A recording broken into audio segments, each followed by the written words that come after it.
flew up here from Southern California this morning, and he's here to talk to us today about his experience, what he wants to share, and then we'll adjourn and come back to the workshop for the afternoon. So please help me welcome Aajonus Vonderplanitz. Thank you. Hello, everyone. Who has read the book?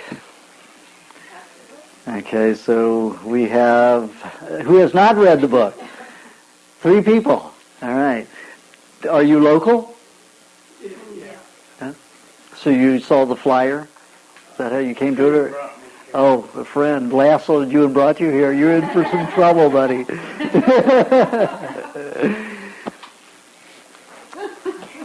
To introduce, some of you know, since you've read the book, my experience. I was a very sickly child.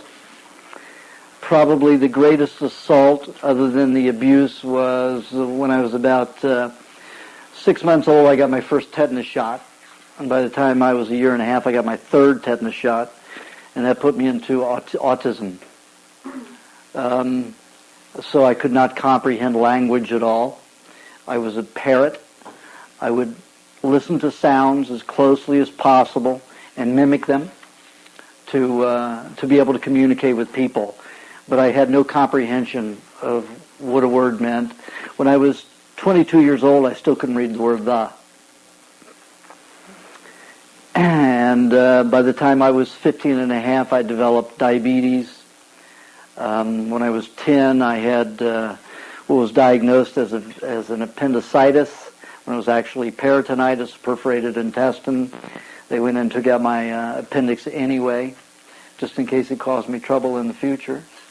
That's the way they think, oh, it doesn't belong in the body, shouldn't be there. And, hi, come on and take a seat.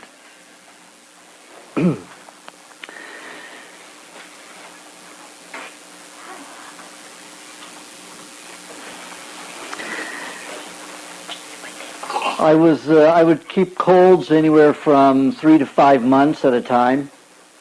I could fill 5 handkerchiefs a day, which would probably be a good hand towel.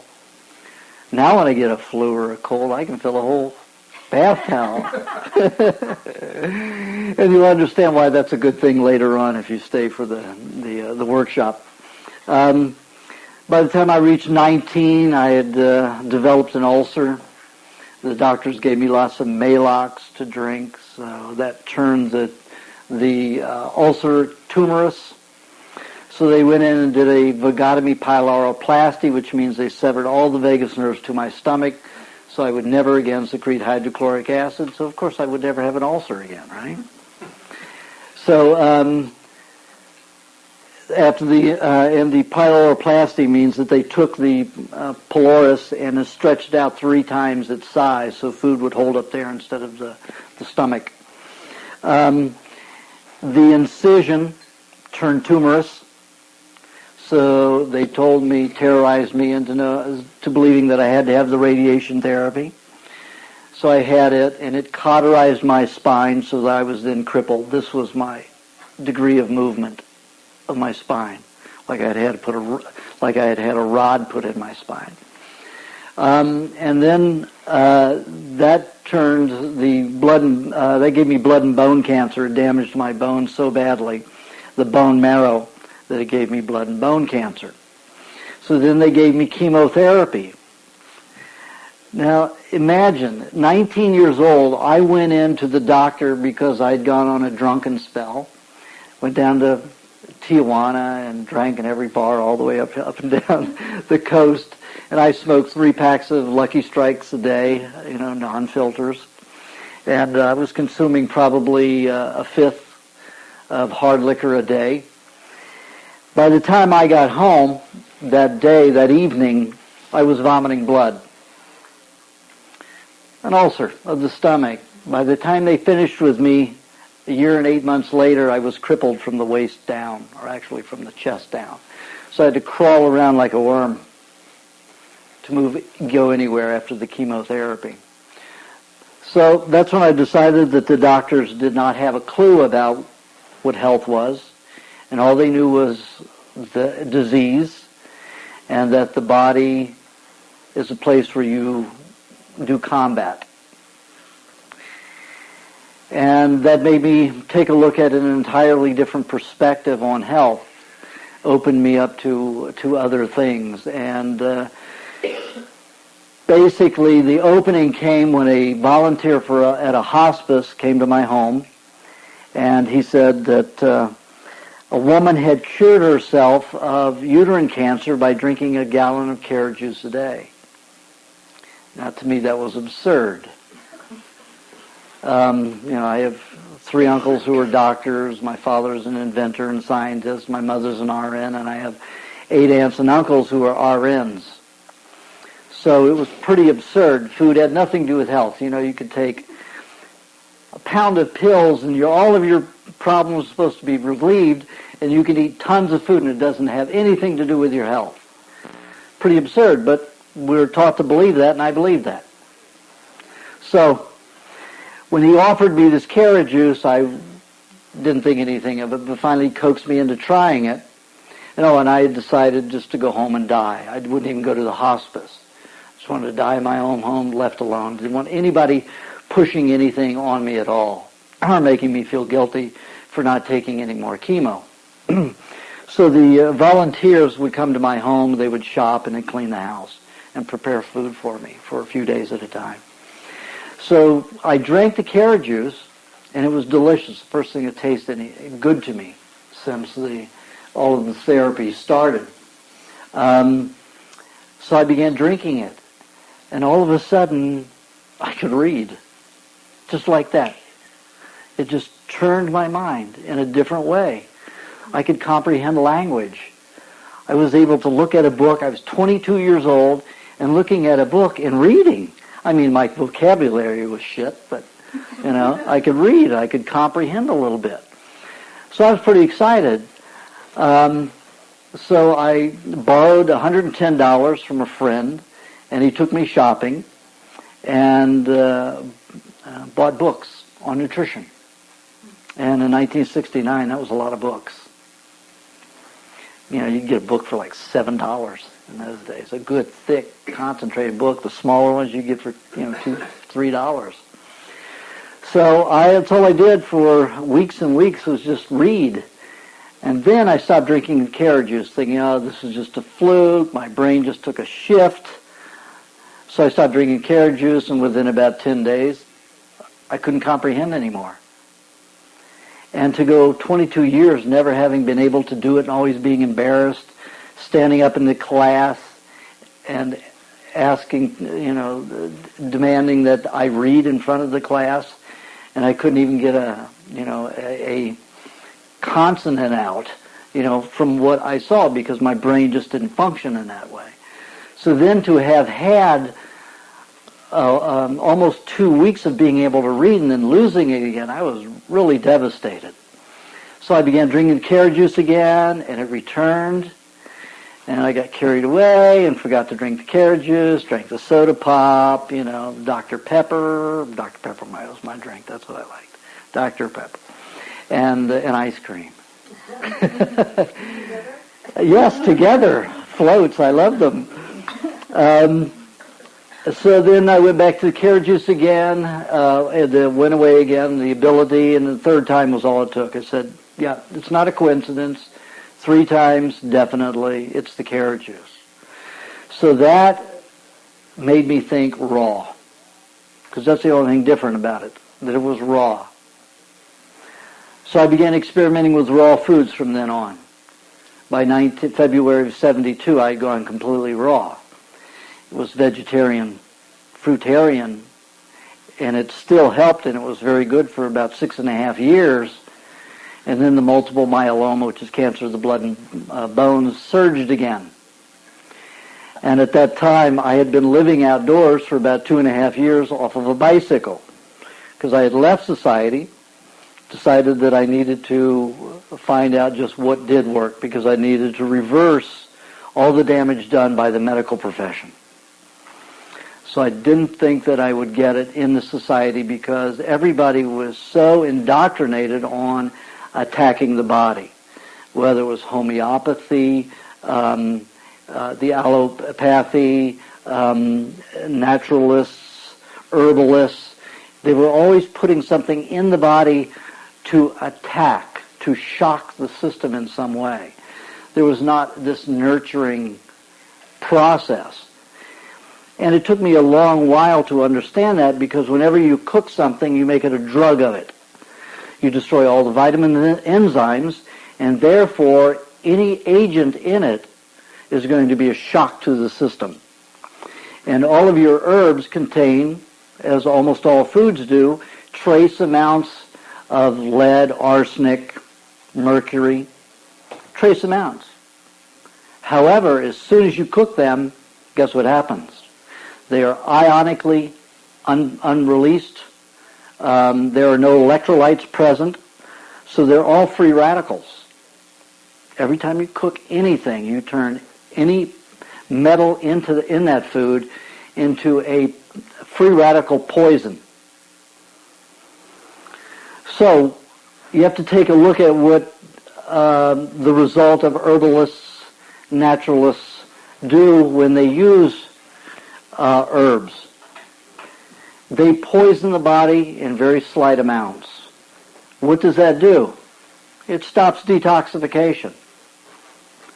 All disease is detoxification. It's the extreme point of body saying, wait a minute, I have so many poisons here, I have to get rid of them. It takes good fats and good nutrients to do that. So then the expression of that is loss of mucus, tear, draining of ears, diarrhea, vomiting, body odor. Any of that is an expression of those poisons to get rid of them. When you eat those herbs, those homeopathy, salts, any of that, it poisons the system. So guess what? All of your nutrients stop working on that poisoned area, and they work on the poison in the blood. So it seems to work. Sure, it stops the symptoms, but there's no healing. There's no progress toward actual reversal of the condition.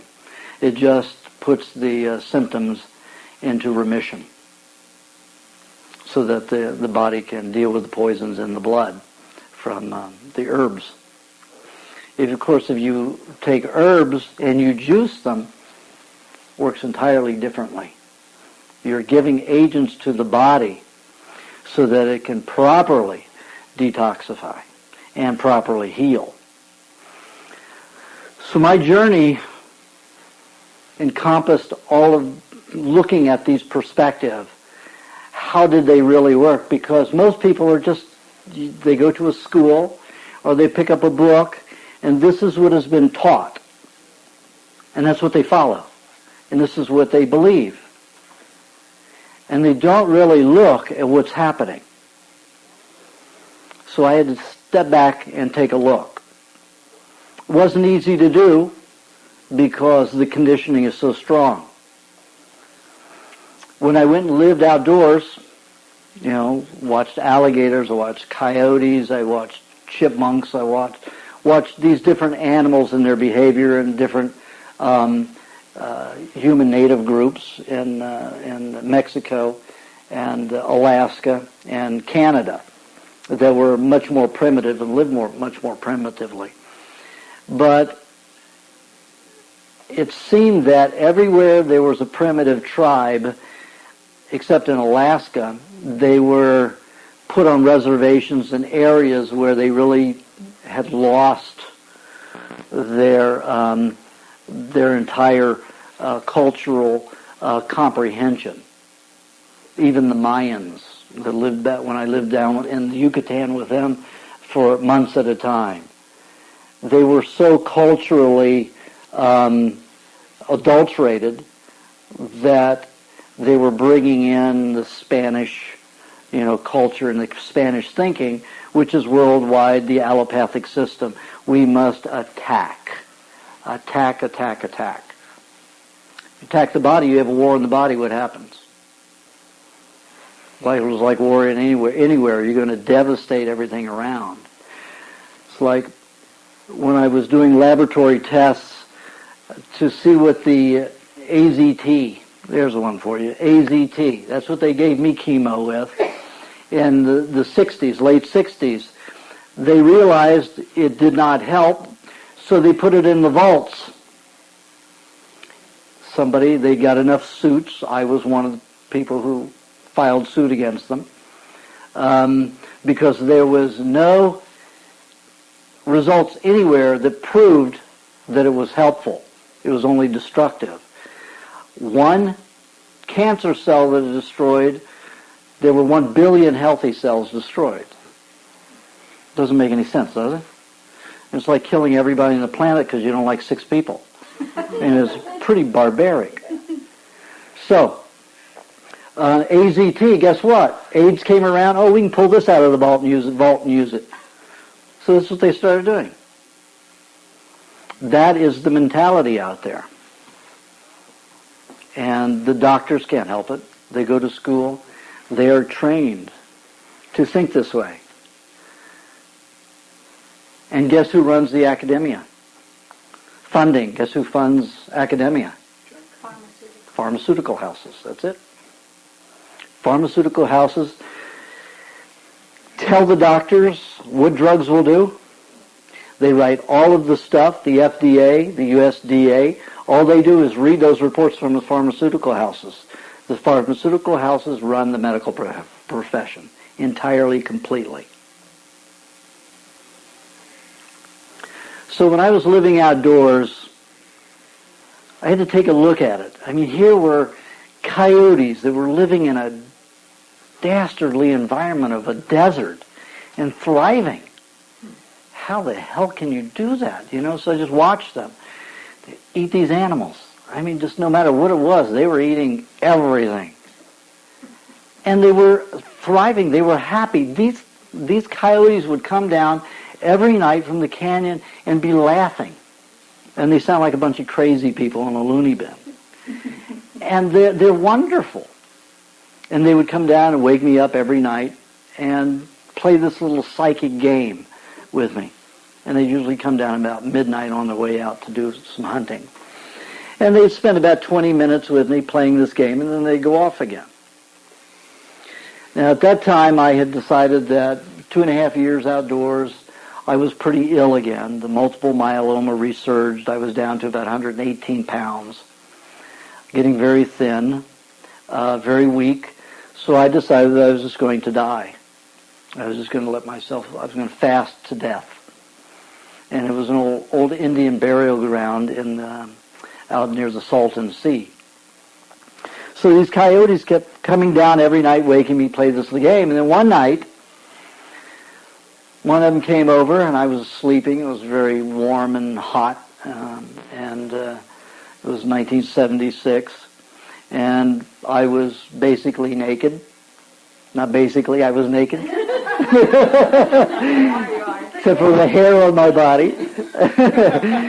And all of a sudden I was awakened by this cold thing coming up my knee. And I woke, and there was this coyote running his nose up my knee. And then he backed away as soon as I looked at him. And I didn't know he was getting ready to eat me or what. I thought that would have been okay, because it would have been a quick death. And he looked at me right in the eyes and went,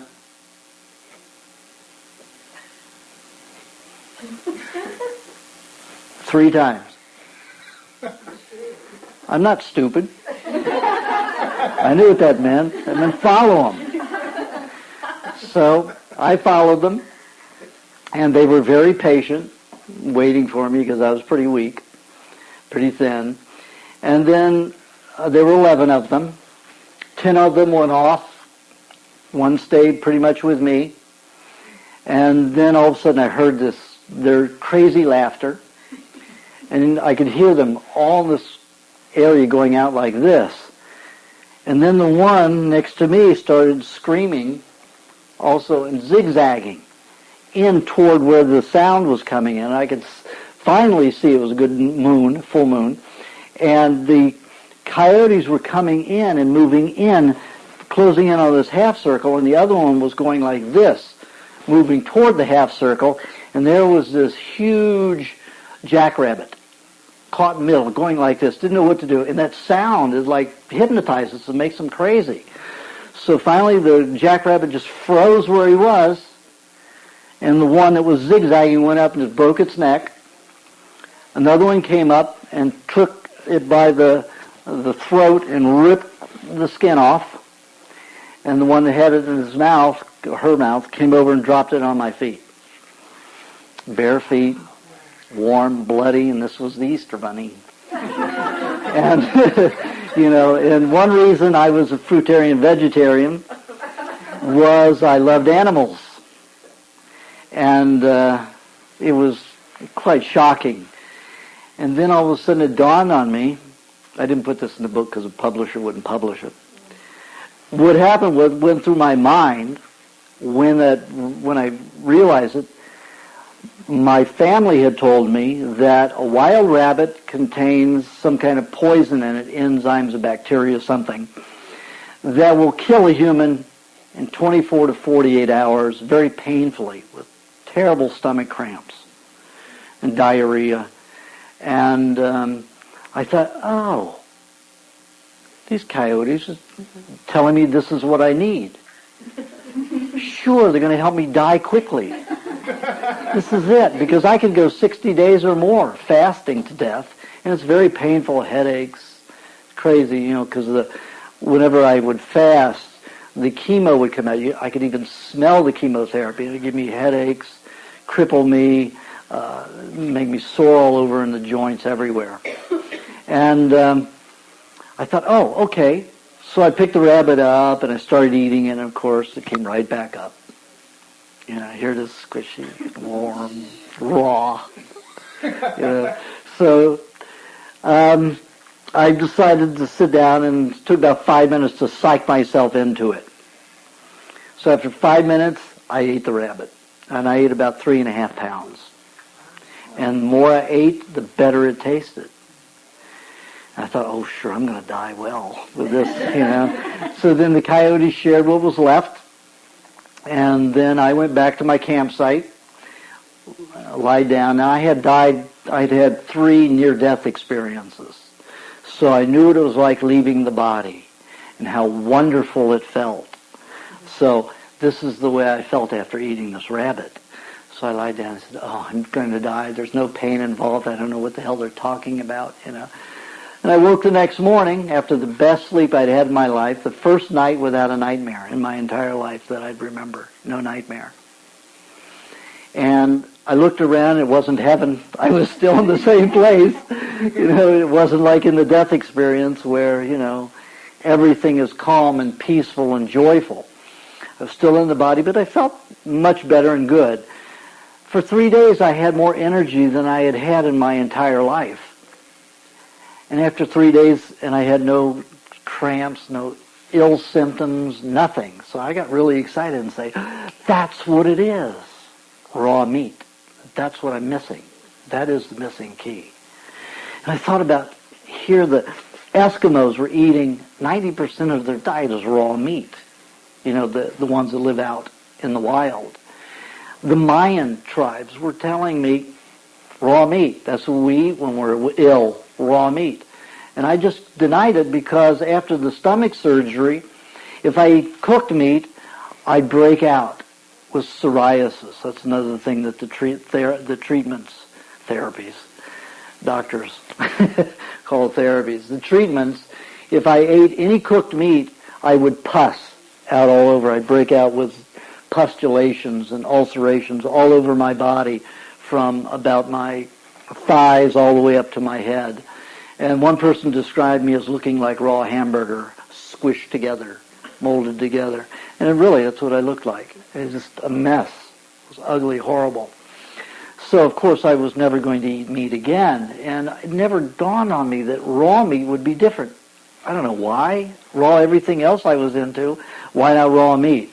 So finally, at this point, I got it. And guess what came by me at that moment? A sidewinder rattlesnake. And I had watched the Indians do it. They walk up behind it, step on its head, pick it up by the tail, and spin it around. Snap its head off. So I did just that, automatically, instinctively. I went for that snake, I picked it up by the tail, whipping it around, and then I got scared. I said, what if its head doesn't come off? I've never done this before. I haven't been trained. I've only seen it done twice. So I'm sitting there having this conversation with myself, flipping this snake around, waiting for it to snap me any minute. And finally I got the courage and just snap it. And sure enough, the head shot right off. So I peel it. It's very easy just to pull the skin off. It just pulls right off. Very tough, though. It's, mostly vertebrates, and it tastes like fish, not chicken. When it's raw, it tastes like fish, raw fish. And, I started hunting. I started eating eggs, scorpions, tarantulas, anything. Of course, I'd take off the poison areas and eat them. There just wasn't enough food in the desert for me. So I bicycled down to the farms and made deals where I would shovel goat manure, milk goats, do anything in exchange for milk, eggs, and chickens, and any other kind of meat. And it was great. Within 3 months, I had pumped up. I had gained about 50 pounds. I was always the little, my father's a Jewish side, and I looked like the Jewish pair with the small shoulders and the, fat down here. And then when I got ill and, with blood and bone cancer, then I was just skinny all over, except in hips. Always maintained the big hips. But I was huge at this point. And after 5 months, I had gained about 70 pounds. And I looked like a miniature Schwarzenegger. And it was incredible. And I was consuming about a quart of raw cream a day. Probably a half dozen raw eggs or more. Not a great deal of meat because I was still a little bit shy of having, a lot. But I was probably having maybe 5 pounds a week. Maybe a little less, maybe 4.5 to 5 pounds. And I decided, this is it. I've got the diet. So I went back to Los Angeles to share it with everybody. And they said, you do what? You eat raw meat? You're going to get a brain fluke and you'll be an idiot. And I said, well, I've been that already. So that's no big loss, but I have to do this because it works. This is the first thing it's really given me a sense of groundedness in my body, a sense of vitality, a sense of joy. Because 365 days of the year, 24/7, I was depressed, suicidal, homicidal, angry all the time. I was not a happy person at all. And then all of a sudden I found myself feeling joyful and grounded. I was that way on a raw fruitarian diet. But with all that fruit, I was manic. And I looked at that mania as having energy. It drove people out of their minds. They could not keep up with me. But for me, it was energy, and I loved it. However, it was not conducive to good relationships because I was intense. I was a diehard, radical, evangelistic, fruitarian, vegetarian, raw fooder. And it did not make good for relationships. So here with all this good meat and fat, I was getting a different sense about my life, and it was good. So I had to continue, even though I was told that you're going to get flukes someday. You're going to do it. You're going to get it. And guess what? You did. After 13 years, I got none. And then it dawned on me, every time I ate raw meat, I thought, this is going to be the time. This will be it. So I was in fear every time I did it. It always made me feel good, but my fear was screwing me up. So after 13 years, I realized, wait a minute, you are stupid. The fluke that was put in your head was the idea, because it is not founded. I pinworm infested. Then I went out and ate pinworm infested salmon. I ate all kinds of flukes and bacteria and fecal matter on eggs, and I didn't clean it off, and the fecal matter got in the eggs. So I was eating E. coli and salmonella and all this garbage. And I even felt better.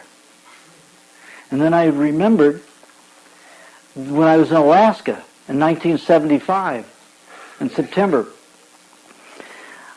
the multiple myeloma was pretty bad. And if the temperature went down to about 70 degrees, I was in pain like if I had arthritis. By the time it got down to 48, 50 degrees, I was crippled. I could not move from the pain. I would just lie there, moan and groan. The Eskimos they had a big feast. This is late summer, and this is when they did it. They dug up a bunch of these hides that had been wrapped around this green, white, and black moldy stuff. I thought it was herbs. All this time I thought it was herbs. And they gave me about a golf ball size, ping pong to a golf ball size amount, and I ate it. For the entire 28 days that I was in Alaska, I was never crippled with that cold. Gave me a whole different sense. Now I had canceled that out up until about probably 15 years later that I said, wait a minute, that smell, it was so bad I couldn't get near it. And it smelled like some dying carcass. So I realized that was rotting meat that they put in there. So I went and looked at some literature on the Eskimos, and sure enough, they take caribou and they beat it into a mince, or whale or seal blubber, wrap it in hides, bury it. They do the same thing with fish, and they call it high meat because it makes you high.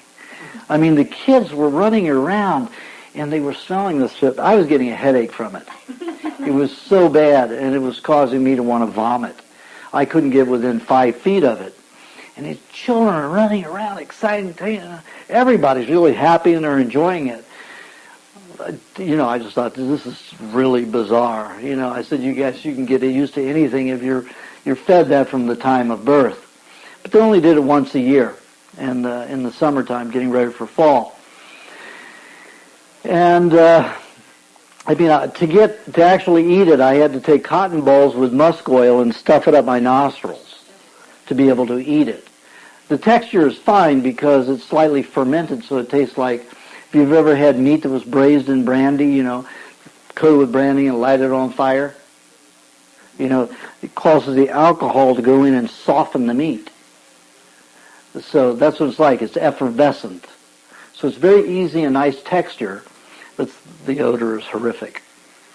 But it worked. So I started utilizing that and understanding that, wait a minute, we do have it backwards. Bacteria, parasites, and all of that must have a place in reality. So then I began doing laboratory experiments with animals with flukes and bacteria, and the results were astounding. So I'm going to end the opening section here, and if anyone who hasn't signed up for the workshop, if you would like to stay, love to have you, so you can hear some more crazy stuff and some of the experiments that I did to prove that all that stuff is good for us and not bad for us. Are there any questions before let's say, we'll take a few questions before we end this. Anybody have any questions? You look like you have a question in your head there somewhere. I was wondering what the workshop was going to include. It will include about 2 hours of information. That information is geared to give you what you need to understand about what to eat that makes a good balanced diet. The food combining, everything that you'll need to know to leave here, so what you can eat to take care of yourself. If you also get a mini reading, what I do is I look at the mounds on the hand and I can read the glandular system in your hand.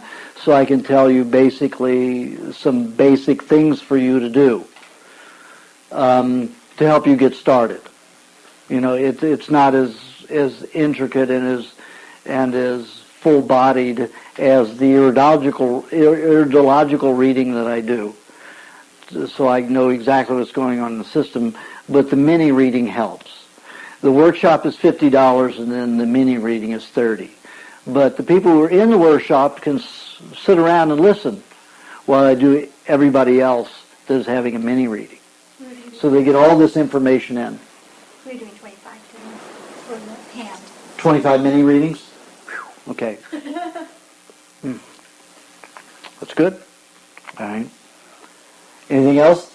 You had a question back there? Well, it's about my dog. I feed him raw meat. The raw beef gives him diarrhea, and the raw chicken with the bones gets him constipated. So I had to put him on a little kibble.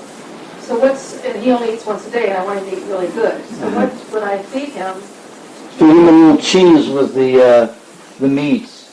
If he's having diarrhea, that means his liver, gallbladder, spleen, or pancreas are dumping some heavy poisons.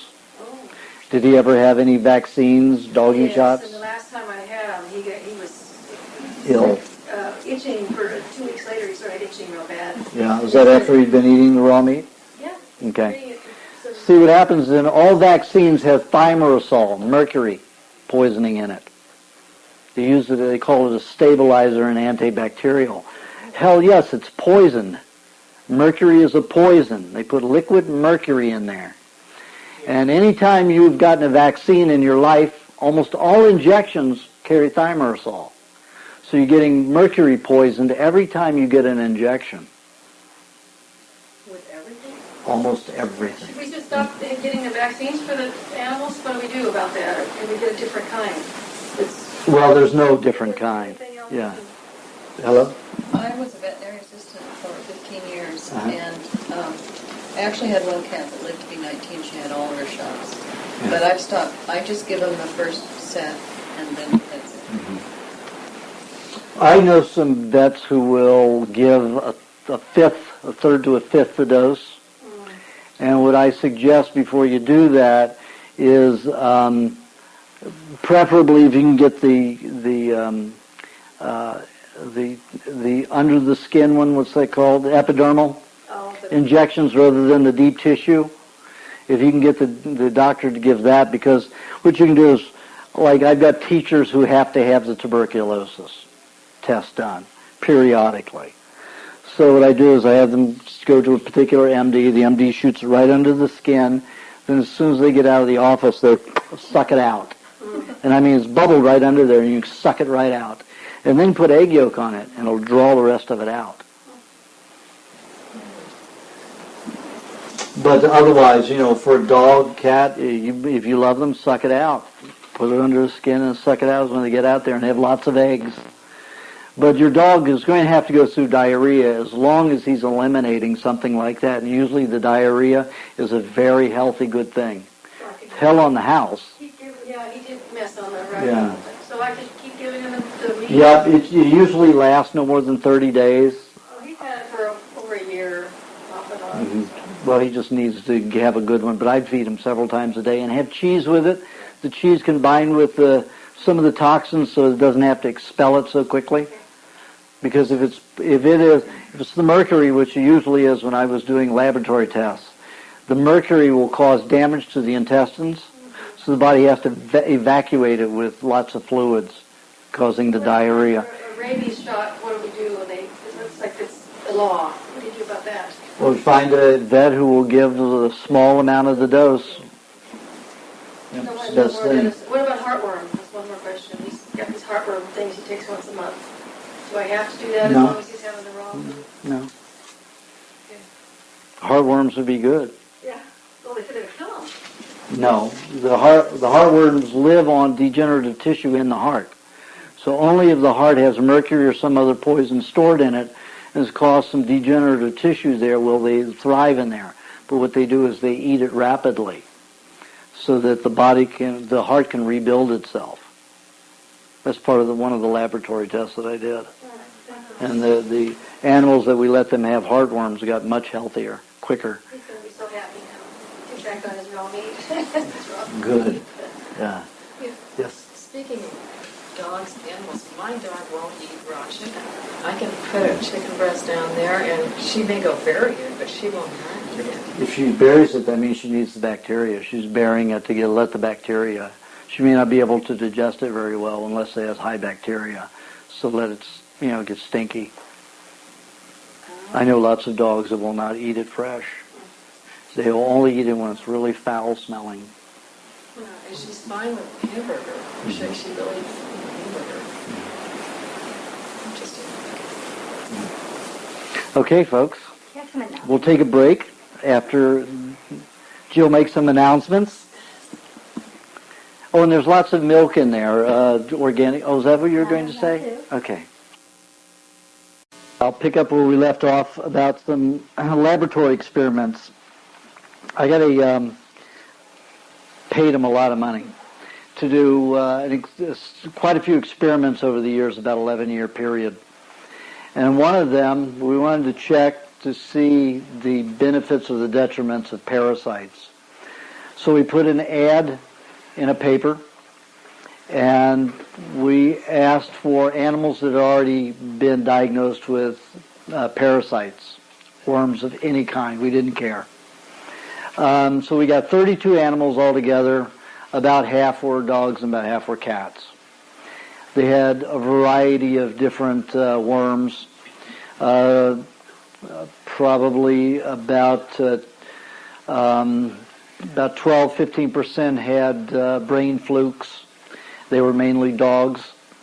Lots of intestinal parasites. And what we did was we put them in 3 groups. One group got the regular canned food and kibble, all the regular garbage stuff they sell, including the science diet, which is a joke. Those animals were given, they were split into 2 groups. There was group 1, A and B. A was given pharmaceutical grade dewormers. Group B was given herbal or homeopathic dewormers. Second group got all raw foods. They split them up into 2 groups. The first group, A, got the pharmaceutical grade, and the second group got herbal or homeopathic dewormers.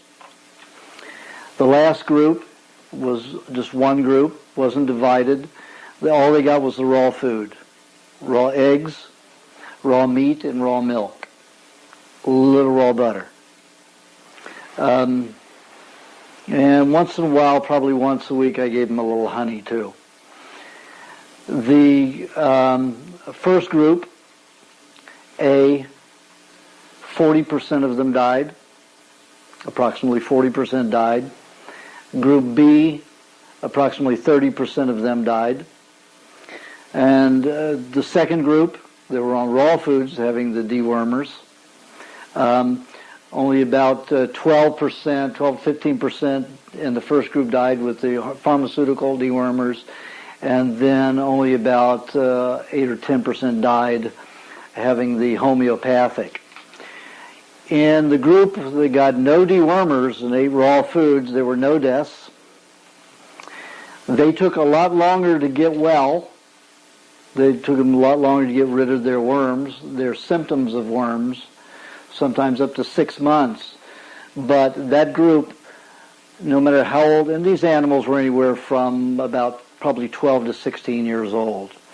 Every one of them was like a kitten or a puppy afterwards. None of the other groups had that.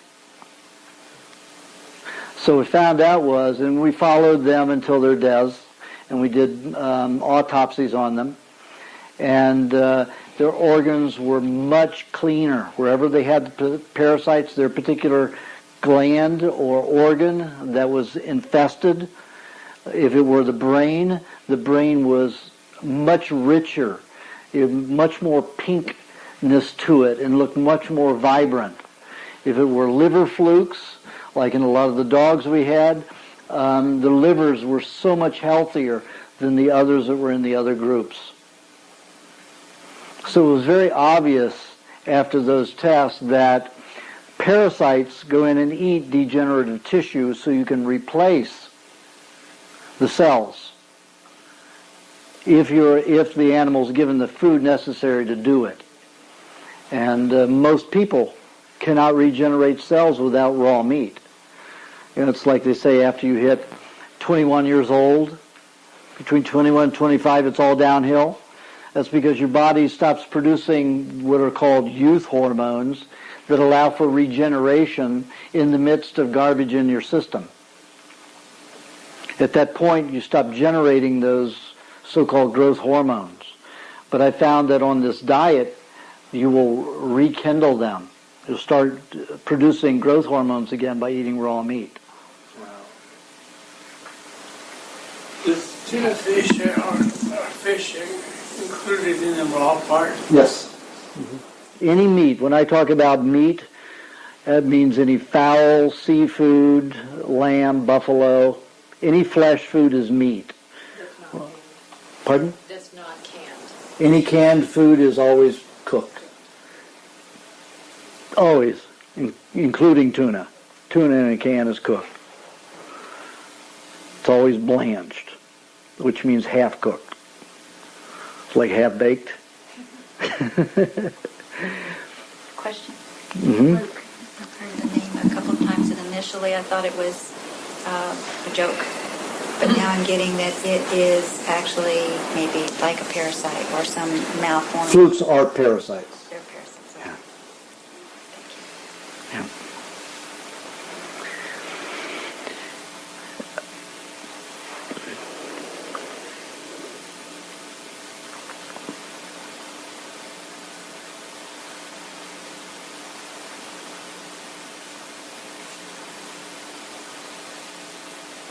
I'm going to start talking about food combining first. Take a look at the anatomical system of the human being and compare them with other animals that eat foods.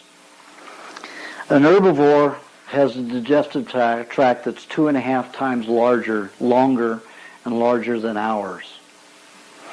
It takes 48 hours for them to pass whole vegetation, grasses, through their systems. They have 2 to 4 stomachs. We have only 1.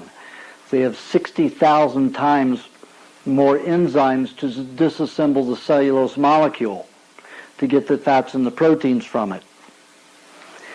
If we put whole vegetables in our systems, in our digestive tract, we will only digest 1/3 of it. And that's mainly vitamins and enzymes and minerals. Now our body takes those vitamins, enzymes, and minerals and turns them into enzymes trying to digest the rest of the cellulose to get the fats and the protein. So basically it's a big waste. Now if you're a cooked food eater, it's different. If you eat cooked meat, you destroy the vitamins and enzymes in it. You cauterize the minerals. You cauterize the proteins. You create heterocyclic amines, lipid peroxides, and about 40 different varieties of toxins. That causes overacidity. It also causes the meat to sit in the intestines and putrefy. So if you eat whole vegetables with it, you'll alkalinize the overacidity and provide some vitamins and minerals to help that move through. So on a cooked diet, whole vegetables are very good. On a raw diet, it's just the opposite. They're very harmful. They will create constipation because the intestinal tract has to be mainly acid to digest acid foods, all animal products. So if you put whole vegetation in there, it constantly secretes all this alkaline fluid, and all of the villi and acid bacteria that digest are neutralized. What it does is it causes a repulsion to meats. A lot of people don't like meats. They're repulsed by them because they're eating salads on a raw diet. That's a problem. It destroys the body's ability to digest the meats. So guess what? You're going to be nauseous. You're going to be repulsed by meat because you can't digest it. So you need to cut out the whole vegetables. Whole vegetables is a real no-no on this diet. It will interfere with a lot of things. appetite for meat. It'll cause constipation galore because you have no over-acidity in the system, so when that pulp gets into the colon in about 16 to 17 hours, guess what? The colon has to be intensely acid for the E. coli to feed on that matter. On a raw diet like this one, we don't rely upon pulp or fiber to move things through. Fiber is necessary for people who eat foods that don't digest well. So something's got to push it through. But on this diet, it's just the opposite. If you have all that alkalinity in the colon, it neutralizes the E. coli. 60 to 80% of the fecal matter on this kind of a raw diet is bacteria. That bacteria is responsible for synthesizing amino acids and B vitamins. It backs up your lymph system, which is your immune system. Now, when the medical profession talks about immune system, it's this illusory factor. You say, okay, what is the immune system? Well, it's this or it's that. They never get specific.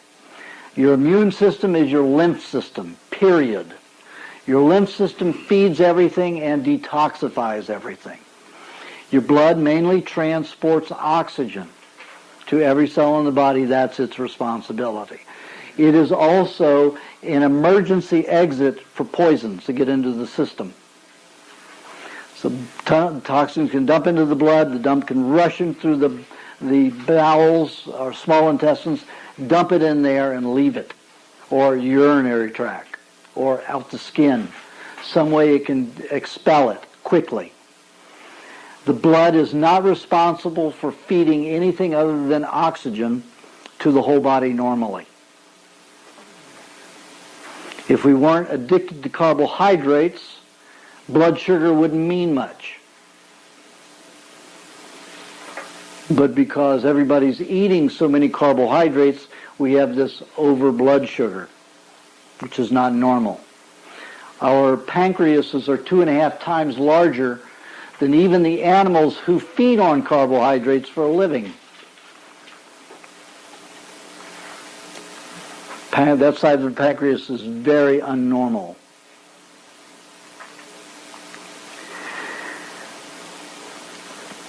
The lymph system, in conjunction with the lacteal system, it's like a web network all around the intestines. It takes fats, it takes proteins, and the reason they call it lacteal is because it looks like milk. And it absorbs all these nutrients into it, feeds the entire lymph system. The lymph system transports and feeds the whole body, every cell in the body, no matter where it is, and also pulls out the toxins, holds it in the nodes to neutralize it, sends it to the glands for discharge from the system, and then back out to the lymph system where it can discharge either into the bowels, the sinuses, the ears, the salivary glands, the gums, the tear ducts, the rectum, the urinary tract. We are one big asshole because we're so toxic, literally. Our bodies will use every part of itself to dump garbage. You do that to a dog or a cat, you're really in trouble. They're really in trouble. That's why dogs and cats aren't doing so well. We've had a whole body to be able to discharge poisons, but dogs and cats can only eliminate them out their rectum, their urinary tract, and their mouths and nostrils. That's it. Their skin, they do not perspire, so they cannot reject them that way. That's why dogs and cats domesticated are doing very poorly in just 100 years of a lot of garbage food, a lot of chemicals.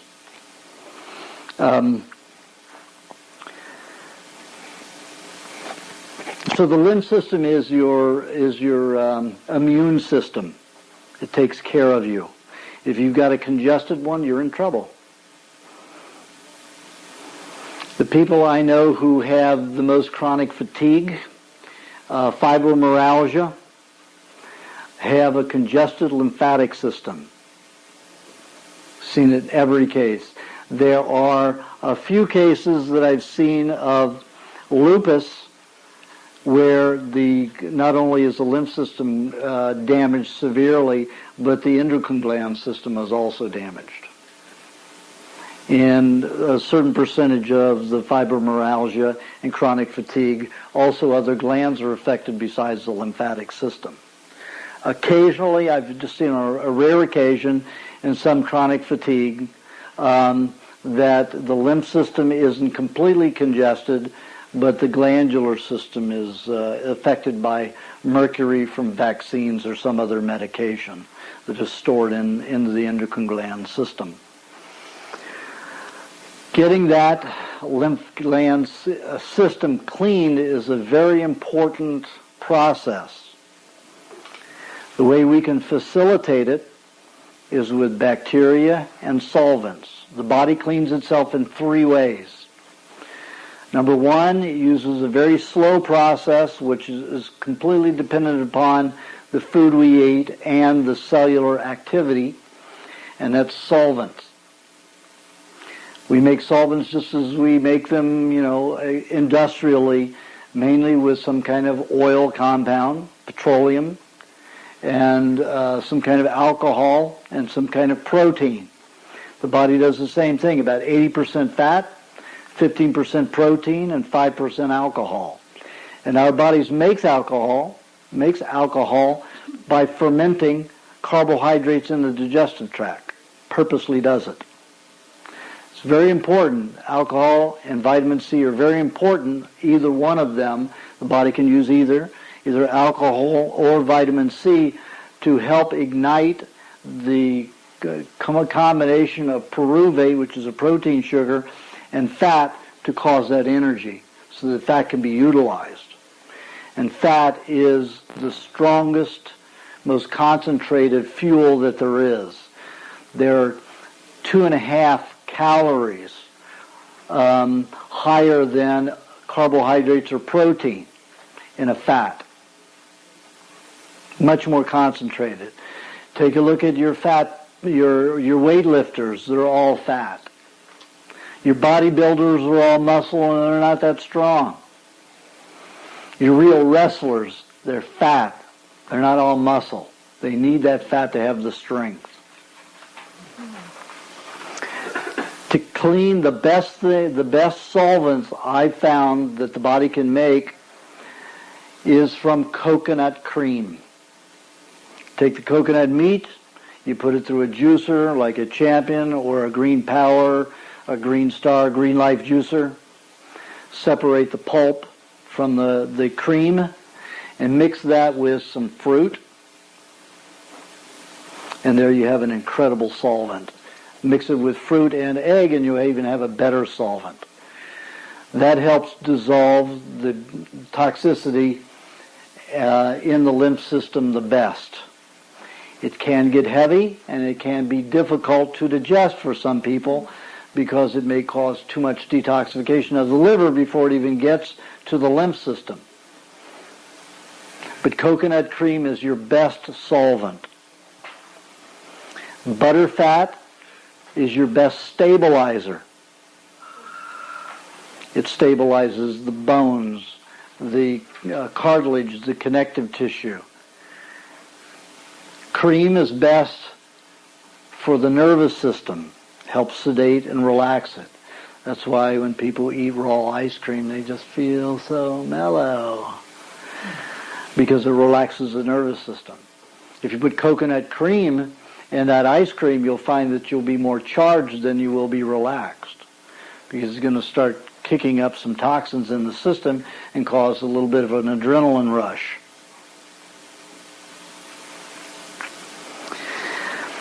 The second way that the body cleans itself is bacteria, virus, and molds, including candida. Candida is a very good thing to have. People who don't have candida contain and do not eliminate products like advanced glycation end products, which are byproducts of the body using glycogen, mainly as fuel, as neurological fuel. Columbia University did tests and they found that advanced glycation store in a healthy body at a rate of 70%. It means throughout your entire life, 70% of every carbohydrate you've eaten, the byproduct of that is storing in your body, if you're healthy, if you're an athlete in top shape. People who have compromised health, 90% of it stores in your body. Well, guess what happens when you're 30, 40, 50 years old? All of a sudden the skin starts sagging, or you bloat, your muscles start falling because it becomes concentrated like in Coca-Cola. So it becomes an acid and starts dissolving the body. That's why, elderly people have kidney problems because of all that sugar acid eating away at the kidney. Damages the bladder. It causes deterioration of the liver, which causes the body to throw it off into the skin and cause liver spots. Psoriasis, rashes, eczema, everything that elderly people, most of the stuff that elderly people have symptoms of, it's the sugars that are stored in the body. Now, when I was doing research to find out what is best for the humans to eat, I also looked at what do we know scientifically about dietary patterns of certain cultures. I noticed that American Indians, when they were nomadic, were in perfect health. The tribes that settled around the Ohio River, for 15,000 years, they would go into a particular area, 300 to 500 years separation, and they would populate a certain area. They would start getting disease, and with 100, 115 years, they'd break it up and go back to being a nomad. And it showed that when they were stabilized in an area, when they were socialized and civilized into an area, they eat all the meat in the surrounding area, the population would grow, and then they would be, harvesting nuts, collecting grains, eating a lot more carbohydrate. They started getting osteoporosis, cavities, bone deterioration. And then they start having other problems and go back to being nomadic.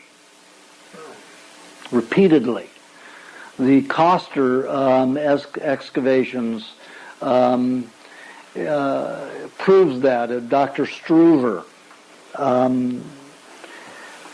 he was responsible for those. I think it was something like 20-some years of excavation and research. Carbohydrate is worse than eating cooked foods. Even if you ate raw carbohydrate, it'd be worse. That's why when I was a raw food fruitarian, I did so badly. I already had blood and bone cancer, and then I put all this sugar in the system. Even if it's raw, you still have advanced glycation end products. And if you don't have any fat and protein to help get rid of it, it's going to start leaching fat and minerals from the bones and cartilage. Also makes people manic and crazy. I mean, how many people have met some diehard vegetarians like I was? I mean, they believe so firmly, like I did, that we were nonviolent. And yet you get a vegetarian on that kick, and I mean, they'll foam at the mouth. And yet they don't see their violence. I didn't see mine. I had to find a different place to be able to look at it. I mean, it was shocking to me when I went down to give a lecture in Del Mar, where, David Wolf and his big, fruitarian group is.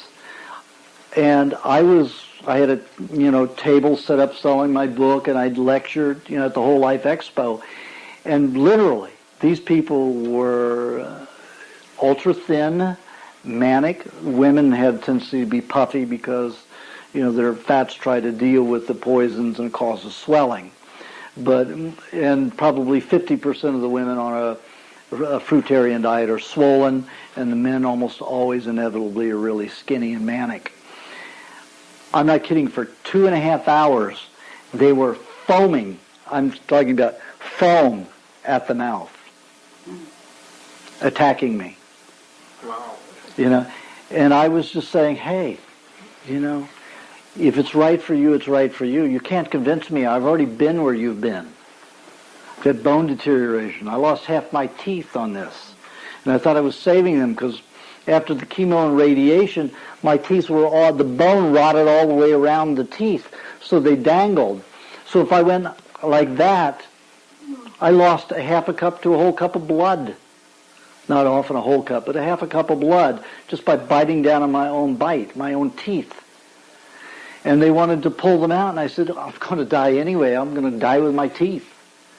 I'm going to be either sucking a straw with or without the teeth. It doesn't make any difference. So I left my teeth in, and guess the bone regenerated.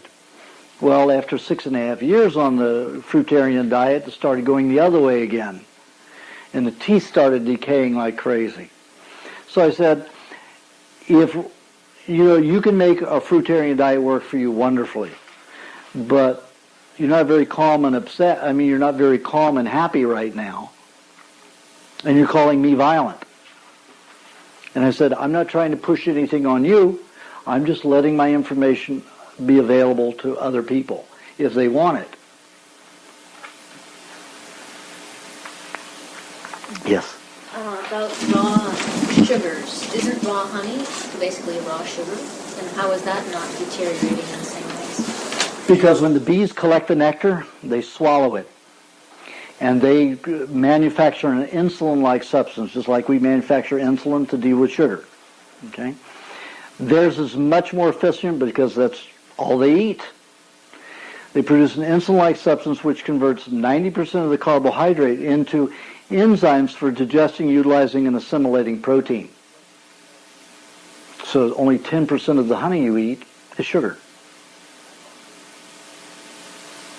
Very different. And for some reason, the advanced glycation end products are very minimal with honey. So there's some other factor in it besides the insulin. But there's so many factors in everything we don't know about. We can't decipher yet. But I found that honey heated above 93 degrees starts destroying that insulin-like substance by the time you reach 100. Diabetics can't eat it anymore. They start having sugar reactions. It isn't a radical sugar until you go over 105 degrees, but still at 100 degrees it's all sugar again because it doesn't have the insulin-like substance in it.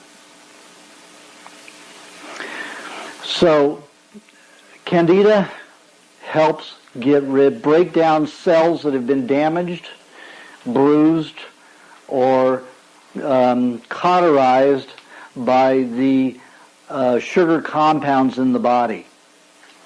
It is an uncomfortable experience, but the body's trying to do what it can.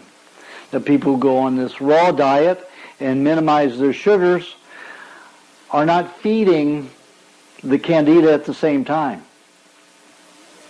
So their symptoms are more mellow because the Candida will continue to work, but you're not adding to the foods that they're eating in your everyday consumption. So it mitigates Candida activity to just a normal, bearable detoxification until it's over. There are lots of other molds, lots of other bacteria and virus which work for us. When we have a bacterial detoxification or viral detoxification, like in a cold or a flu, it is an intense bout. That bacteria is going in there and feeding on the degenerative tissue. Always has to be organic. The body can only use the solvent process for things that are not organic. Pollution, chemicals, pesticides. Body has to use solvents, the slow process to do that. The solvent process, when the body uses solvents, one of the byproducts is identical to turpentine, and it is as toxic as turpentine. And it creates low-grade nausea, some depression, and lethargy. Very slow process because it's so toxic. Virus and bacteria and molds work much more rapidly, 2.5 times faster. Their byproducts, their toxicity is 50 times less. It's 50% less toxic as the solvent process. You know, when you have a cold or flu, it's so intense at the end of its cycle that you have, you know, mucus flow, you have congestion, and it feels like you can't function. On this diet, most people function, even with pneumonia. They can go to work, they can act normally. If you have spinal meningitis or meningitis, that usually puts people under for a few days or a week. But those are the kinds of things that, those are the only kinds of things that will put people under. The third process is parasites. Now, parasites work 5 times faster than the body can use the solvent process. The trouble is when people have parasites is that they don't eat raw meat or don't eat a protein that they can digest to regenerate cells. They ulcerate. Parasites eat so rapidly it leaves holes in the body. Gut exchange, you can have paralysis, death, a number of problems. All of the animals, whether human or dogs and cats, mice, every animal that I've used in experiments who've had parasites, none of them have died. All of them have gotten healthier as long as they ate the raw meat.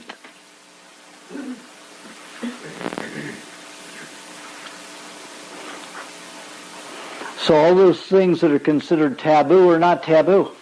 They're all our friends.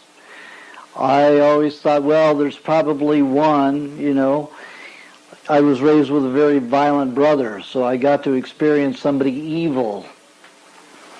And I always figured that there had to be some kind of evil in everything if it existed, you know, in people. But I still have not found an evil bacteria, not even the 157H7. I've seen many experiments where it didn't create any vomiting or diarrhea at all. So what I've learned is that the medical profession, scientific community have no rationale when it comes to bacteria, virus, and parasites. None. When I was fighting the milk issue, I put 32 pages of documentation from the last 100 years. It's produced by the Mayo Clinic, top universities. They'd used raw milk to reverse diseases. St. Joseph's Hospital in Illinois used raw milk starting in about 1928 when their infant deaths rate went tremendous. The new doctor who ran the hospital said, give the infants raw milk. It went from something like 59 deaths to 5 infant deaths the next year. And stayed like that until 1947, until raw milk was banned in the hospital. And then the infant death rate went way up again. Stayed there. 32 pages of documentation. Every paragraph was a different test that was done at a different university. 32 pages of this. All of the epidemics that were created by pasteurized milk. One incident where 197,000 people were affected. 197,000 people were affected by this pasteurized dairy product. Raw milk has had no epidemics, ever. So you have this information right here, and I gave it to the Medical Milk Commission, and then the milk and the health commissioners, they would not take the evidence. They said, you show us the evidence and we'll come to a proper decision. Do you know what they used when we went to the Los Angeles County Board of Supervisors? They said, well, the CDC put out an 82-page pamphlet that said that raw milk is bad. And it gives no facts in it. It gives no history, no statistics, no anything. It just postulates this theory. And that's what they used. They wouldn't open their eyes and say, hey, raw milk really is a good thing. Pasteurized milk isn't. Let's ban pasteurized milk. That creates all the epidemics. They don't come to that kind of conclusion. So we had to go to the Board of Supervisors and threaten them. I wrote a 3-page executive summary that went with that and said, here are the points. The health department has used one academic piece of evidence against raw milk. And that piece of evidence was nothing other than a statistical report, which was biased and prejudiced. I got a biostatistician who's on the diet, a graduate of UCLA, 67, 68 years old, who looked at that report and said, well, these points, everything they're saying is wrong. The conclusions they're coming to are wrong. The analysis is completely improper. So she wrote an analysis of the analysis and gave it to me. That was my 32-page report on raw milk was Exhibit A, and that letter from Dr. Mann, the biostatistician, was B. Completely eliminated the health department. We're talking about the most powerful health department besides the FDA. California is the strongest health department in the world besides the FDA.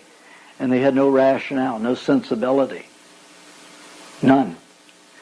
The Board of Supervisors, I got 2 senators, ex-senators, to take in and hand-deliver it to each Board of Supervisor and say, and this was the day before the vote, and said, you better take a look at this. You may be in for a hell of a suit.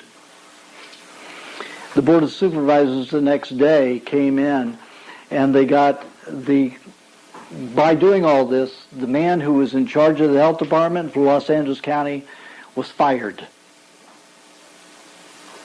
because he couldn't put together a good report against the raw milk. The next guy, Fielding, who came in, he was at the board meeting when it was coming to vote, and Yaroslavsky, who I'd been working on for 2 months, completely against the raw milk.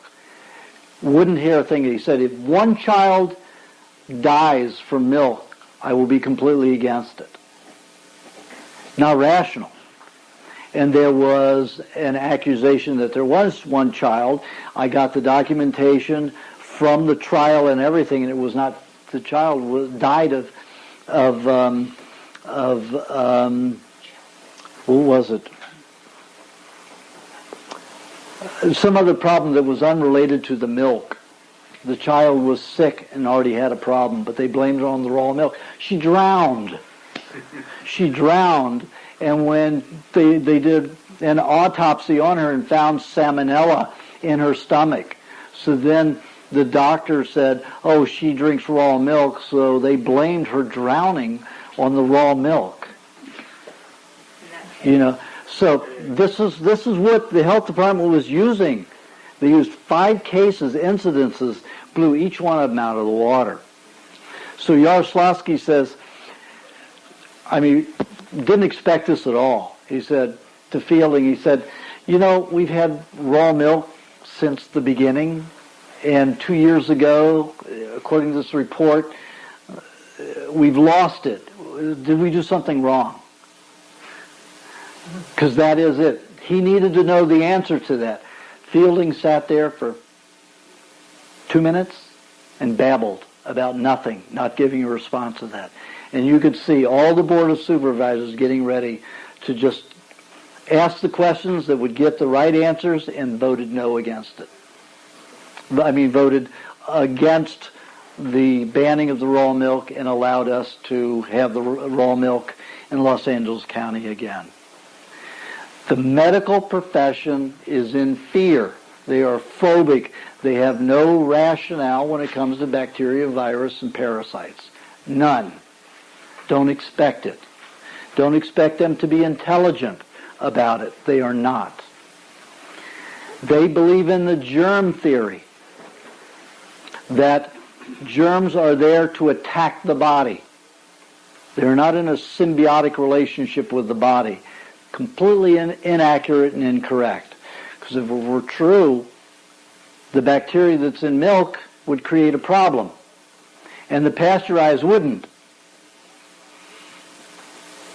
I met a man in Oklahoma when I was bicycling from 73 to 76.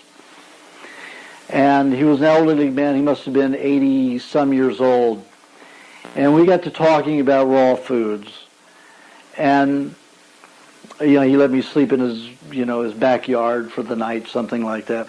And he said, let me tell you something about our science.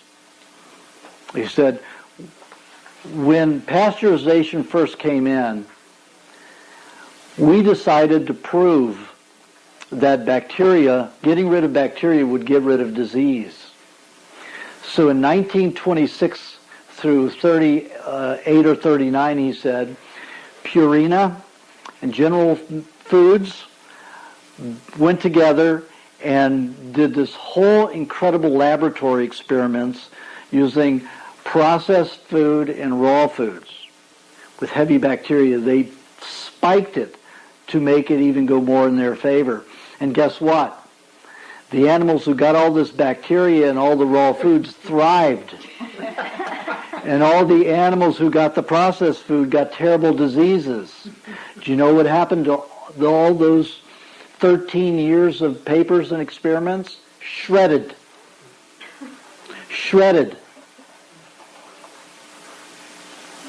So we didn't get that information. It's a very prejudiced perspective out there. Do you know that it is illegal to sell raw vegetable juices in any store now? Since Odwalla? Well, it came after Odwalla, yeah. But you have to understand that Odwalla was not a true experience. 1 E. coli cannot cause an epidemic. What it looks like to me was there was probably some pesticides, some kind of maybe solvent that was left and not cleaned out of the machinery properly, and a guy gave some people some diarrhea and vomiting. That little girl who died, she died of HUS, kidney failure, kidney damage. Guess what antibiotic she was given? Cipro. Guess what Cipro has a history of doing? Creating kidney damage. So if every doctor admitted that it was the drugs that created the problem, the therapy for the vomiting and diarrhea, guess what? Be a flood of lawsuits. And the pharmaceutical houses, the hospitals, and the doctors would be out of business. So guess what they blame it on? Virus and bacteria and parasites. They're locked in. You just can't expect anything rational from them. Yes? So, again, the same rationale would go for anthrax, Ebola, and things like that? Or is that class? Well, you have to take a look. If you've looked at the history of it like I have, including the AIDS, those are man-made. You have to understand that in Hawaii, you remember the epidemic? They said, the Hawaiians were not exposed to our bacteria. But if you look at some of the other material that you do not normally see, like in Brazil, a man who wrote, I can't remember if it's called Savage or something, he wrote that they would blame these poisonings that were happening. They go around and poison their water supply, their lakes, their streams with formaldehyde and all kinds of other poisons, and then they'd have these reactions like they were having tuberculosis or smallpox, things like that, when they were actually being poisoned. So you have to look at that information pretty hard and don't believe any of it. Yeah, particularly because we're having this huge scare in this country, and all sorts of stuff is coming down in this climate about that may control the way our food is shipped, may control the way things are available in the market, that even control things about par male is handled, which conventionally leave residuals, which might affect us through irradiation. Correct. And it's all based on this idea somehow that there's this thing out there, this bad thing called anthrax that is very dangerous. Mm-hmm. So, Anthrax has been around. One cattleman who was, I think he's 72 years old. He was a cattleman for, I think he said 51 years in Wisconsin or Minnesota. He said, you know what anthrax is? It's a cold for a cow. Foot-and-mouth disease. It's a flu for a cow. They always get them, unless we give them, unless they get fresher foods. When cows are grown in a climate where they get green grass all the time, they get no colds or flus. But when they're living in a climate where they eat baled hay, especially with pesticides and stuff like that, and they're going to get colds and flus because it's going to create some poisoning in the body. It's going to create some degenerative tissue. Bacteria and viruses have to go in there, eat it up for them to expel it. So they get colds and flus because of the type of food, the nutrition that they're getting in the wintertime.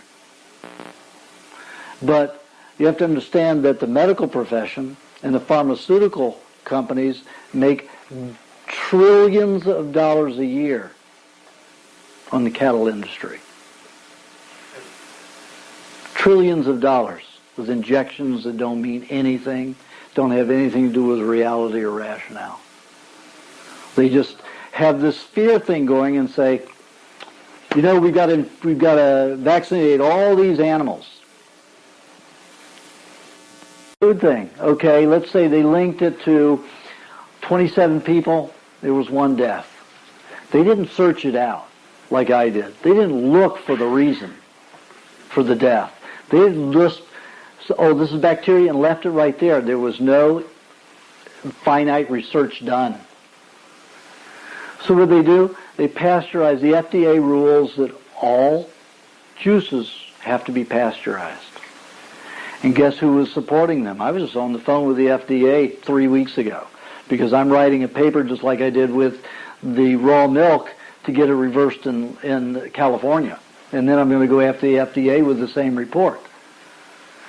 With that, they said all juices have to be, pasteurized because here we had this one incident. I beg your pardon, one incident? If a child dies in a car, you don't ban cars completely and outright. You have, let's say, 32 kids out of 10,000 that died with vaccines. You don't outlaw vaccines. And you're saying one incident of accused infection from orange juice is a reason to get rid of pasteurized? There is no rationale to it. There's no science to it. None. So the medical profession holds themselves up there on this pedestal saying, we are scientific. We are the authorities. Yeah? Show me the science. They can't. They can't do it. So bacteria and virus, parasites, they're all your best friends. They'll get you well faster. That's why my clients, a lot of them will make high meat. Take a look at this test. Edward Howell. Does anybody know who Edward Howell is? He's called the father of enzymes. He took rats and he fed one group raw, one group cooked. The group that ate cooked foods got all the diseases of man. The ones that ate raw had no diseases. Just like Pottinger did 20 years earlier with 900 cats over a 10-year period. What confused him, though, was the cats who ate the cooked food lived considerably less lifespan than the ones who ate raw, but the rats lived the same age. Took him a year to figure it out. He said, wait a minute, the behavior is that the rats who ate the cooked food ate their feces. Mm-hmm. So what he did the next time he did the test, he put a screen down so the feces fell through. They weren't able to eat their feces, and guess how long they lived? 66%. They lived 2 years instead of 3 when they weren't able to eat their feces. All animals eat feces except humans. 100 years or so ago, we didn't have toilets, we didn't have sinks. People were wiping their butts, out there with leaves or rocks or whatever it was, and they were getting all over the hands, and they touched their foods. Man didn't get diseased like that. Disease is just rampant. First individual that I talked, human being that I talked into, hey, and the reason I talked her into it finally was because I was able to show her tests done at the University of Toronto, where Dr. Sarah Arab was using the veritoxin produced by E. coli to completely dissolve human brain tumors that were grown in bald mice, dissolve those tumors in 2 to 7 days, including the vessels going to them. How did they do that? They used the veritoxin produced by E. coli, the thing that's supposed to poison the body. Is the veritoxin from E. coli. And they would inject it into the system. So I thought, sure, eat fecal matter. Get, the E. coli going in the body. So this girl was a young girl, 28 years old when she came to me. She'd been chronically fatigued for 8 years. Her right breast was about 50 rocks, 1/3 larger than the left. She had kidney of the hip bone and kidney cancer that was attached to the adrenal gland. And she'd been on the diet 2 years, almost 2.5 years on the diet. Almost all of this dissolved. There were only about 5 of them left after 2.5 years, and they felt more like rubber rather than rocks. So you can see it was dissolving. However, iridologically, the contamination there hadn't changed. So the whole basis for the problem was still there. So I said, she broke her, it took her 2 years to break the chronic fatigue, so she was, could live a normal life. She was 20 years old when she went into chronic fatigue. So I talked her into eating an ounce of fecal matter. Within 2.5 months, 1/3 of all of that dissolved. 9 months later, she did it again. She ate a massive amount of sheep fecal matter, including part of the bowel. After another 3 months, it was now dissolved by 2/3. Now she's living in Hawaii. She just ate a massive amount of goat, fecal matter, and I'm anxious to see what's happened after that. I'll find out in August. It works. Fecal matter is working. I have one fellow that came to me with cancer of the lung, esophagus, liver, and I think it was intestines. When they come to me at that point, 4th stage, he had surgery, he had some chemo. These people don't make it, usually. They just don't make it, even on this diet. They'll get better, they'll show signs of getting better, but they don't win the battle because there's just too much poisoning going on, too much, damage from surgery. The surgery I found isn't as bad, if I can talk the people into to convincing the surgeon not to use methylate, curcuma, or iodine as an antibacterial during surgery. Because mercury, mercurochrome and methylate are mercury, liquid mercury that they use as an antiseptic. Poison the body with mercury, what are you going to do? You're going to damage everything around within 2 inches of that area. And if that's where your cancer is, you're in trouble because you're creating more dead cells to have more cancer, to create more tumors. So I found that people having surgery, when they do that, they're recovering much better now, and they're actually recovering. So to me, surgery may not be such a bad choice for some people, because they're not going to be able to dissolve those tumors as readily to get rid of them. You know, it might better make it with the surgery. However, with methylate, mercurochrome, you know, the mercury and the iodine, it creates a very poisoned area. Anyway, this fellow that came to me was in terrible shape. I gave him, I've got an outlet for buffalo fecal matter. And so I have it shipped down to me. And I literally spend a lot of money to get this stuff, and then I give it away to these people. And, you know, I can't prescribe anything because I'm not a doctor. And, you know, so I just tell them the experience and I give it to them. Normally, this kind of individual will go fast. You know, go down. They won't be able to eat because they're on so much pain medication that they can't eat. This guy ate the fecal matter and had an appetite. Appetite was eating, because I usually lose them because they're on morphine or something and destroys their appetite and they can't eat.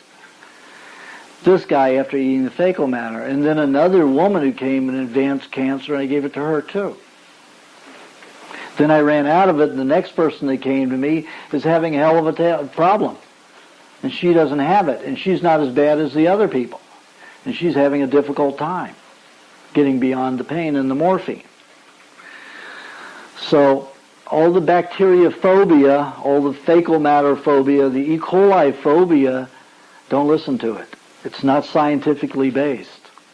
Not an iota of it. Yes? So one can go into the forest and pick up like deer fecal matter and utilize it? Yeah, but trash, you know, E. coli is destroyed pretty quickly as it dehydrates. So, you know, and E. coli is active when it's in the colon, it's in that environment. So you'd have to have it pretty fresh and go into it in the middle of it before it cools off and dehydrates. Because then they're dead. Pardon? So in other words, I should watch the deer and go after it right away. Run Yeah. over. Well, if you really want some good stuff, you really want the good stuff, butcher the deer and eat the fecal matter. Wow. Yes. Have you ever explored mushroom spores? Yes. What's the truth about that, do you think? Well, mushrooms. You're making a pill with 10 different mushrooms in the pill. Uh-huh. And I didn't know what you Well, there. mushrooms are the fruit of a mycelium. Mycelium is a solvent for roots. Mycelium is a white mold. It's a solvent for roots. Tree is dead, if a plant's dead, or any part of their root system is dead and dying, the mycelium will feed on it and dissolve it. Then a mushroom sprouts, so spores can be distributed to find other roots that are decayed. But again, the mushroom does not work on a healthy root. Mycelium works on dissolved tissue. And in the human body, if you've got decaying tissue networks, whether it's, the veins, your bloodstream veins, or your lymphatic veins, which are even more complex than the bloodstream, and the neurological veins, if any of those are hardened and dead, and you eat mushrooms, that mycelium can grow in your system. When you read my book, if you read it, I ate a poison mushroom, the death cap, and survived. I ate 15 times the amount that would kill somebody. And it certainly did change my life. It took me 11 years to recover from it, but some of the toxicity in my body probably would not have gotten rid of it. And I wouldn't be standing up here, 11 days from my 55th birthday feeling better than I ever did, when I was a child. if I hadn't gone through that. It was a rough going through it. I would never do it again, not the way that I did. And I didn't do it purposely. I accidentally I misidentified a mushroom. But mycelium, yes, it will help. If people are taking pills of it, it could be dangerous for them. It could be very dangerous. They say our intestinal tract requires a certain amount of the material to rebalance the intestinal tract. I mean, that's the guy who's promoting it, but... Yeah, well, that's his theory. It's got nothing to do with truth. The intestines need bacteria, not a mycelium. What does the mycelium do versus bacteria? It sounded like... Bacteria feeds on cells, degenerative cells, right. Cells that are dead or decaying or ruptured and are going to die soon. Mycelium feeds on hardened, dead canals. So you've had, let's say, somebody who has symptoms of MS, multiple sclerosis, which means all of the veins of networks of the nervous system have hardened. A mycelium will go in there and dissolve that network so that your body can rebuild it. But if people aren't eating raw foods, they're just going to have lupus. Because a mycelium is very much like lupus. It dissolves the connective tissue. And then there's nothing connected to the skin with the muscles and the muscles with the bones. They're just dissolving. And that's the danger in putting a mycelium in the body if it has a place to propagate. Yes? When I take walks with my dog, he likes to eat horse poop. He likes to what? Horse poop? Horse poop. Yeah. How much should I let him eat? As much as he wants. He just will keep eating it, it seems like. Yeah, but he needs that bacteria. Definitely. Dogs are scavengers. I poop outside so the coyotes come up every night and eat every bit of it. Every day. I've got a natural septic tank. The coyotes. Yes. I've got a couple basic questions on uncooked dairy. Okay, you're saying that carbohydrate is not good for you, so can you explain kind of in basic terms why the milk sugar would be good for you? And then can you touch upon, I've got a source for good uncooked milk and then souring some of it with saliva, and then I'm wondering if that's sufficient to produce different bacteria and stuff, or would I need to get an external source, say lactobacillus and all these different things, as kind of a mother to produce a high quality soured product. Can you touch on that? Mm-hmm. I was going to touch on the specifics about food later, but the sugar problem I'll take now. Any type of sugar beyond a certain amount is too much. The Fulani tribe lives 90% on raw milk. They have no disease, they have no heart disease, no any other kind of disease, but they do have pigment discolorations. And they do have over-emotionality. So, and those are symptoms of sugar, too much sugar. So even from drinking too much milk in relationship to the amount of cream that you get, and the amount of meat that you eat, can be an imbalance. Okay, and then what about soured milk? Oh, and when you sour the milk, does that convert the sugar into another thing, and so it wouldn't have as much sugar? It helps, yes, because it breaks it down into something that can be utilized quicker. Now, I don't like to use foreign bacillus to make yogurt or kefir, because when I was doing some tests with my fecal matter and some cat's fecal matter,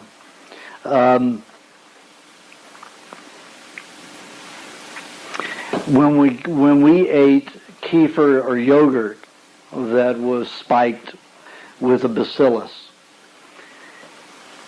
the bacillus that was coming out in the fecal matter was very different, and the properties of digestion were very different.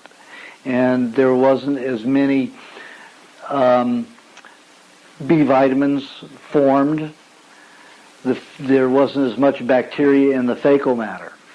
However, when we used soured milk, letting its own bacillus react in the food, we did find the natural bacteria in the fecal matter normal and high.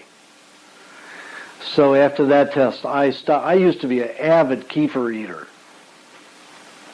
And, then I stopped making it with, foreign bacteria. Now what I'll do is just take the milk, I'll put it in a dark cupboard, because the light will turn it bitter, the fat's in it bitter, and I'll let it sit for a few days until it starts to thicken. And then it's already pre-digested itself, which is what should happen. So if you expose it to light, that's not a good thing then? I just don't like the bitter taste. I mean, if I were raised eating bitter milk like that, like the Hunzas, probably wouldn't bother me. I haven't found anything bad about it being bitter. It's just a taste thing. Yes. Back to the fecal matter. I've heard you talk about eating your own. You got shit on your brain? Yeah. That's an interesting topic. I've heard it before, and I find it really interesting. And I'm just surprised that you recommend eating other animals' fecal matter. Would you rather eat another animal's versus your own? Are you healthy enough? Am I healthy? No, I would trust any animal that lives wild to be much healthier than we are. Or organic pasture. I mean, it wouldn't be wild if it's on a farm. Organic farm. Well, it depends on if it's an organic farm, then it's fine. Yeah. I mean, when I was in Hawaii last year, I slaughtered a goat, and we made a harness. One of the fellows there made a harness for the goat, and we spun it from a tree. Put what is it called? A pulley up there, and then spun this goat around. And then there were several drummers. It was very primal and nice. And there were several drummers drumming, and I had some dirt, making some lines on my face, and two people spinning the goat, opposite each other. As it would come through, they would just gently take its arms that were like it was flying super goat, and just spin it around like that. And every time the head came around, I would cause it to look in my eyes, and I would chant to it as it did to help put it to sleep, to mesmerize it. So when it went completely to sleep, I took a knife and cut the jugular vein, and it had some big bowls to catch the blood, and we used half milk, half the goat milk, and half the goat blood, in the way the Maasai do. Whenever the cows are having offspring at a certain time of the year, 3 months of the year, they don't get much milk because the calves are eating it, so they will bleed one of their bulls and mix it with the milk, so they have their nourishment. So, for some reason, this was in a Pangaea community, a community called Pangaea, and they're almost all on my diet now. In fact, they all are on the diet. And they had been on since January of last year, and this was in August or July when I was there. And they had been what do you call that, instinctos up till then. They ate meat, but not much, and they always ate what appealed to them, their senses first, so mainly they were 60% fruit. So they all had, these sores on their bodies, staph infections everywhere, impetigo, very emotional, socially the person who made Pangaea, who built it, left it because he couldn't handle the people. When they went on my diet, the whole group changed dynamically and everything, emotionally settled and happy and cooperative. And so he came back and he brought it back. Very interesting. Anyway, there were other communities around that saw this change in these guys who were still vegetarian or fruitarian. Some of them raw, some of them partially. They came to watch this. They came for my lecture and workshop like this, and then they came for the slaughter, a couple of days later. And a lot of them were vegetarians. Probably 6 of the 15 people there were not from the Pangaya community, but from surrounding community, and were vegetarians. So we mixed the goat milk and the goat blood together and started passing it around for people to drink. So here were these, because it was all primal and social, it was like they were mesmerized into being there, and they were going to partake in this, having the blood and the milk. But you could see their eyes going, and it was that slow sometimes, just getting ready. You just see the tension, and then one taste of it, you just see their eyes go, and they just start glugging it. We had 2 gallons of it, and it was gone within about 20 minutes. All of it, all 2 gallons. It was like ice cream. I couldn't believe it. They had blood and mixed it with milk before, but it was after it already coagulated. But this, we put it in the milk as it was coming out of the goat and mixed in, was just like ice cream. No gamey taste to it, nothing. It was like rich ice cream that had melted. And it was just vibrant, delicious. So if you ever get a chance, don't miss that one. Do not miss that one. Yes? So, is the fecal matter comparable to the honey meat, or is it better? It's different. Okay, the bacteria, unless you take fecal matter and put it with the meat, then the E. coli will propagate on the meat.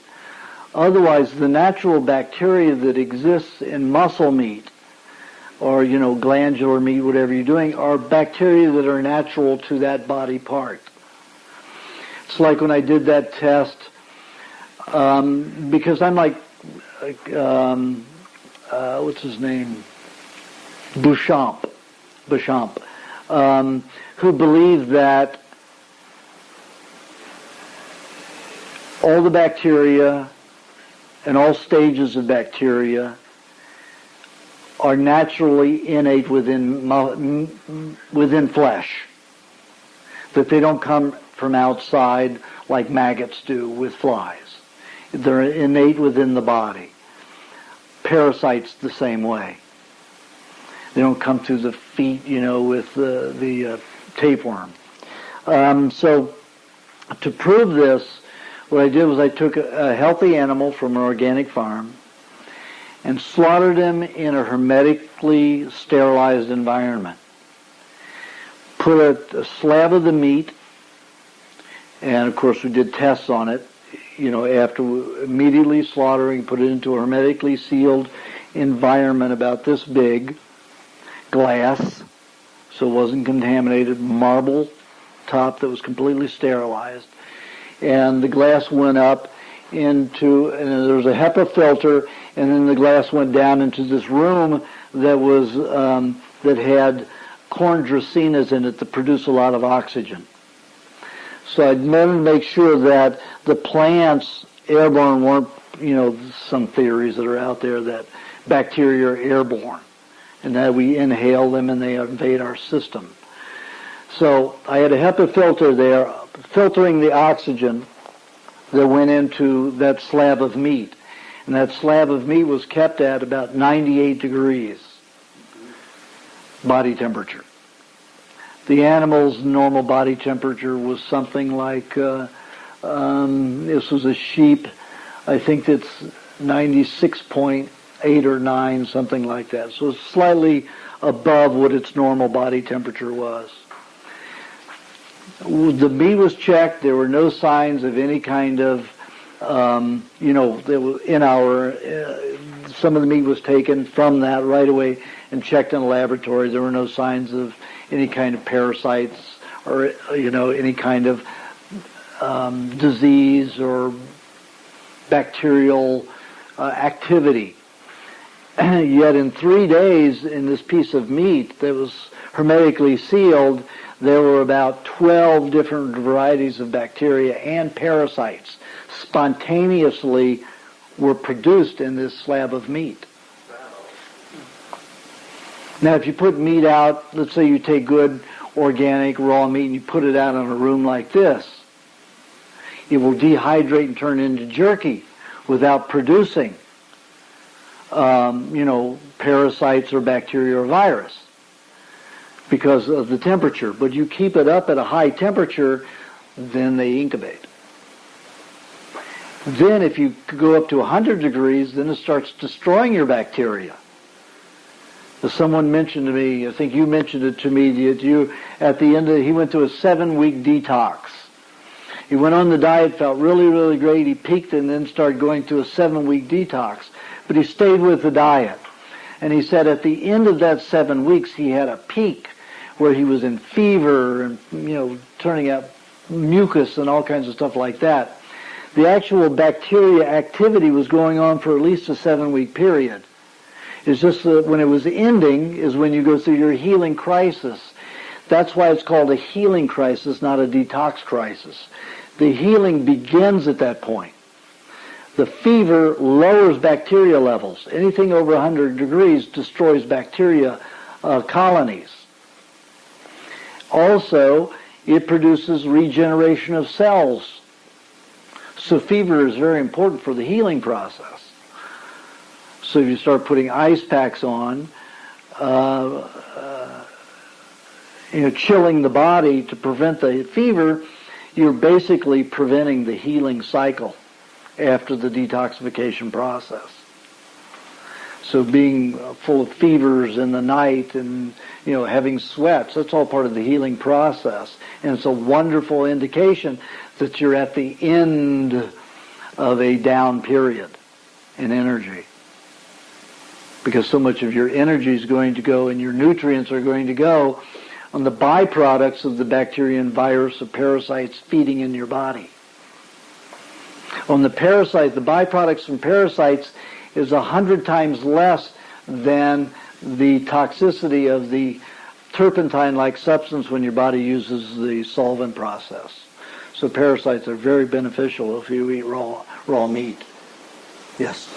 And then in the making of high meats, it's from what I heard from you, it almost sounds like I should make sure that I rot different meat tissues separately from one another so they all have just theirs.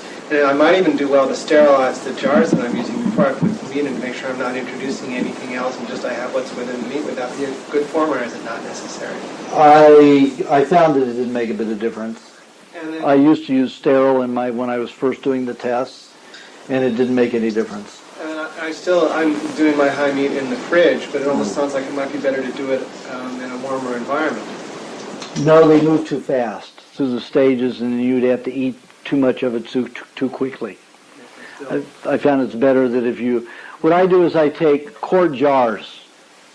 Oh, and this is going to be on Ripley's Believe It or Not pretty soon. They're coming out to film in a couple of weeks. Me eating all this high meat.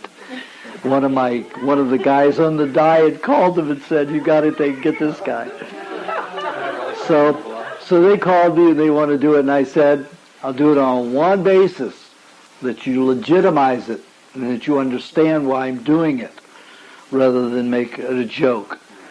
And he said, "Well, you have to understand the nature of our show. Our nature of our show is to make this an unusual, rational thing." Rational object, yes. Doctor on. Yeah, sure. Anyway, what I do is I take 3-quart jars, and I'll take a pint of fowl, a pint of red meat, and a pint of seafood, fish. And I'll dice it up into bite-sized pieces so that I have half airspace to half meat in each jar. One with fowl, one with the seafood, and one with the red meat. Put a nice canning jar lid on it so it doesn't stink up my refrigerator. And I use the ball jar lids because they're enameled. The curd jar have that plating, steel plating on it, and it will rust and falls down into the meat and destroys bacteria and poisons you. So use the ball jar lids with the enamel plating, the enamel coating on it. And it has a true rubber sealer. The curd uses some gray matter that melts into the food.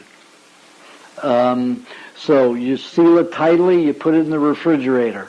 Every 3 or 4 days, you take it out of the house. Don't open it in your house because it will stay in your curtains. It will get on everything for days.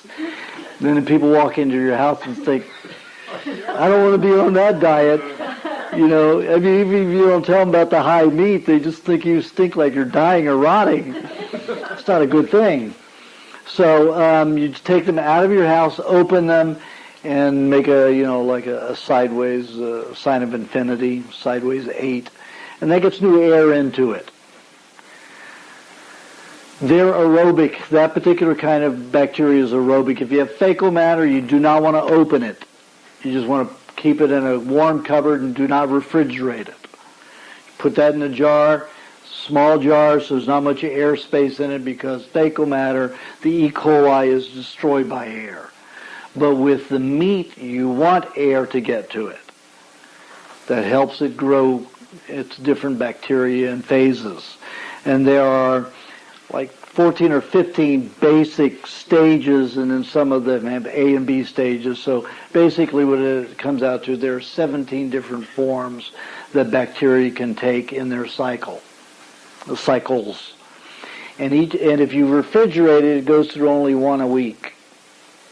And if you're eating it every week, you're going to get cycles, those cycles. And even at the end of those 17, it starts it over again. So, I've eaten meat, high meat up to a year old. If you do not open it, it goes dormant after 3 or 4 days when all the oxygen is used. And so it just goes dormant at that stage. When you start airing it again, it'll pick it up from that stage. Do you need to stir it around? No. Well, when you're doing this, it's going to move a little bit. You're not making ground meat. Don't use ground meat. And chopping. When is it good to start? I remember before that the recommendation was to wait actually even several months, and then it was like start eating it maybe about 2 weeks in. Is there a minimum time into the rotting process where you should start eating, or can you? Well, that depends on what you want to do. If you eat it between the second and third week, in the second and third week, you might cause yourself a tremendous detoxification. More so than the older? Yep. For some reason, the second and third weeks create very radical bacterial reactions. Maybe if you've been on the diet a long time, it'd be fine. I did that with fish one time. I ate 8 ounces, and I ended up with meningitis and spinal meningitis for 6 weeks. Sure, it made me, better in the long run. I got rid of a third of the scarring in my brain. I don't feel any smarter, but maybe I am. But it did get rid of that much scar tissue, but it crippled me I was in severe pain probably 5 days, and I spent 2.5 days of that practically just on a couch where I couldn't move my legs and my spine. They had to be lifted, and even with my girlfriend lifting my legs, I was in severe pain. And I practically had to live in a bathtub, hot bathtub, just to get through it, to survive the pain. But it was a good thing. So, and that's probably the third time I've experimented doing that kind of thing. And the second and third week, unless you're ready for it, don't do it. Okay. Unless you're eating a very, very small amount. I haven't had that problem with beef, and I actually haven't tried that particular period with fish. Mm-hmm. I don't think I've consumed any in the second, third week. It's either been older or it's actually been after the first week. So it's good to know that. Yeah. So I skipped the second and third week unless you want those very aggressive stages. Got it. That's with any of them, right? Yes, any of the meats. So there's the fact that I'm... I ask people to wait 4 weeks. 4 weeks. Yeah. Okay, so the fact that I've very often eaten the beef in second, third, fourth week, and I'm not having a reaction is an indication that at least that particular area of detoxing, I don't have heavy stuff. Correct. But somebody else might. Right, got it. Yeah. Yes. Is there a limit for the aging you found? I've only had it up to a year, and I've not kept it beyond that. So I don't know on that. Yes. Did you just eat one piece at a time, or did you? Well, getting people to eat high meats probably in fecal matter has been the hardest thing. Probably taken me 20 years to get people to do it. I mean, get to the point where, my book is down and people think that, God, this makes so much sense. He can't be completely crazy on this one, too, I mean, he can be so rational everywhere else, he can't be off base on this one. So I'm getting people to try it, I'm not a doctor, so I can't say, you do this, and get away with it. It doesn't work. So I have to, coax people into do it. But people are finally doing it in the last, 4 years, 5 years. And the results are pretty tremendous. As far as how much to eat depends upon you, I guess. I've had people experimenting. I know the last time I was here, I talked about the girl who was on psychotropic drugs for 22 years, 5 a day, depressed. This woman, a good day for her was, I feel good today. That was a good day, and I'm not kidding. Otherwise, she was a bitch. And I mean, it's like she was, hit a PMS button that hits 10 times worse than normal. And that was what she was like every day, all day long. Not a nice person. From the drugs, you think? Or? Oh, yeah. From the drugs, definitely. But she'd been on them for 22 years. She was in her late 30s. And after a year and a half of working with her on the diet, I said, listen, I can't work with you anymore unless you at least experiment with the high meats. They really work, It's very emotional. It goes to this. You go on and off the diet because you don't feel well, because you're unhappy. I've seen this high meat turn people around. The Eskimos do it before they go into a heavy winter, and they stay happy all through this excruciating weather. Even if they get a little frostbite, they still stay happy. I mean, these are incredible people. So I said, they do this high meat for a reason, and they will eat, handfuls at a time going into the winter. And they do it every year in the summertime before it goes into fall. And I said, just try it once. If it doesn't work, we'll keep trying other ways and go back the slow way. But just give it a try. I'm already on this crazy diet. It's antisocial. I don't have any friends. They think I'm crazy. I'm eating all this raw meat and everything else. Hung the phone up on me. This is what I've been getting for a year and a half. So finally the next day she calls and she says, okay, how do I make the meat, high meat? So I went through the whole process. I don't have 4 weeks. I may be dead in 4 weeks. So I said, okay, well, there's a guy that's actually making it and selling it now. So why don't you call him and see if he has any? He's old enough for you. So sure enough, she did, and he did. He had some. So she got it. So I get a call that evening. I just ate the high meat. I'm nervous. I'm frightened. I want to talk to you. Call me. She'd already, she called me like 40 minutes after she had eaten it. You tell she was already changing. I get a call every hour for about 4 hours, all the way through the night. And I'm listening to it. I'm not going to answer this phone because I'd be babysitting her all the way through the night. The phone call in the morning, she was giggling and whistling. This woman eats it every other day. She is completely a different person. Golf ball fight? Her meds, she's down on her meds to, probably a fifth of which she used to take. And I think she does that because she's just afraid to go cold turkey on them. But this woman, I met her at a party, it was like in January, and she was just she just sat there and was so mellow and happy and light. It's like, God, just high meat, that's all it took. And she's able to stay on the diet better. So the high meat is very, very wonderful. Now, she eats about a large marble-sized amount every 2 days. How does it make you happy? What is it doing to your body and it's like just your everything? Well, take a look at what I said about the 3 processes of how the body cleanses itself. The solvent process is the slow one, it's high in toxicity. Bacteria and virus are very much helpers in the body. The toxicity is 50% less than the solvent process. So the body is probably, it's like you. So you have a whole room cluttered with garbage and you have to clean out the room. And all of a sudden some neighbors come over to help you.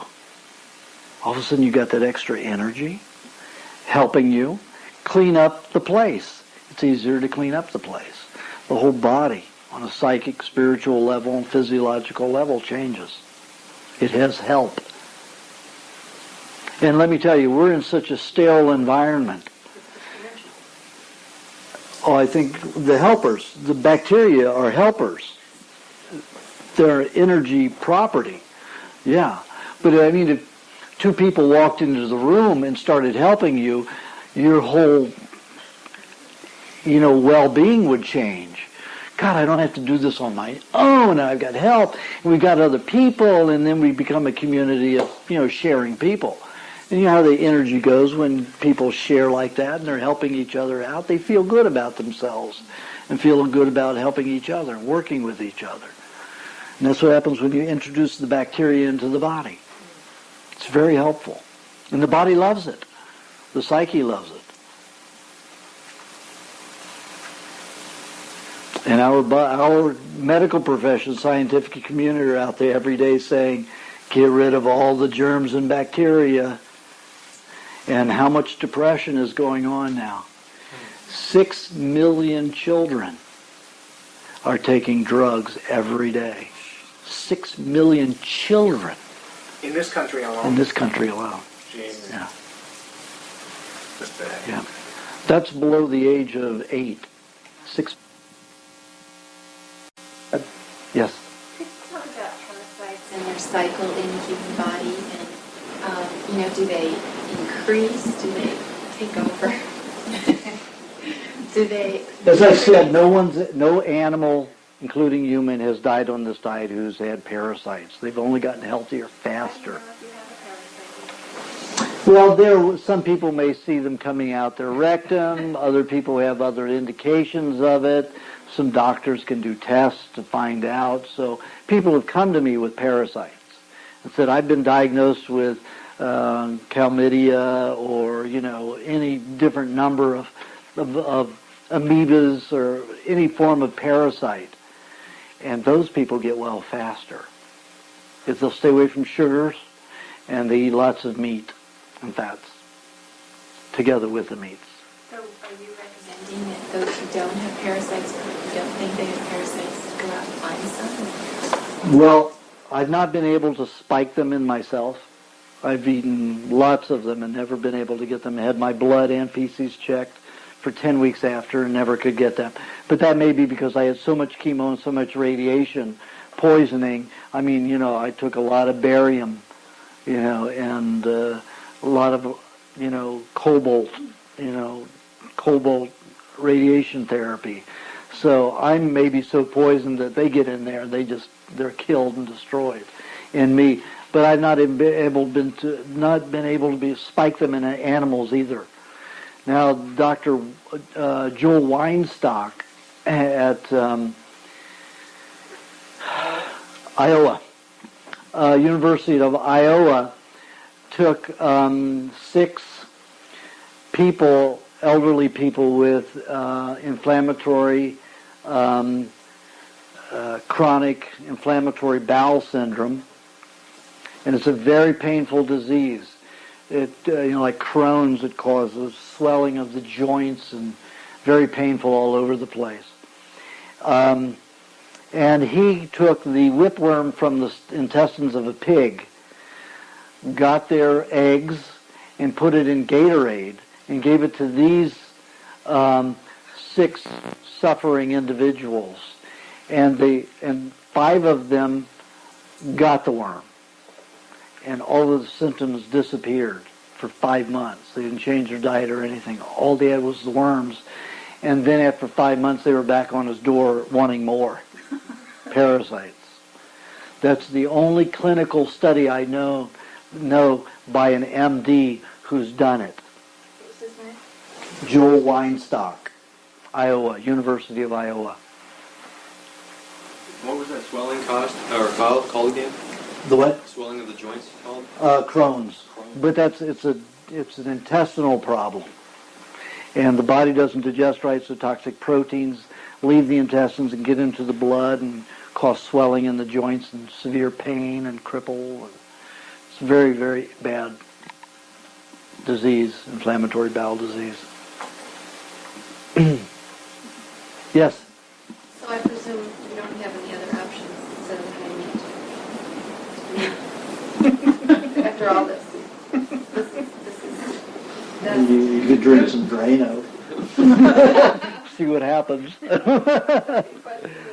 I've been having a problem keeping the smell in the jar, even in the refrigerator. Is there a trick or something that I should do? Get a small refrigerator. A new cap on each jar? Yeah, I would put a new one on each jar, or get a small. I have clients who are getting small refrigerators just for that, and they keep it in the garage or something. Not in the house. Yeah, I had the same problem. Yes. I had a friend who had been an operating room nurse, and we were always into health things, and we were dealing with getting rid of parasites at the time. But she'd say, "Well, what's happened?" Because every time they have an operation, there's just everybody is filled with parasites, and she'd always wondered why.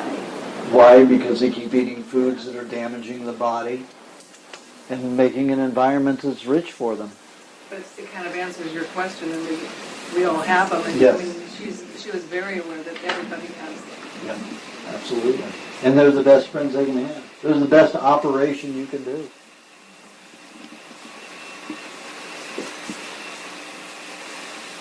Okay, let's get into some food combining. Now, we talked about the indigestibility of vegetables. Everybody get up and stand and stretch. Good idea, Jerry.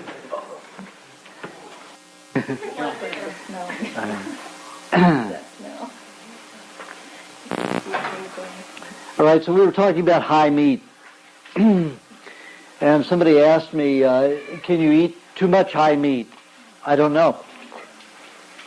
Probably the 8 ounces that I ate at that one time of that very aggressive stage was too much. I don't think I would do that extreme, force that extreme of a detoxification at any particular point. But the people who have consumed, like a marble size to a golf ball size amount every couple of days has never been too much. You have to understand that part of the bacteria is going to be destroyed by hydrochloric acid in the stomach. So how much is actually getting through depends upon how much is absorbed in the mouth before you even swallow. The girl that I was telling you about that had the distemper, she would chew it. She chews it until it's completely absorbed, till it melts in her mouth. She will keep it in her mouth because it works. It gets into the brain everywhere quicker. So she will completely chew it. If she doesn't chew it like that, she doesn't get as good effect. And that way she has to eat more. She'd rather eat less and get better quality. So she will chew every bit of it. Gordon also reminded me that when I was talking about solvents, I didn't complete that area. Other things that can be used as solvents as you use, bacteria, high meat, is pressed oils. Not only coconut cream, but flax oil and olive oil that's pressed below 96 degrees Fahrenheit. 90% of that will become solvent reactive in the body. That can make some people detox too quickly with the turpentine-like substance accumulating too much. So it depends upon, how you react with it. Most people can handle 2 ounces a day every 2 to 3 days, always with a meat meal. If you have it with egg and with a fruit, you're asking for a detoxification that'll tear your system apart. And you're going to be asking for some symptoms that you may not like.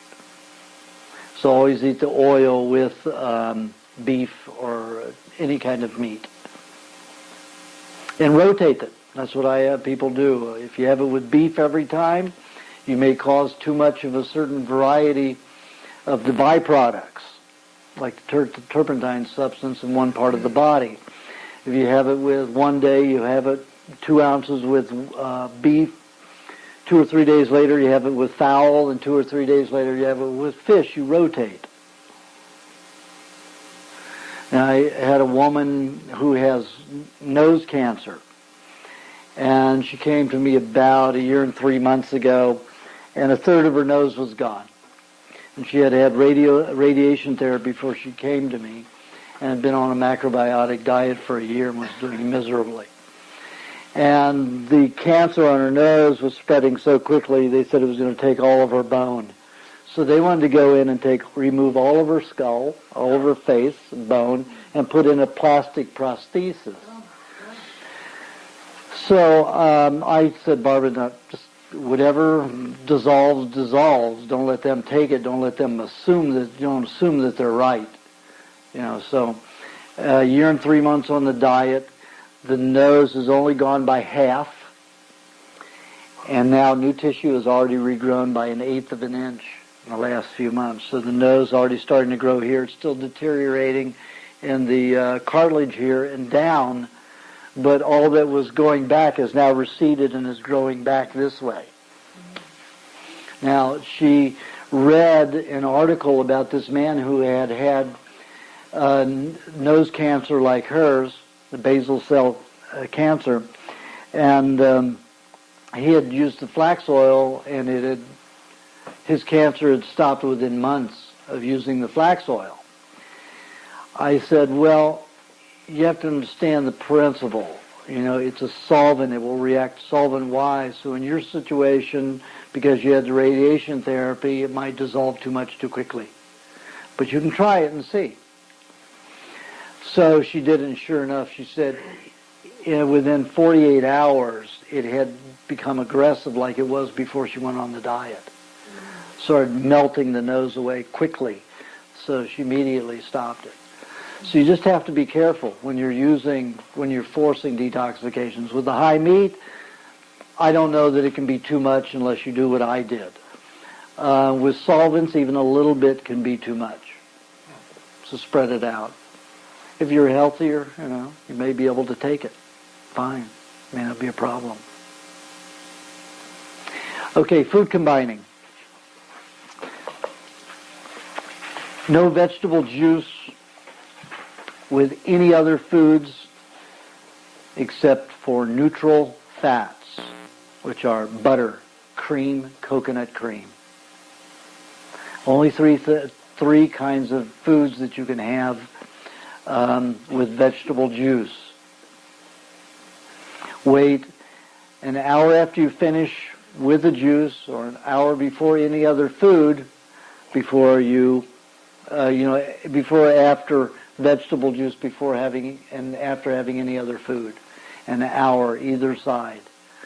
The reason for that is vegetable juices are alkaline.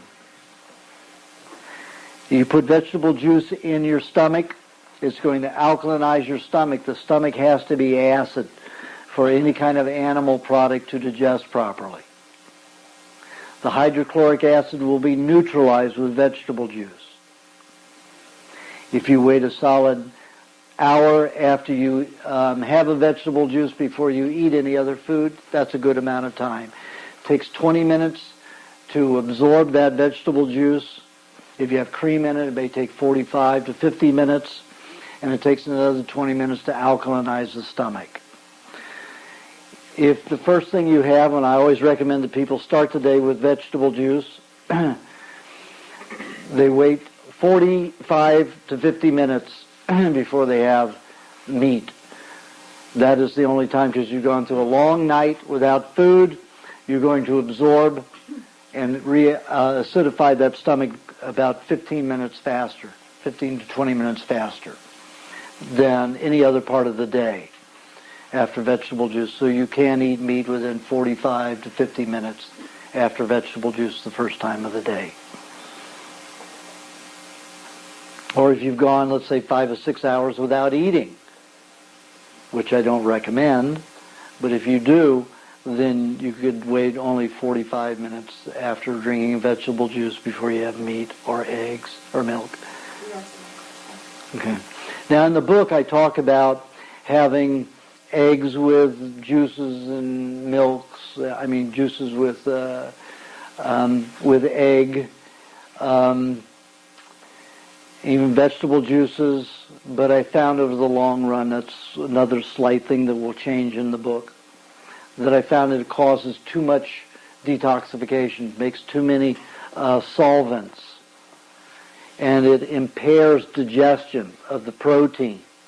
So what I've found is that some of the proteins, when you mix vegetable juice and the egg together, that some of the protein is getting into the blood without proper digestion, because you've alkalinized it with the vegetable juice or fruit juice and the egg. So I found that I get much better results when I tell people not to do that. Have their eggs with milk or cream or meat, but not with fruit juice or vegetable juice, or even with fruit. Or banana. So that would apply to powdered vegetables, like a lot of people sell these green products, which are Those again are like the herbs, they're poisonous. You have to understand that algae utilizes a lot of mercury and a lot of other heavy metals. So when you dehydrate it and then you put it in your body, it's a free radical. So it works, it makes people feel better because it's poisoning the body, the blood. So then your body creates adrenaline and other hormones to deal with that poison, but people get high on the adrenaline and the hormones, and they think that they're better and they're not. So it's actually poisoning, and it's not a healthy reaction from it. Green products. Right. And you're not a vegetarian, and then to have it dehydrated, you're going to be like a cow trying to eat dry matter. He can do it, but not very well. You look at his fecal matter when he's eating hay, dry hay, and 50% of it comes out undigested. And you put it in a human body, which is mainly carnivore, you're not going to digest much, and that you do get out of it is going to be poison, free radical metals.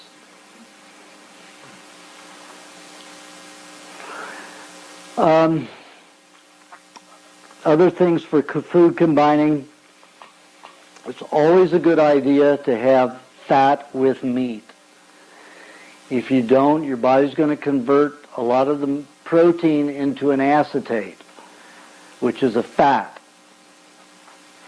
Why make the body do that? If you're eating expensive meats, you want them to turn into matter that will help you regenerate cells and become more alive. You don't want to waste your your meats on making them into fats, your protein making it into fats. So I recommend that people have at least 3 tablespoons of fat with every meat meal, preferably butter. Does coconut cream work? Remember, coconut cream is about 60% solvent reactive.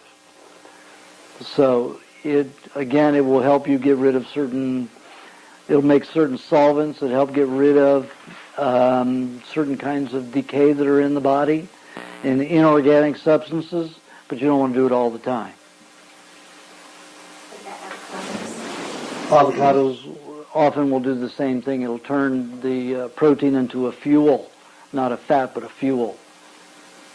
I mean, if you really need high energy, it is a good combination. That would be meat and avocados? Yes. Or a lot of sexual energy. Would you consider oils to be a source of good fat, or just... No, I said they're 90% solvent reactive. So if you're going to have that only once a day, every couple of days, unless I see that there's a condition in the body that needs a lot more olive oil. Let's say somebody was in bad shape and they had multiple sclerosis. I would suggest that they eat olive oil or flax oil every day, once a day, with a different meal every day. So to get through it quicker, to reverse it. Meat would be butter, be the best. Milk, Butter, eggs. And milk, eggs. Yeah. Okay, those three would be good. Yes. So you can overdo it with avocados in the same way as the oils, or are they not quite as... You can't overdo it because the liver has a difficult time with avocado, most people's liver. Avocados are difficult to digest. So every day is too often? Depends on what you're eating. Every meal is too often? Definitely. Okay. Yeah, definitely. I do recommend if people have had lots of radiation therapy or been exposed to radioactive materials that they eat a half to a whole avocado a day with a small orange to help get rid of the radiation. Like the woman with the nose cancer. You know, she had quite a 10, 12, 15 weeks, I think, of radiation therapy, aimed right in her brain. You know, so I have her eating, it more often than I would suggest normally for people. Just to help get rid of it. But I made her wait a whole year before I did that because I needed her to stabilize first. And let's see, it was about 3.5 months. I see her about every 3 months. And the amount of radiation that was discharged in that 3.5 months period was more than I've ever seen. Quite good. And she was able to withstand it because I gave her a year to get healthy enough. I used to just go right in and do that, and then they would get nauseous all the time and get them off of the diet. So I've learned that you have to finesse the body as well as the person. So works better. Yes? So if you eat meat and you have one egg, is that okay then? If you don't have the butter or the Yeah, cream? that's better. Yes, it's fine. Yeah. But the ultimate would be the butter. Yes. And how much? 3 tablespoons. Oh, that's right. Yes. Is there a nutrition difference between regular raw meat and dried raw meat? Yes. What is... Anything that's dehydrated loses enzymatic activity. That means you're going to assimilate and utilize a lot less of the protein, the fat, anything that's in it. Is your body's going to have to go in, the pancreas will generate hormones, synthesize hormones, send it out to every cell in the body to tell it to give up some of its innate vitamins, enzymes, minerals, proteins, carbohydrates, and fats to go in there and digest the food. It isn't as bad as cooked food because in cooked food you have all the byproduct toxins that are formed from cooking like heterocyclic amines and lipid peroxides. Dried meat you don't have that, but still you're lacking the vitamins and enzymes in it. So what about for backpacking? I want to go backpacking, and it'll be rather tough to pack heavy raw meat. And just eat yourself. Good, he laughed. No, it's fine when you're doing that. I mean, the American Indians, North American Indians, like in Alaska and Canada, they used to make pemmican, and they would dry the meat into jerky, then beat it into a mince, and then roll it in blubber and let it sit in the sun. The sun would allow the meat to lipidize itself. In other words, instead of being hydrated, because meat is anywhere from 55 to 60% water. That's why when you dry meat, it'll be this big and then this big when it's dried. So it's like 55 to 60%, sometimes even higher in water, depending upon the animal. I mean, as a wild deer, it's only about 55% water. If you're getting a domesticated animal, cow, it can be 40, 35, 60 to 70% water. So what they would do is they would make this pemmican, and they could take a 90-pound block, and they could go all the way across from the Pacific Ocean to the Atlantic Ocean on one brick, one 90-pound brick of this pemmican. One brick. And they'd eat about a half a cup of it a day and drink water. Like 3 or 4 or 5 cups of water. And they would go constantly. But they would only do that periodically. They wouldn't do it regularly. So if you want to do it once in a while, that's for your fun, that's for your activity. Yeah, I'd like to try that. Or maybe go fishing, eat some raw trout. Well, that's not drying it. I've been searching for an ultimate pemmican recipe, and I got one from an Indian just a while ago. But the question I had, and I want to ask you this, is it's 2/3 dried meat, like you said, but then to rehydrate it with some fats, they took the fats from the deer, cooked them, rendered them, and what floated to the top, the clean stuff, that's what they put back into the pemmican. That's what they do now. But in the old days, they would just let us sit in the sun. How do you feel about that, though? I think it's not good, because you got lots of lipid peroxides in it. Then what would you choose to use for that 1/3 to rehydrate the meat? Well, you have to understand that the American Indians would make it every year just to make sure they could get through the winter if they had to. They never ate it unless they had to. They would bury it at the end of the year if the next season. As soon as, a late spring came along, they would bury it. They would never eat it. They only ate it if they had to. It was an emergency food. And that was making it raw. That was without boiling it. Let's soak in olive oil. I've tried that. The deer we bagged out here and did that. I soaked it in olive oil and peanut oil when the peanut oil was good, and it never absorbed a bit of it. You have to beat it and mince, and you'd have to put it out in the sun again. And the sun damages pressed oils. It doesn't do that. I mean, it turns animal fat bitter and sour, but it doesn't putrefy it. But sunlight will putrefy pressed oils. Yes? You said you shouldn't have eggs with fruit juice. Correct. Even though I have it in the book. Well, in the book I say never drink fruit juice. I said, but you can blend it with, like blend banana with eggs and stuff like that. I still think as a transitional diet for people, it's a good thing. And that's why I'm not going to change some of that stuff in the book, because it's a good transitional diet. And then as you're getting into the diet and get more refined, then it's eliminating a lot more of that fruit.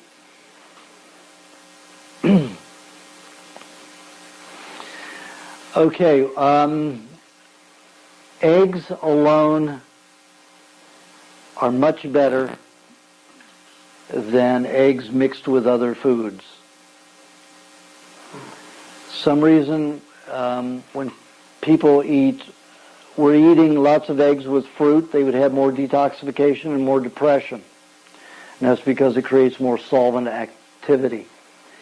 When the eggs are raw by themselves, Rocky style, they have a tendency to be similar to meat. They don't help regenerate cells, but they will certainly help maintain cells that already exist. And that example that I gave, I think, before here was the woman who had emphysema. And her MD called me 3 years ago, last February, and said, got an emphysemic patient. She was diagnosed about 7 years ago. She's been mostly bedridden for the past 2 years. She's on machines. If we shut off the machine, she will die. She's probably going to die this weekend, and this was a Thursday night, late. So her time, it was like 8 o'clock my time, must have been 11 o'clock her time. I said, well, you're calling me a little late, aren't you? And she said, Well, I'm an MD. I have my practice to protect and my family's livelihood. I said, well, that's your conscience, but only thing I can suggest is you buy 10 or 15 dozen eggs, put them at her bedside, and have her eat one as often as she can. So on Monday morning, I got a call from this woman with this raspy voice thanking me, so she explained who she was, told me she ate 33 eggs a day over the weekend, so she ate 66 eggs, was out of bed and off the machines, wanted to know if there was anything else she could do. Yeah. Wow. Yeah. Yes. Regarding eggs, I have my eggs with milk. That seems to make me tired. Can you address that a little bit?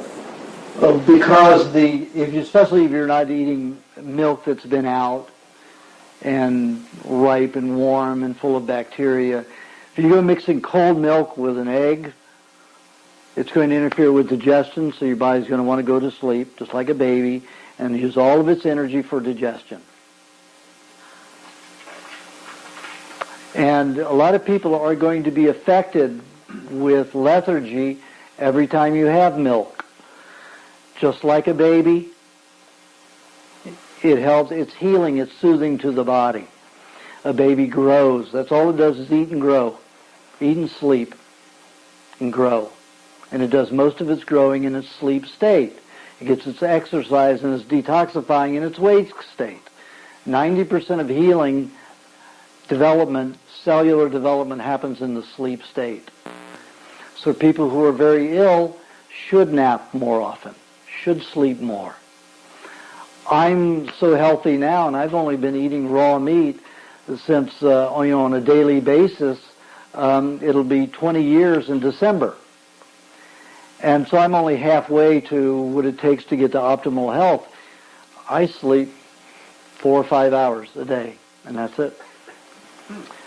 When, I may go through a cycle where I need to sleep 6 to 8 hours a day for, 4 or 5 days at a time every few months. But that's it. And when I was so ill, I used to sleep 14, 16 hours a day. As a child, that's all I wanted to do is I slept through class. I slept all the time because I was so ill. Yes? So I've been making my milkshake with eggs and then cream and milk.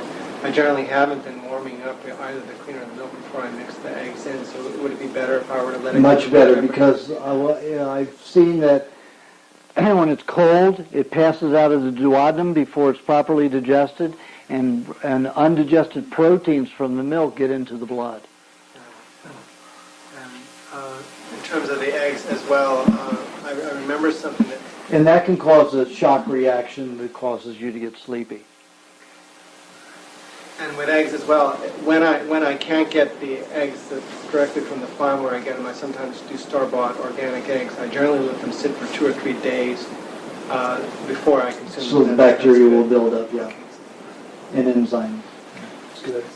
Now, you have to be careful with this organic when you're looking at eggs. Organic, I found, is probably a bad signal for an egg. The organic farmers that I've questioned about their feed it 75 to 80% processed, cooked soybeans. Who gives a shit if they're organic? This is garbage. This is poison. You feed, chickens will not eat raw soybeans because it will kill them, just like it will kill a human raw. And processed, of course, you've got toxic heterocyclic amines, you have all those other hormone poisonings in the soy. So soy is basically a poison. So if you see organic in eggs, you make sure you give that manufacturer a call and find out what's in the feed. The same with our organic chicken down in Los Angeles called Rosie's. 75 to 80% processed soy is what they feed those. Because I called them, I said, you're organic. It's great it's organic, but it always tastes like postage stamps to me. It's very bland. It has an odd taste. What do you feed it? Well, 75 to 80% great organic soy. I said, well, you can't feed soy to a chicken without processing it. Yeah, it's processed. I said, then who cares if it's organic? So I went back to eating Rocky Juniors, which is 75 to 80% raw corn. And only about 20% processed soy.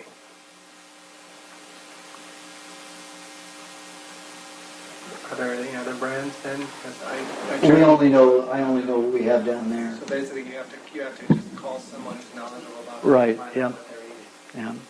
Yeah. Yeah. Like we've got this farmer, Mark McAfee, to do his whole organic dairy raw. I mean, and just to keep it getting into the products, we just need to find more farmers who are willing to go this route. So would you say it's better to find chickens that are 75% non-organic raw corn? Absolutely. Absolutely. Because like I said, my experiments with animals, including me, when we ate inorganic meat, tested for the concentrations for pesticides and for hormones and inorganic fertilizer residues that were in the meat, and they were in the meat. When we checked the animals, some animals ate it raw. This was all the same animal that we were eating. All the same side of beef that was from one animal, the same animal. So we took different portions of the meat that were being eaten from all over the body, and then got the level of pesticide poisoning. It was just in the muscle meat. We didn't use any bones for this or any glandular tissue. This is just the muscle meat. And some of the animals ate it cooked, some ate it raw, I ate it raw, and our fecal matter, when the byproducts came out,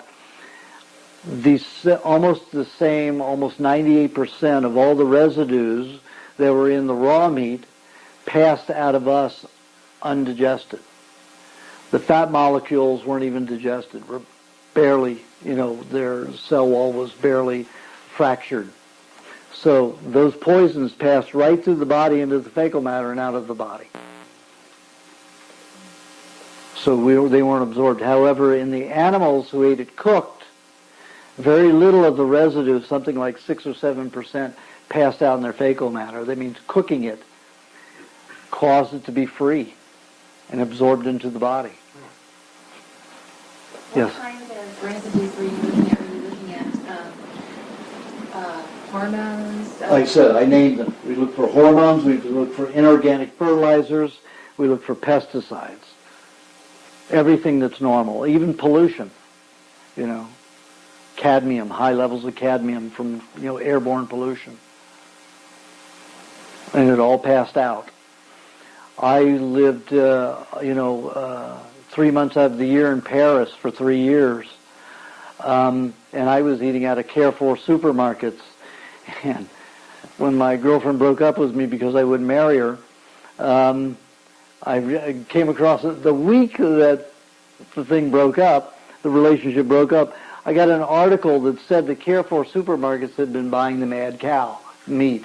So I had been eating mad cow meat that entire 3-year period. And I'm not too bad.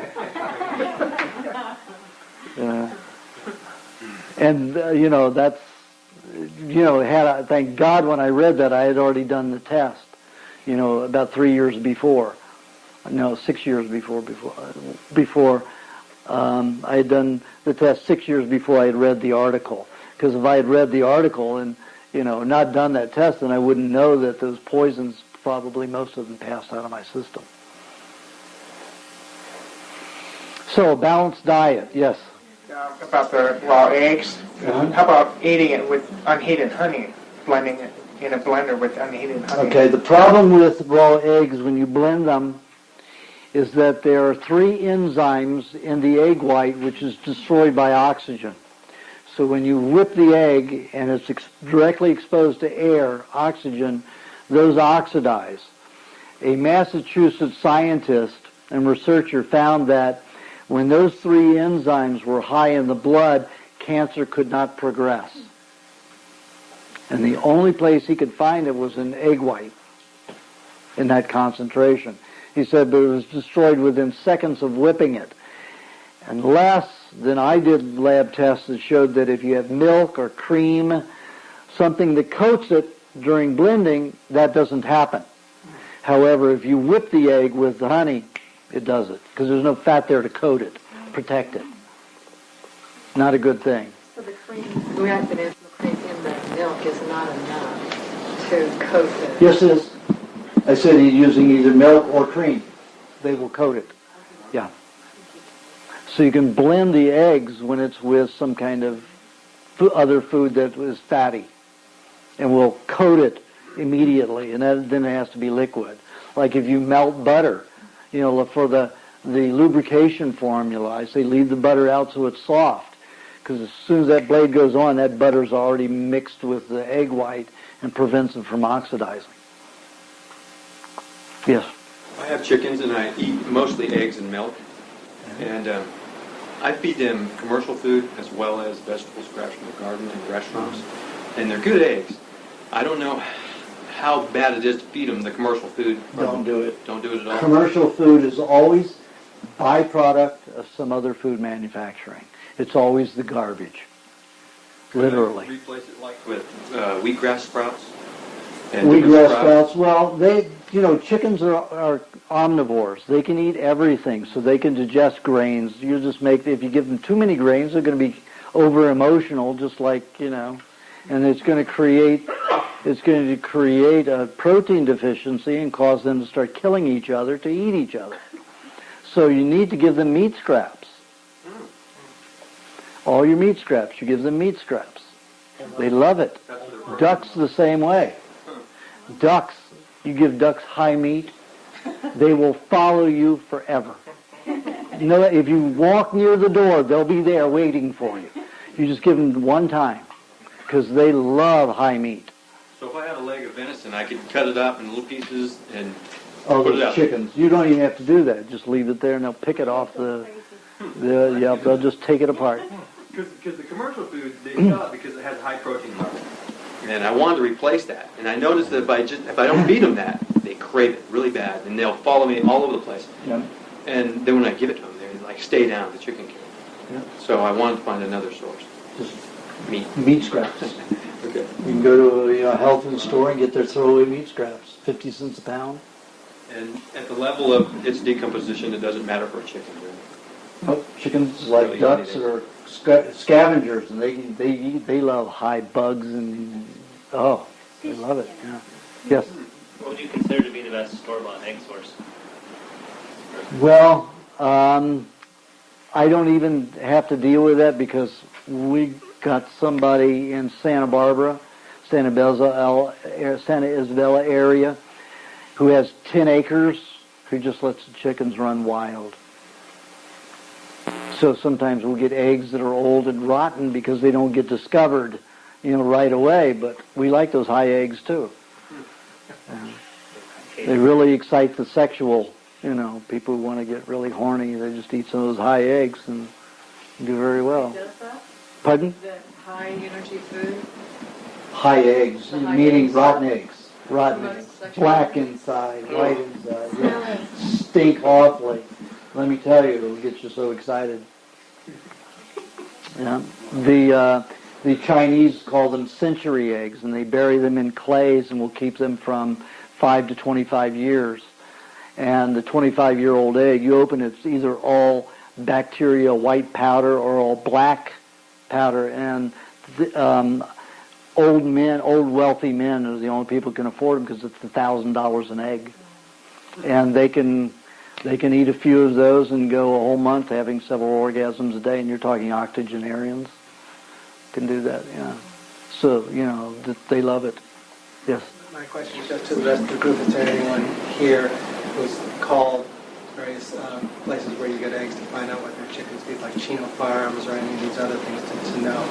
Because sometimes I have a very limited supply of eggs. There's one woman on a farm I can get them from. I'm not in a place where I can raise my own chickens, and she runs out constantly because she only gets about 2 dozen a day from her chickens, and so I can't always get them. So I tend to go to the store to buy them, but I don't. There's so many different brands, and I haven't had time to research what they eat. Anybody with any experience? No. We need this chicken farm over here to start a big massive. I want to produce network. Good. I eat a lot of them. And I want You just go to those health food stores and you make a deal with them, because you can buy it by the bags, and just make sure that they're not putting Clorox around and they're not getting Clorox in the bag of meat, because they'll do that. And just buy the bags, 25, 30 cents a pound. Boy, those chickens will be so healthy. Those eggs will be so rich. Okay. I'll try that. What about bringing home roadkill, healthy deer roadkill or something to feed the chickens? Great. Yep, I almost got a raccoon on their way here. I looked at that and said, he just got hit. I can see him. Yeah, I sometimes bring home roadkill, not to eat, but to put out in the fields and watch the buzzers come out and feed that on there. My roommates, they are nuts. Roadkill home. No stuff by. Drop off the roadkill for you, Chuck, right at your front door. So here's a gift for you, buddy. Those chickens will love it. Yeah. I want 10 acres out there too, so I let them run as much as they can. But they still like that protein, that high protein. Yeah, it's all you do is get that high, go to a slaughterhouse. Get whatever you want, because they'll eat everything. They usually eat the cartilage. They won't eat much of the skin if it has a lot of hair on it, but they'll eat the cartilage. They'll break the bones apart. They'll just keep chipping away. So you can throw a whole carcass out there and they'll just clean it up. Oh, yes. No. I mean, if they're really big, hard, like femur joints, they may not eat it all because it's too hard for them. But they'll pick it clean. Yeah, they'll pick it clean, definitely. Yeah, if you break it up, then they'll eat it. Shatter it. Yeah. Okay, basically I recommend if you're high in energy and you're hyperactive, I recommend eating 2 meat meals a day. The reason for that is when you're high activity like that, you eat 3 meat meals a day, you burn it up. And nothing's left for you to regenerate cells very easily. So I suggest 2 larger meals of meat, so it takes you much longer to digest it. And that way your body has more than it needs for fuel, so then a lot of it will turn into protein for regenerating cells, for healing. People who are low in energy, they need to eat smaller meals, meat meals, that digest quicker. So I recommend 3 meat meals a day. And usually the best cycles that I found is juice, meat, a milkshake or eggs by themselves, juice, meat, unless you're a hyperactive person, then don't have meat at that time. Have another milkshake, or if you have a high metal problem in your body, or you want to use some solvent stuff, have, like some whipped cream or raw cream with some fruit, or some coconut cream with some fruit at that time. If you're having 3 meat meals, then you have the juice, then you have the meat, and then you have that fruit meal with the fat. Then wait at least an hour and have another juice, then another meat meal, and then a lube formula or another milkshake or just eggs, and then another juice before you go to bed. That is the safest, and those are the most progressive eating patterns that I've seen. And they work for almost everyone. Yes? Juice, meat, eggs or milkshake. Or if you're very dry, lubrication formula. Like you, I would have you eating, make a big batch of lubrication formula and eat it with 3 times a day. Like with butter. Well, the lubrication formula, depending upon the person, is usually 1 to 2 eggs, 3 to 4 ounces of butter, 1 to 2 tablespoons of lemon juice, and 1 to 3 teaspoons of honey. If all those are room temperature, when you blend them together, it'll be a very creamy, tastes like a lemon meringue drink. I'm sorry, Aajonus, could you say those 4 items one more time? 1 to 2 eggs. Okay. 3 to 4 ounces of butter. 1 to 2 tablespoons of lemon juice. And 1 to 3 teaspoons of honey.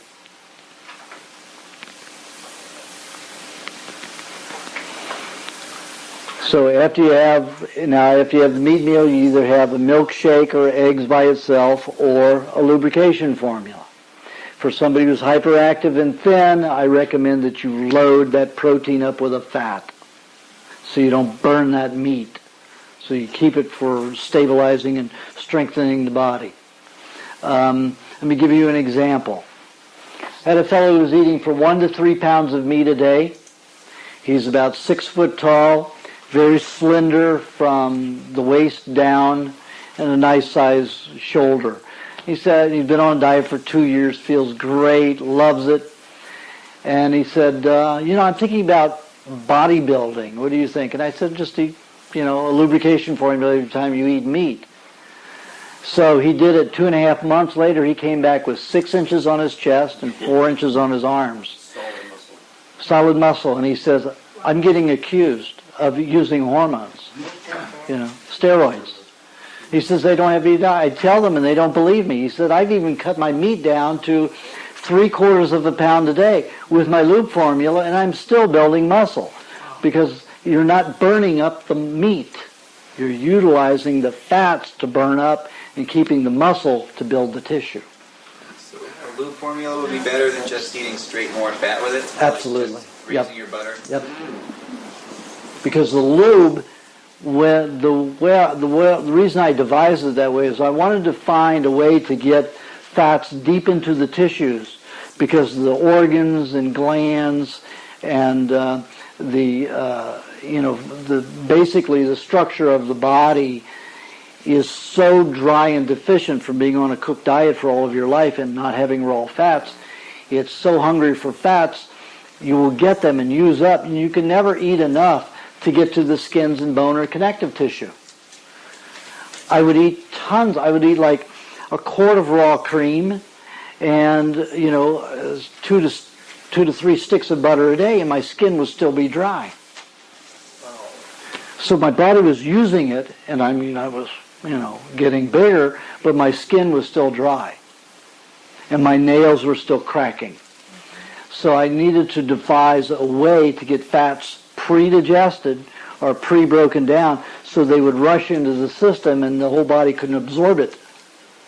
A little bit at a time. It would be so much flushed into it that the immediate areas couldn't absorb all of it, so it would get spread out to the whole system. Because when you eat, your cream and butter by itself, it digests slowly. And it gives out a little at a time, and those hungry buggers are just like orphans. The orphans who get there and get the food, get the food. And those who are in the back don't get it. So unless it's more than they can consume. And that's what the lube does. It gets so much fat into the system so rapidly that not all the cells can absorb it before it gets all the way out to the outer tissues of the body. Yes? If you don't have butter and need to make a lube formula, is cream or coconut cream acceptable? It will not do the same. It won't do it. No. The coconut cream is close, maybe by 50%, but the cream won't do it. So you can't make butter from cream? Yes. Yeah. That's easy. Let's go over that very quickly. When you're making cream into butter, if you do it normal way where you have to churn it and do all of that, it takes a lot of time. It has to be a certain temperature. If you want butter in a minute, take a canning jar like this. If you want a larger one, take the 12 ounce, but don't go any larger than these two sizes. 8-ounce or 12-ounce jars. Screw the blender blades on top after you put the cream in a half-inch from the top. That's the trick. If you put it down here, let's say you put 6 ounces of cream in here, guess what? When it comes into whipped cream, it stops. It won't go any further. It'll just stop at whipped cream.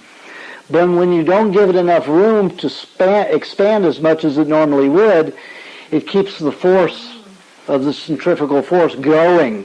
So it keeps it spinning. And then you watch it. All of a sudden you'll see it go gray. This will be upside down. It's all dried in there. You go upside down, you'll just see this start going gray up here. And then it'll go a different color. And then it'll go another color. And then when you stop it, you can just pour off the way. That quickly. Less than a minute and you have butter. And you don't even have to press it. Press it out. Well, when you open it, it's completely separated. You just pour it out. The whey will just separate. What amount of time does that happen? Less than a minute, 5 seconds. Probably 40 seconds. Probably 40 seconds. That quickly. You just put the cream in the jar, half-inch from the top, shut the lid. Yep. No, you put on the blender blades. Oh, okay. If you have an austerizer blender, you have the washer, you have the blades in the black base. When you're using a big bowl, and somebody asked me about this, I think you asked me about using a Vitamix to make juice. If you're using the big bowl with a blender, you're destroying your nutrients in your food. It pulls air down into it. The oxygen destroys up to 20-30% of your nutrients just in the blending. When you use it in the jars, you take that washer, you put it on top of the jar first, put the washer on top, put the blades inside and on top of that, make sure that they're even around, take the black base, screw that on, turn it upside down, and blend it. Guess what? No more air gets in there while you're blending. Preserves sometimes 20-30% of your nutrients because it's isolated, it's hermetically sealed while it's blending. And you don't lose all the electrolytes, even though it may be metal blades in there. Yes? Do you do that making smoothies or anything? Yes, I do it. Anytime I blend anything, it's never in that bowl where the air is sucked down into it.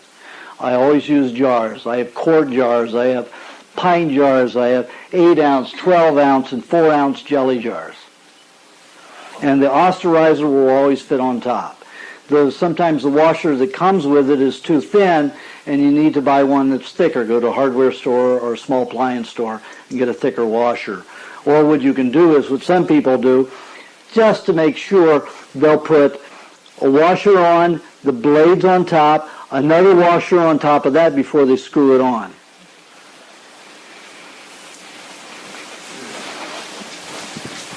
Also, you got sidetracked on my earlier question to repeat. Me sidetracked? The meal schedule, off on the loop formula.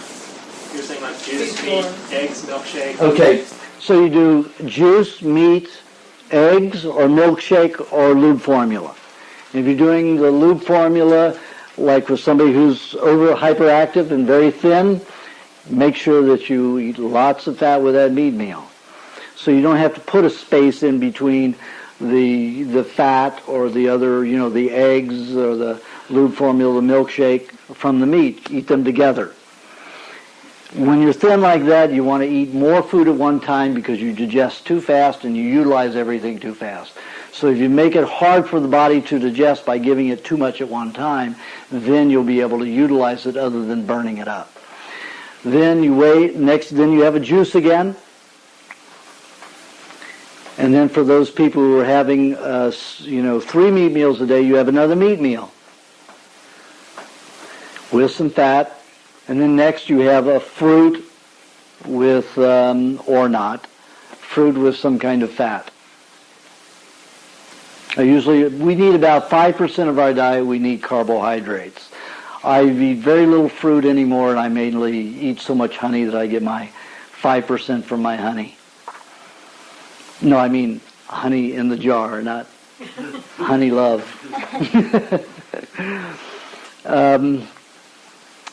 So, and I'm diabetic, so I find that I do better without fruits that are high in carbohydrate.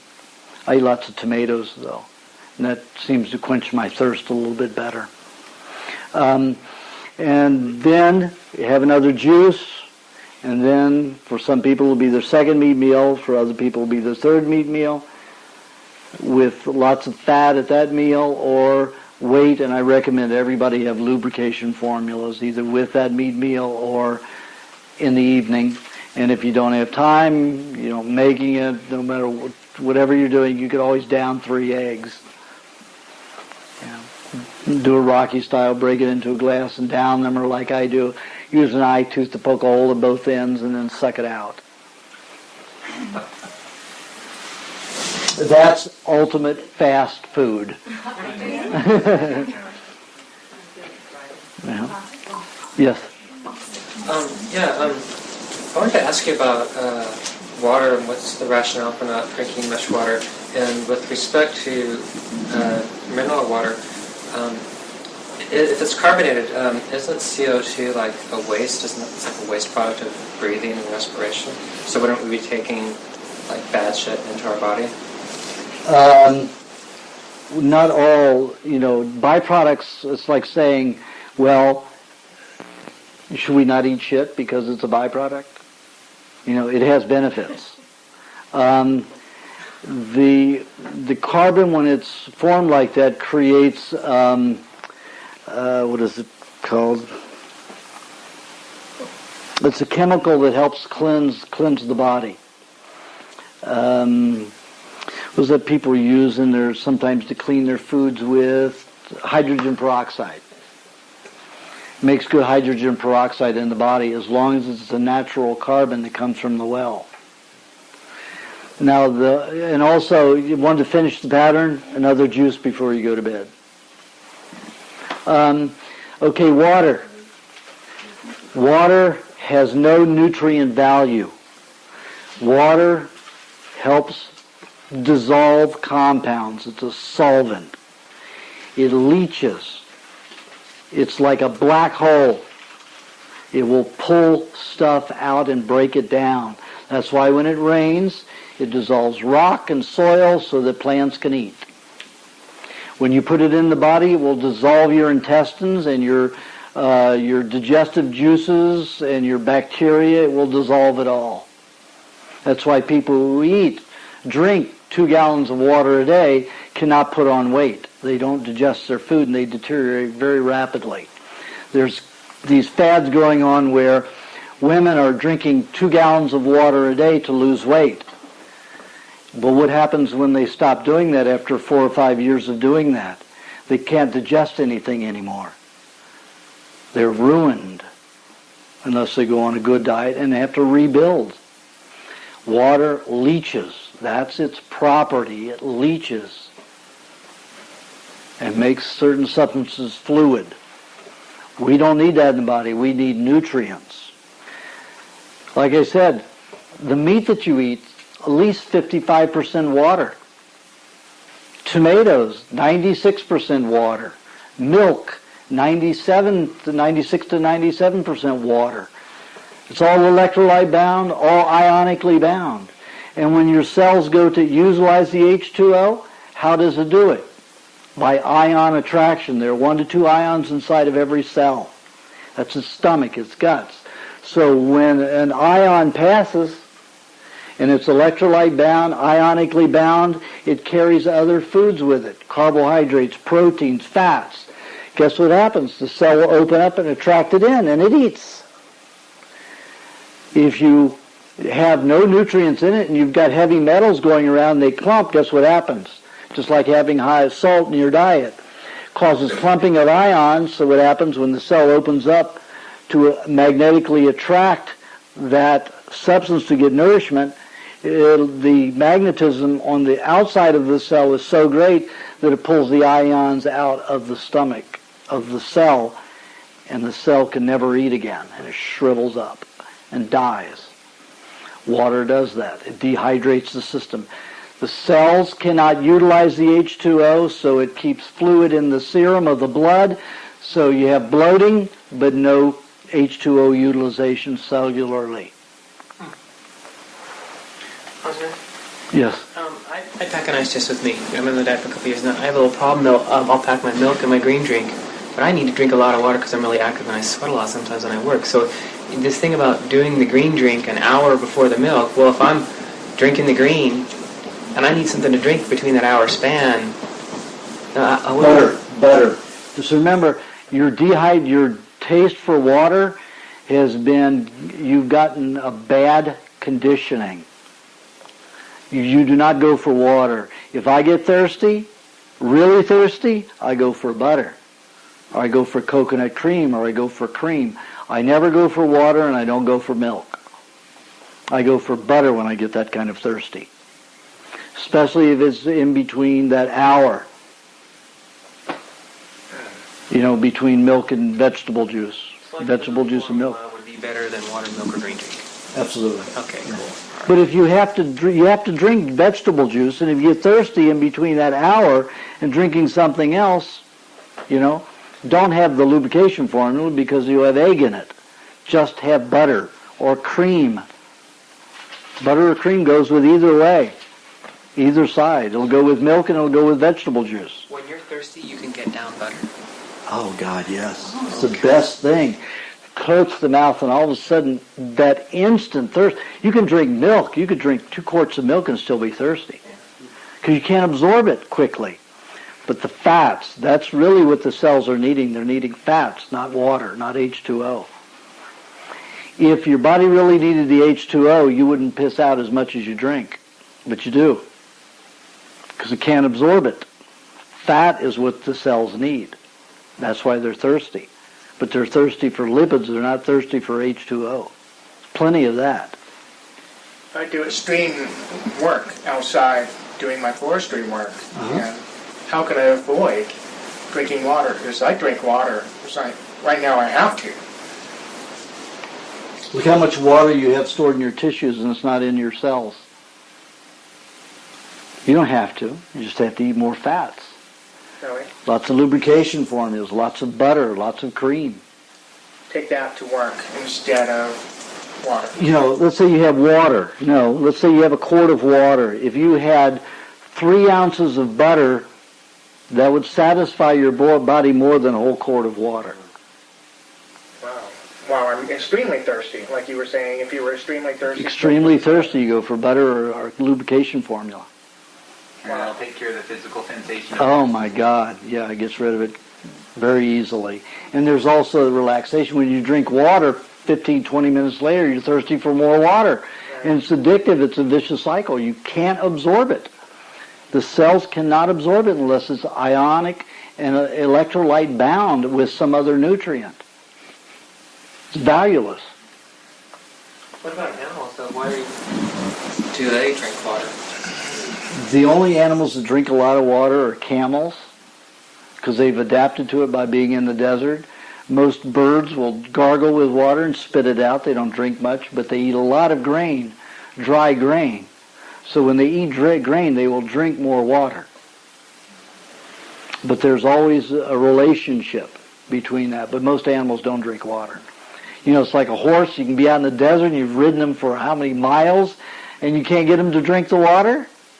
Horse knows better. Amazing. Yeah. Is it okay?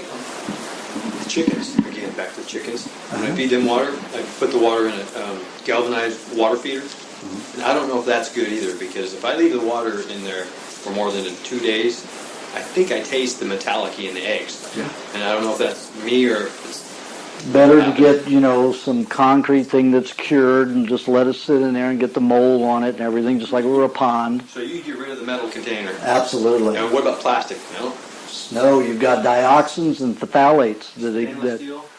Stainless steel's okay, but it's not like stainless steel won't grow bacteria and molds like concrete will. Or clay, Glass is okay, but still it's a fired substance that's not porous, like cement and rock and clay.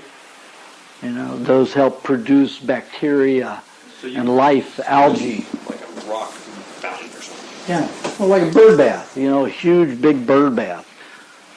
Okay. That'll be fun. Yes. I'm training for a marathon. What do I do? Can't get into that here. That's too much. Just want to let you know, though, that I've got quite a few athletes on this diet. I got a letter from one of them came in number 6 just last month in the 6th in the world martial arts competition. 57 years old. When he started the diet, he does jump ropes 3 days a week as part of his workout.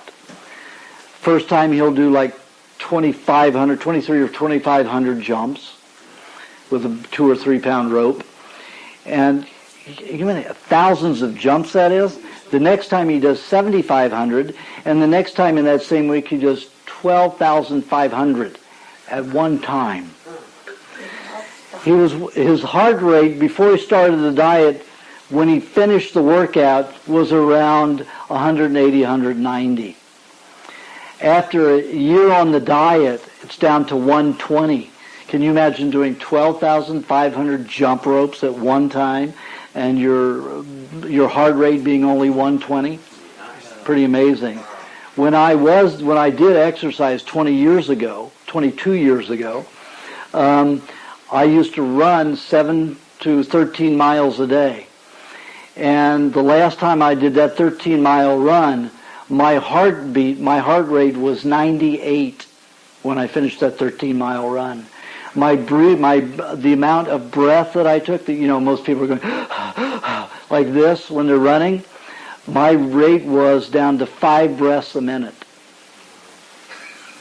Completely controlled on this diet. It's just amazing what you can do and build up. Okay, those are the basics. Now we need to start getting into people's individualities. So I understand we have 25 people. I have 25 people to read? No? No. How many? How many are getting hands raised? Okay, about 10. 10, 11. How do you know if you're getting your hands raised? You paid for it. You are. Okay. Yeah. About a dozen. Okay, that's good. All right. Okay, now someone said they had to leave early. Carol. Carol. Okay. What number table?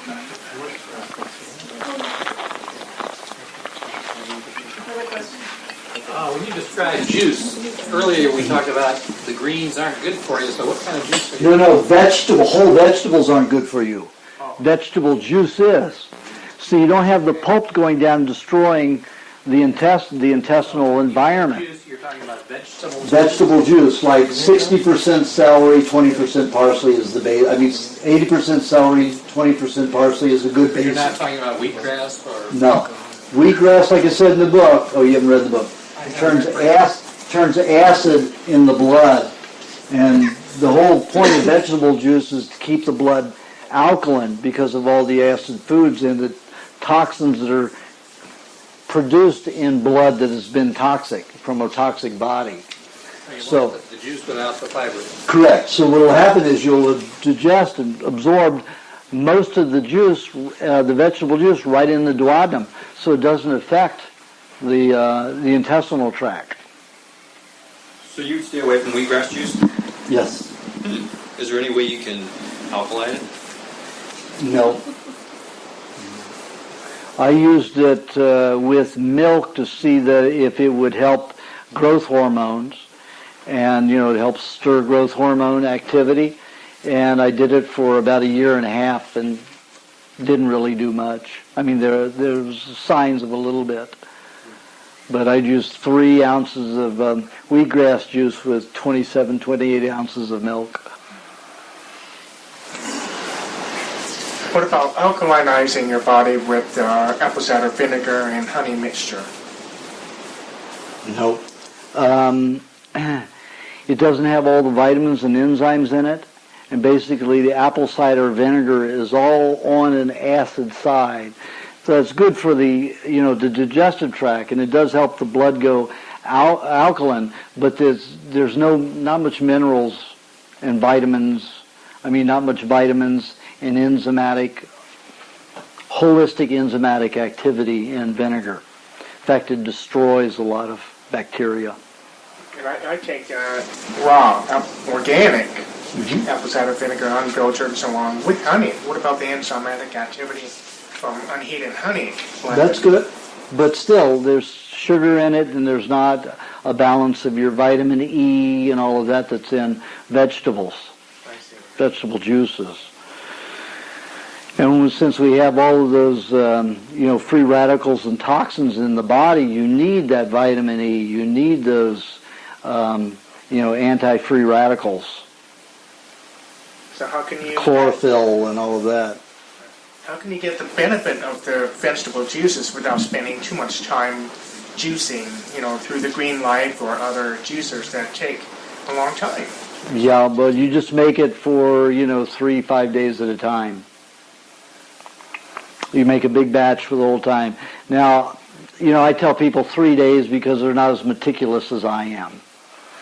I will spend an extra 20 minutes bottling my juice perfectly, so it will last up to 5 days.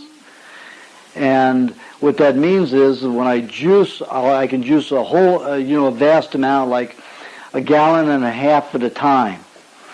And then I will take a 12-ounce jelly jar, like this, without the meat in it, and I will put about 4 ounces of juice in it and about 7 ounces of honey. Screw the blender blades on top, and I'll blend it. That thins the honey, because I'm going to use it as a preservative. Then I pour it into the rest of the juice. I usually use 1 gallon empty honey jar and an empty half-gallon honey jar. And I'll put the proportion that goes into the gallon to the proportion that goes into the half gallon. And I'll stir it. That's my preservative. Then I will take, sometimes I know that I will need 12 ounces at a time, but most of the time I need 8 ounces at a time. So I will fill the appropriate number of jars. Now, there's always foam that comes to the top.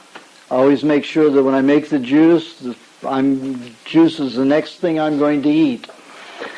Because when the foam comes up to the top, I can cut a lot off and put it in a separate jar. But when it comes to making sure that there's just a low level of foam at the top, maybe only a few bubbles, I make it till it bubbles just over the top of the lid of the jar, and I'll curl my tongue and I'll suck just the right amount off of it. So when I put that lid on, turn it sideways, I've got about a half a teaspoon of air in there, and that's it.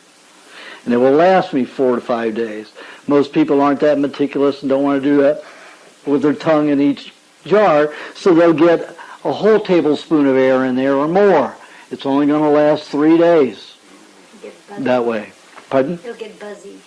Yeah, it doesn't, it's good for cleansing, but I think it's better, you need more vitamins, active, nurturing vitamins, than you do need more cleansing. But it is a good thing to eat some aged vegetable juice, because you have lots of cooked vegetables in your body that don't have the bacteria, and that's like high juice, and it will aid that part of your body get rid of some old toxic cellulose that you ate and that's stored in the body. So the oxidation products in the juice are actually okay. I was under the assumption that when the juice got too old, that there might be free radicals in it that might be harmful. So that's not the case. No, not unless you cook it, not unless you pasteurize it. All right.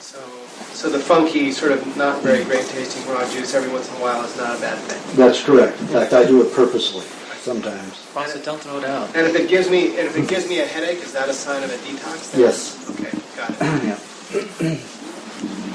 Yes. Yeah, I've got 2 questions. The first one is, do almonds have any nutritional value? Okay, almonds are very difficult nuts to digest. Some people say, well, if I soak them, it destroys the enzyme inhibitor. It just produces a different enzyme inhibitor. When a nut or a seed is whole and dry, it has enzyme inhibitors in it, which means that you won't digest proteins from 24 to 48 hours after eating your nut or seed. When you germinate it, by soaking it, you've just created another form of enzyme inhibitor, which is from a sprout. Not a good way to do it. So I came up with the nut formula. And that's, you have 3 to 4 to 5, depending upon your size, 3 to 5 ounces of nuts. The nuts that are easiest to digest are walnuts, pecans, pine nuts, filberts, sunflower seeds, and sometimes pumpkin seeds. Filberts are the most difficult of those. Pine nuts can be too detoxifying for some people's nervous systems, so that may be difficult for them. The safest ones are the walnuts and pecans and sunflower seeds. What's the problem with pumpkin seeds sometimes? Is it sometimes Difficult to digest for the liver and may cause a gallbladder or spleen detoxification. Maybe too radical. And you take that amount of nuts and you blend it. I put it into either the 8-ounce or 12-ounce jelly jar. It's like if you had 4 ounces, it would be half of this jar. And then once you blend them into a powder, this will rise, and then you have about 6 ounces of nuts, unless you press it down. And what I do is add, if I'm putting 1 egg in, I'll just use this. If I'm putting 2 eggs in, I'll use the 12-ounce instead of the 8-ounce jelly jar. And then I add about 3 ounces of honey. And blend it. 3 ounces of butter and 2 tablespoons of honey. 3 ounces of butter, 2 tablespoons of honey. And that's that. The honey, the egg, with the nuts, it inhibits the enzyme inhibitors. And that's just what I wanted to do, yes, and it's delicious. And I do recommend that people have that once a week. That the body needs starch. And that's another thing in the book. I can get rid of the cooked starch for most people. I found came up with the nut formula to do what the starch needs to do, and that's to bind with neurological poisons. Every time you've had a traumatic experience in your life, there are certain hormonal byproducts which occur in the system. And according to Elnora Van Winkle, who was a neurological biochemist with New York University Medical Center, whatever it's called, she cataloged those poisons and found that on any person they will detoxify at certain times. They store in the tissues, and if they detoxify, you will have emotional experience that will be very similar to those times when you had the trauma. She said when she was cataloging people's blood, they were like, one lady was angry at her husband, and when she was questioned, it was very much, she started bringing up the things that her father did. And it had nothing to do with the husband because he didn't do anything. Whoops, here's a tooth again. Hello. He hadn't done anything. So she realized that they were connected with that experience with the father, and sure enough, she found those residual hormones that are creating during trauma high in her blood at that time. She was doing it. And she wrote a paper called The Biology of Emotions. And if you put that on a web search, you'll come up with that article. She's written it both for the technical person and for the layman. So there are 2 ways you can read it. Very technical with all the biochemical terms and science and all that, and then one just easy layman terminology. So the nut formula helps bind with those. so you won't suffer those flashbacks as much. And if you're going through them, you might have up to 2 a week, but you have to be careful because that nut formula can cause a neurological detoxification. And if that happens, it'll be very difficult to sleep between the hours of 12:30 at night to 5:30 in the morning. And if you try to sleep at those times and you can't, you're going to be very disappointed and upset. If you're going through that kind of a neurological detoxification, it's best to find something you like to do. Work at that time, write, paint, doesn't matter, dance. Just make that time active so you're not disappointed and angry and upset. And then sleep right at 5:30 to 7 or 7:30. Do your normal day if you have regular routine. When you get home, take an hour to do whatever you need to do and then go to sleep. Then when you wake up between midnight and 2 o'clock, 2:30 in the morning, you'll have had plenty of sleep. And then when you're up at those hours that you're up, you'll have something to do. And then things will go smoothly. People who stress out because they think they need to sleep at particular hours and their body's not going to allow it, you're in trouble.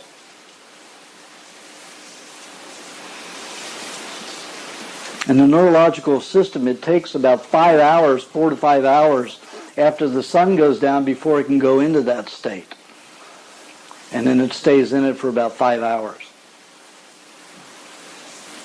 How long does a neurological detox take if you follow? Depends upon the individual. I've got several clients right now who are waking up between 2 and 3:30 in the morning and then are able to go back to bed, sleep at 5:30 in the morning. One of them has been going through it for 3 weeks, another one's been going on for 6 weeks, and one of them's been going on for only 10 days. It all depends. I've had that last sometimes for 5 months. But I had lots of neurological damage because of the radiation. Do the nuts perpetuate the neurological release, or do they minimize? They will perpetuate it if you have too much. Have it too much, too often. If you have nuts too much. Okay. Even the nut formula. You can have the nuts by themselves and cause it one time. Because the enzyme inhibitors that will prevent you from utilizing protein could cause a terrible neurological detox. So eating a lot of, say, almonds with honey would be a strong detoxer then, right? Yes. Not one, but because you won't be able to digest proteins for a while, you're not going to get rid of those toxins. You're going to stir them up and they're just going to re-embed in your system and cause more damage.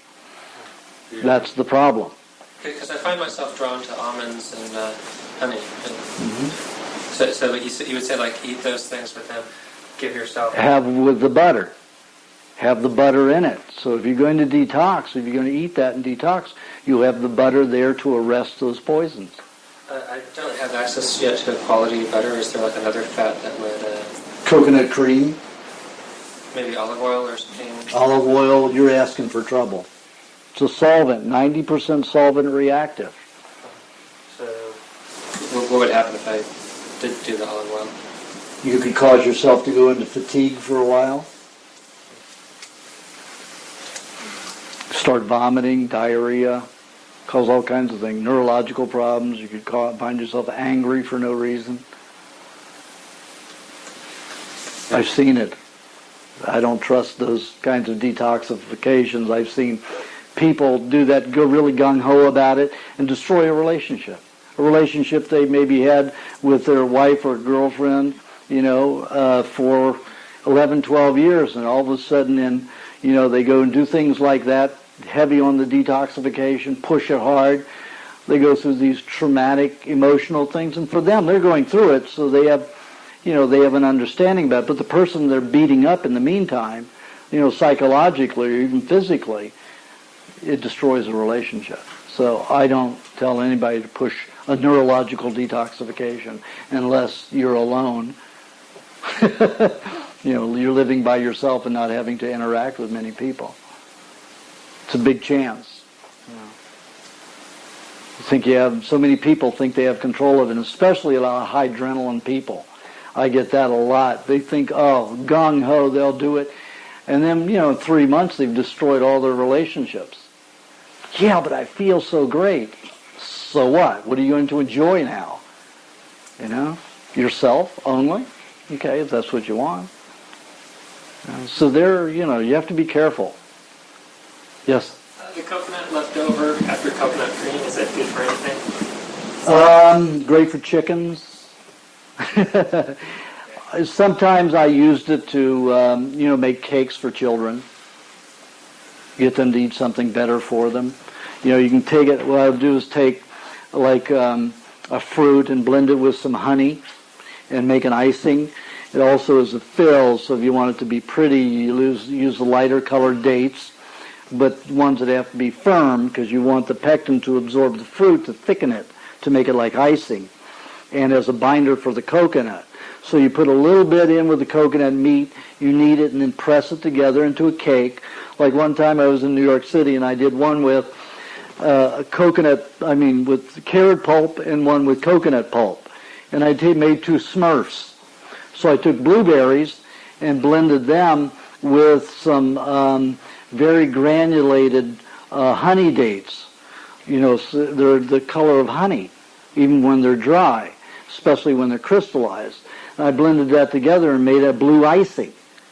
So I shaped these, 2 cakes into Smurfs and then coated them with the icing, and the kids loved it. It was something I could give them that wasn't so bad. May have been high in carbohydrates, but they were going to eat that anyway. But we just filled them up with, ice cream. So. What kind of formula do you recommend for going out in the sun and enjoying the sun? I read something in the live food list that suggested 3/4 portion of coconut flesh going through a champion juicer and papaya, 1/4 papaya, blend it together in a blender, rub it on your skin. Have you done that? I've experimented with everything. The problem with that is on some people it can cause a breakdown of toxins on the skin. One fellow, Tony Plana, who's in that series Resurrection Boulevard, I think it was on HBO, one of those. Anyway, back in the 80s when I had him put that on his face, he was not socially acceptable. It caused his skin to smell like vomit. And it would help break down, of course, all the scarring because he was heavily scarred from acne. And now he probably has 1/10 of what he used to have. And it cleaned the scarring up wonderfully. However, he smelled like vomit all the time. So, there's trade-offs. So what do you recommend to put on your skin for going out in the sun? So I want to get out in the sun. Okay, I got a new one. I just came up with one in the last 6 months, and I've been using it for everything. You see the sun I have in my face? That's from 35 minutes in the sun one day, last week. The new skin formula is 1 part each of coconut cream, butter, raw cream. Has to be that combination. Put the coconut by itself, you'll burn. Put the cream on by itself, you'll burn. Put the butter on by itself, you'll burn. So let's say you're making an 8-ounce jar of it. You use 2 ounces of butter, 2 ounces of cream, 2 ounces of coconut cream, half a teaspoon of honey, and an 1/8 teaspoon of royal jelly. Blend that together, and it'll blend. The last time when I wanted to see if it worked as a tanning agent rather than a sunblock, was I put it in the jar with the blades and everything, all the ingredients in it, and immersed it in warm water so it all melted. Then I blended it, and I only blended it for about 20 seconds. It worked wonderfully. This time when it solidified in the refrigerator, it was more like a harder butter, and not as creamy. When I would do it cold, it would be like a face cream. like a commercial face cream.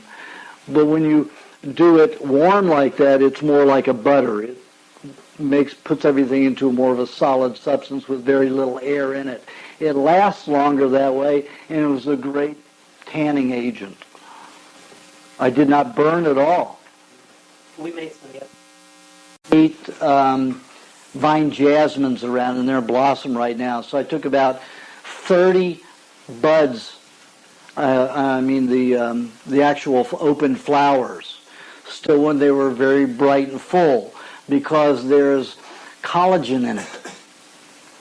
So I did a test with it, and this was a few weeks ago, and that was the last testing I did. And I blended that with the flower petals. And then I had some people put it on their skin, including me, and the wrinkles started going away, and the lines started going away like crazy. One girl was putting it on with her pajamas on over it, putting it over her and going to sleep, and after a week of doing that, this old, dry, dead skin actually peeled away like she was a snake. So now she has all this young, delicious skin. She's in her 50s. How about marigold blossoms? Because those by themselves feel good on your skin. Mm-hmm. I haven't tried it with any of those. Are the only blossoms I've used. What were the blossoms again? Vine jasmine. But you could use any flower petal.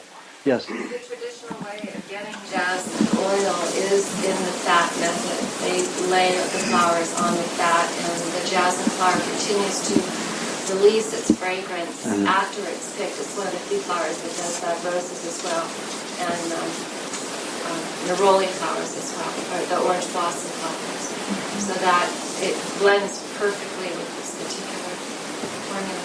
Good. Yeah. That's why it works so well. And it's about that and rose are the most expensive oils on the planet. Yeah, but the oils that they use to extract the essence of the flower is always a processed oil. A solvent. They use a solvent, right. In the old way of doing it, they laid it on lard or on animal fat. Yes. And then they would Drew put it it. out in the sun. Yeah. And it would, Right. And when I made this, it smelled like an old face cream my mother used to use in the 40s, in early 50s. I thought, oh, that's what they used. They used jasmine petals.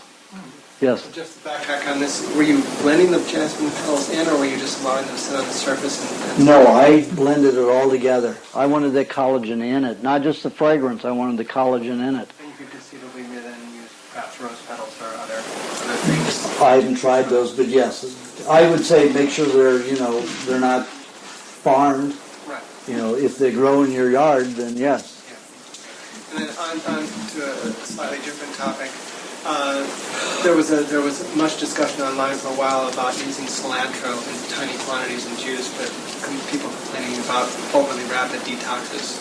What's your sense of Cilantro pulls the metals out very rapidly and doesn't allow for binding with it. So what I did, I started suggesting that people eat 1 to 2 tablespoons of raw cream if they're using a juice that pulls out heavy metals rapidly.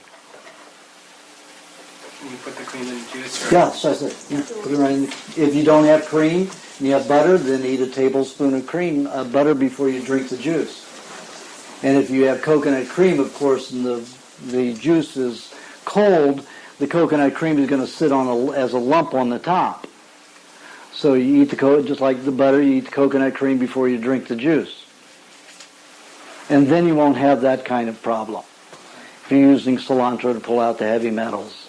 I like using zucchini a little bit better because it isn't as radical as the cilantro. However, some people are so toxic in mercury and other metals that I do suggest that they eat no more than 10% ever of cilantro.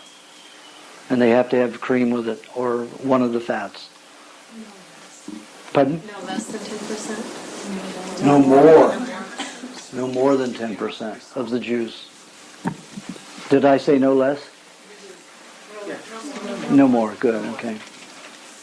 Sometimes I say just the opposite of what I mean, so I thought it was one of those moments.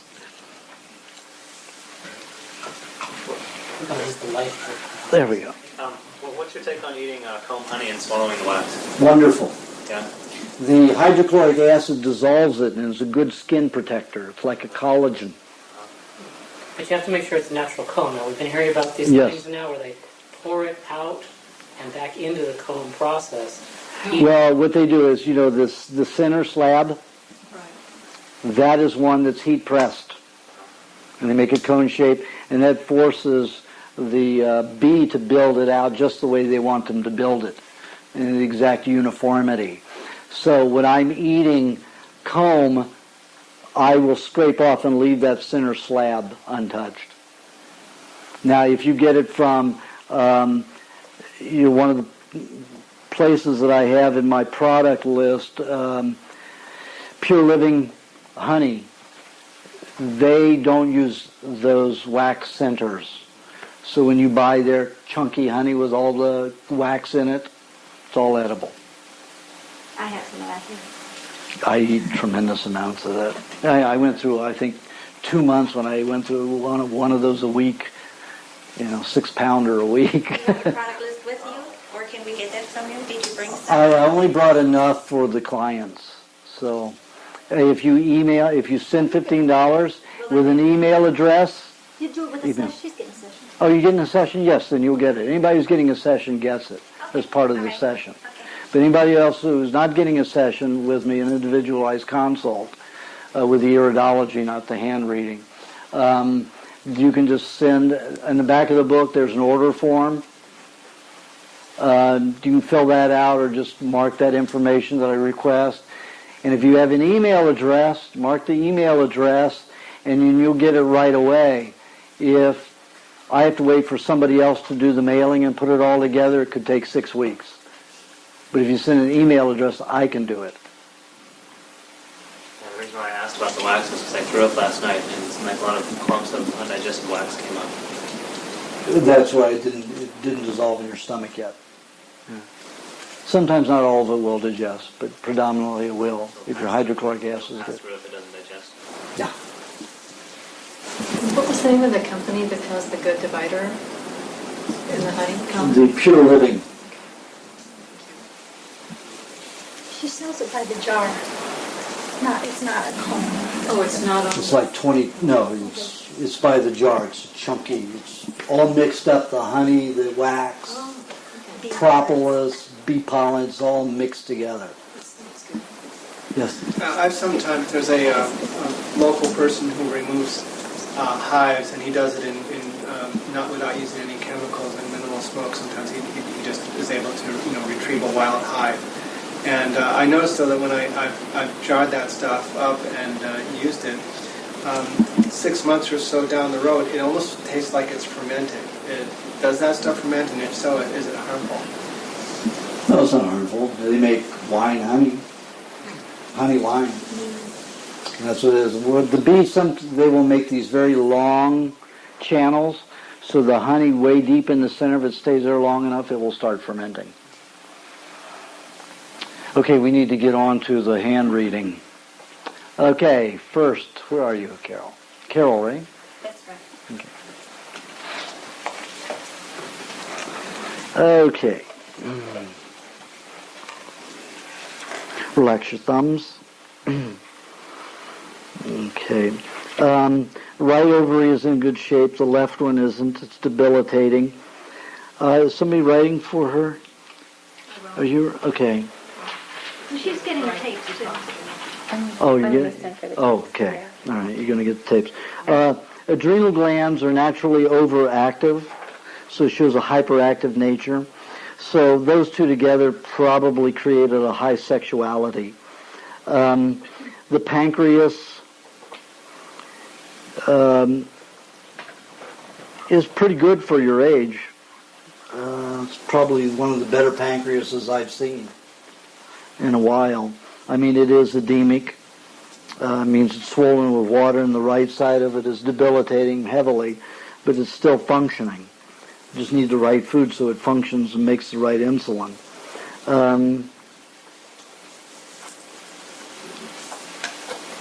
Looks like the left tonsils are completely scarred, maybe removed. The other side, though, looks like it has a mound, but you had heavy scar tissue in there. Did you have your tonsils removed? Did. You might have grown some of the left side back, even though there's heavy scarring there. When I did that fish detoxification last year, when I ate all that high fish and got the meningitis and spinal meningitis, I got a real sore throat at the end of it, and I went and looked in the mirror, and one of my tonsils had grown back. 50 years later, it grew back. Grew back? Yeah. Right. Grew back. And it took that massive thing to go through it. The parathyroids are not in good shape, and the thyroid's not in good shape, both sides. The left is working slightly. Red blood cell count looks good. Circulation in the intestines is horrific. The liver is very toxic, heavy metals all throughout it. Kidneys, poor circulation. Lots of metal congestion around the heart.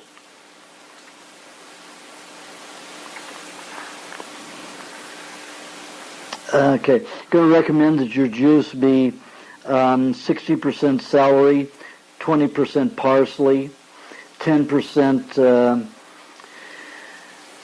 summer squash, especially zucchini, crookneck, sunburst, some cucumber, and 10% cilantro, and have it with 1 to 2 tablespoons of cream. You need to get those metals out of the liver and the heart. Overall, you've got metals all over the place, but not concentrated like you do in those areas, and heavy around the small intestine, the left side. You may have some pretty severe pain in that area at times when you start detoxifying it. So just realize that it's going to be okay. You put a hot water bottle there, do some deep, slow breathing like pranayama, and just to help settle it. Meat, I'm going to suggest about a pound a day, maybe 3/4 to a pound a day.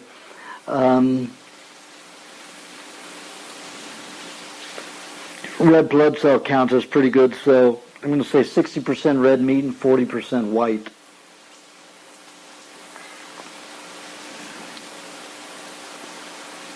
Blueberries will help get rid of some of that metal. So blueberries and coconut cream, blueberries and butter, blueberries and raw cream, whipped cream. To give the pancreas a chance to cleanse, I would suggest only having fruit once every other day.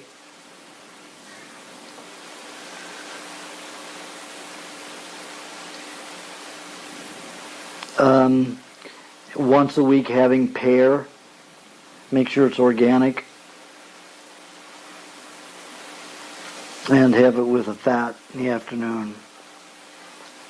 Like butter or... Buttercream or coconut cream.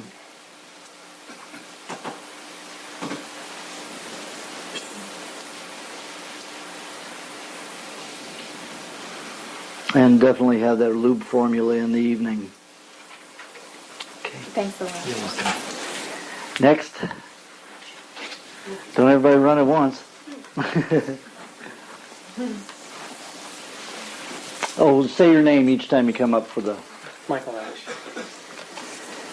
Okay, Michael. Testes are both in good shape. There's some shrinkage in the left one. Adrenal glands are mellowing. The pancreas is in pretty good shape.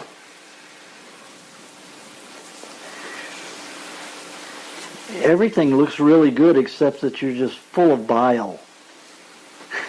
Wait a minute. As I told you what I went through in the last 6 weeks. And It's the bile.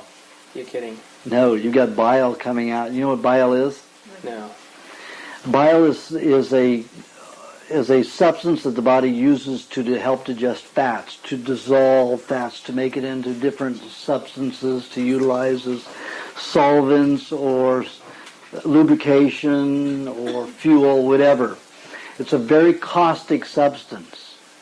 And you've utilized bile instead of fats to bind with poisons all over all these years. And now it's discharging all at once. And you've got, look at how yellow your hands are.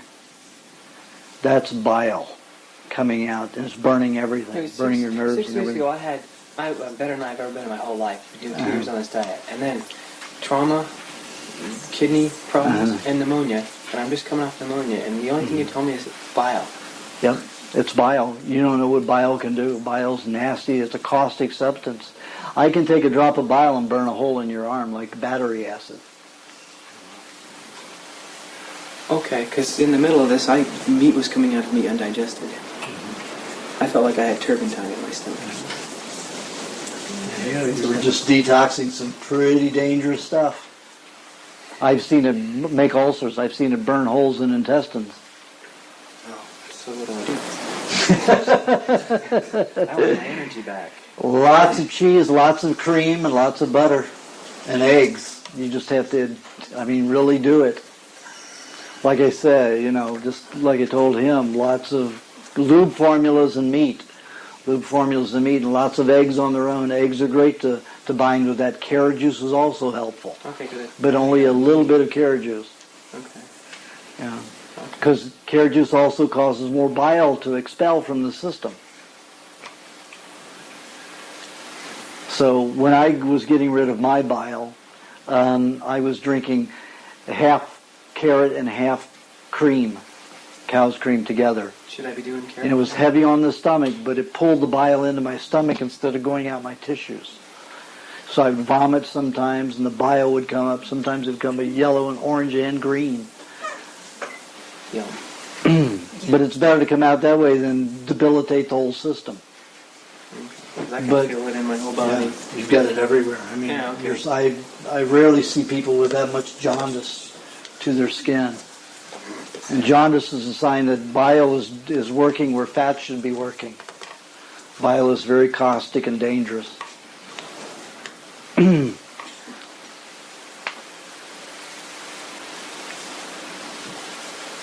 And the people who, say, oh, you're orange from carrot juice, it isn't the carotene at all. It's the bile that the carotene pulls out of the system. If it were the carotene, everybody would be turning orange. But it isn't.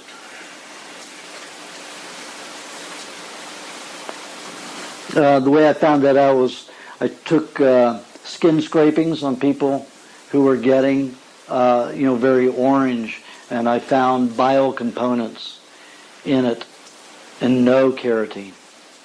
High vitamin A substances, byproducts of vitamin A utilization, and lots of bile byproducts. So you just have to get through that. So lots of lube formulas and lots of meat, lots of eggs. Just focus on that for about 6 weeks. Milk is also helpful. Milk can bring it to the stomach, but count on vomiting. Unless you're already peaked, maybe to the point where it's already at the end and you're just expelling all of it through the skin, the last remains of it. Meat's starting to digest again. Okay, so you're at the end of it already. But I would still make sure to have enough fats for the next 2 weeks. Tons of them. Because sometimes it'll go into a detox and then stop for a while and then start again. If it does that, you pile on those fats. Lots of eggs, 12 to 20 eggs a day. 2 to 3 lubes formulas a day, and a pound of meat a day. Wow, okay. Yeah. Don't drink a lot of milk, but drink a couple of cups a day. What about the green drink? Green drink, continue with that, definitely. Okay. Yeah. Stay away from fruit like the plague when you're going through that. Okay. Cool. Wow. Let me guess. Yes. If bile is to attack and dissolve the fats in the body. Not attack, it helps the body digest fats. So why would he be taking on more butter and fats then? Because the bile could be utilized where it's supposed to. See, when the body gets deficient in fat, thin people don't have enough fat on their systems. So they don't have fat there to bind with poisons that are in the body, byproducts, inhaled pollution, any of that. So the body uses bile in place of it, in place of fats. And that means bile stores in the toxins in the tissues, and it causes a battery acid type reaction, worse than the advanced glycation end products. But usually that will bind, bile will bind with even the advanced glycation end products and cause that kind of reaction that he's having. What could have caused that reaction? The detox, by having too much bile in the system and not enough fat over the years. Oh, just as a progressive thing. This hasn't just happened from this incident. No, this is from, 35 years of eating a bad diet? He's only been on the diet 2 years. It takes 40 years to clean the body out completely. According to Howells and Pottinger's work, it took sick cats 5 generations to get well. But, he let them procreate and then he would dissect them, so he could autopsy them and not let the animal's cells regenerate and find out if they could reach it in their own lifetime. But my progression of watching people goes about that 2.5% a year of improvement, overall improvement, which is pretty good. Figure if the body's like New York City and you have a collapse of the Twin Towers, it's going to take 20 years to take care of those 2 little bitty organs. Tear down, haul that garbage away and rebuild it, 20 years. So our body's being able to do 2.5, and that's only, like 0.001%, 0.001% of New York City. And our body can replace itself, regenerate itself, cleanse and regenerate itself by 2.5% a year once the liver gets back together, if it has a problem. So, he had 36, 37 years of garbage collect in him. And now, in the last 2 years, he's been on a good diet. Now he can start getting rid of it. Okay? I expect 40 years to life sentence for this guy. Okay, Seth. The testes are in great shape, overactive, oversexual. Adrenal glands are very expanded. You could have been an athlete. Can you look up a little bit while you talk? Because I want to hear what you're saying, and I have to... All right, then I'm going to have to put the hands up higher, if you don't mind. That's fine. Okay. Pancreas is in pretty good shape. On the right side, it's debilitating on the left side. Thyroid gland is overactive. The parathyroid's in good shape on the left side. Do you have your tonsils? Do you have your tonsils? Yeah. Very good. It's one of the largest mounds I've seen. Both the left and right are working well. The right parathyroid is debilitated, and the right thyroid is debilitated, but still the right thyroid is operating. Heavy metal poisonings in your liver. How much? I would say probably 1/3 of your liver is poisoned with metals. Therefore, the 1/3 dysfunctional or non-functional? Well, that can, because the liver has to digest fats, and fats are so important for the body, it can cause a greater reaction. It can debilitate the body by 50%, just having the liver damaged. Got it. Kidneys are okay. Throat, sinuses full of bile, degenerative tissue in the throat and shoulders.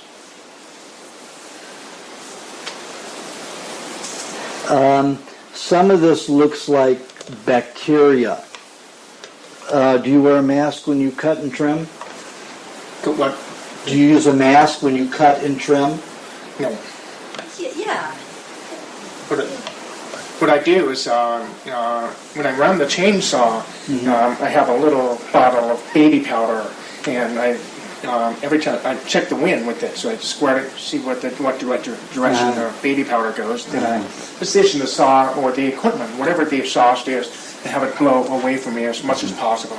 And when there's zero wind, I just stop working. I don't want to stand in the cloud of shit. Yeah, because you've got heavy metals and gangrenous tissue up in this area. That means you're inhaling it. Baby powder, that's so fragmented. Some of it's dust and you won't see it. No, I don't heavy breathe metals. But the exhaust I have breathed over many times. It's just a little gasoline. Move away. Right. Let it move away from me. But I have breathed it many times over the years, without question. Because something's poisoned this entire area here.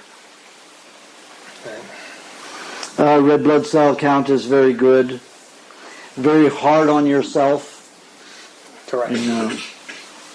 Got to stop criticizing yourself like that.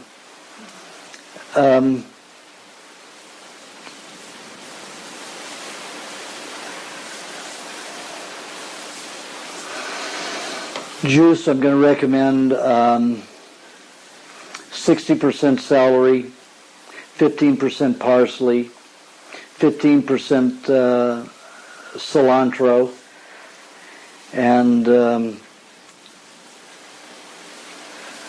10% summer squash. And eat 3 tablespoons of cream or 2 tablespoons of butter or 2 tablespoons of coconut cream with with each juice. And you could have 12 ounces at a time or even 16 ounces at a time. Just don't glug it. Take about 10 minutes to drink it. Okay. Otherwise, you're going to piss out a third of it. Okay. If you allow it to absorb a little at a time, your body will use all of it. Maybe I can drink it while at work. Yeah. A little bit of water coming in as well as the nutrients and all that I stuff. prefer you eating fats, Because some of the swelling most of the swelling you have is you're holding on to all this water in your tissues and you're not utilizing it. Got it. It's causing you to be more dry inside, so it's causing you to be more thirsty. You need the fats. I do, yeah.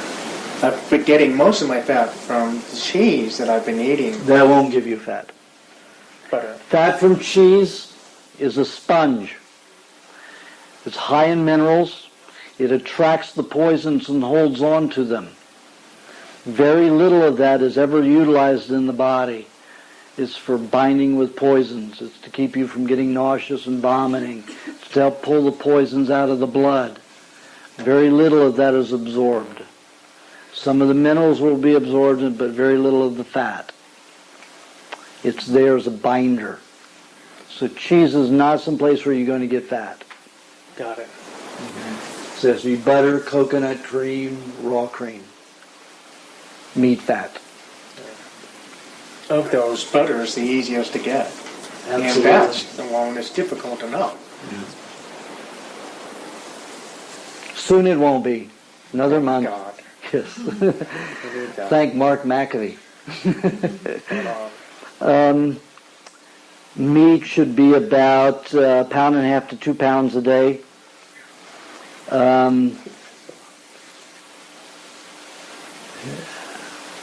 There is a little bit of anemia, so I'm going to say about 75% red meat and 25% white. Okay. I've been eating about 3/4, and I've been feeling really hungry for it. So. 3/4 of a pound? Right. Nothing. 1.5 pounds to 2 pounds is what you need. Wow. With lots of fat with it. Wow. That's going to help you lose all this water retention. That's excellent. So should I eat the meat throughout the day, or should I have been the last 3 weeks working during the day, all day, just having water, and then eating everything in the evening. It's not a good idea. Not a good idea. Throughout the day. Yeah. I would say at least twice. You've got the hormones of an athlete, so you should be eating it twice a day, large amounts, like 3/4 of a pound twice a day minimum. Okay. First thing in the morning, after you have your juice, and then when you get home. Okay.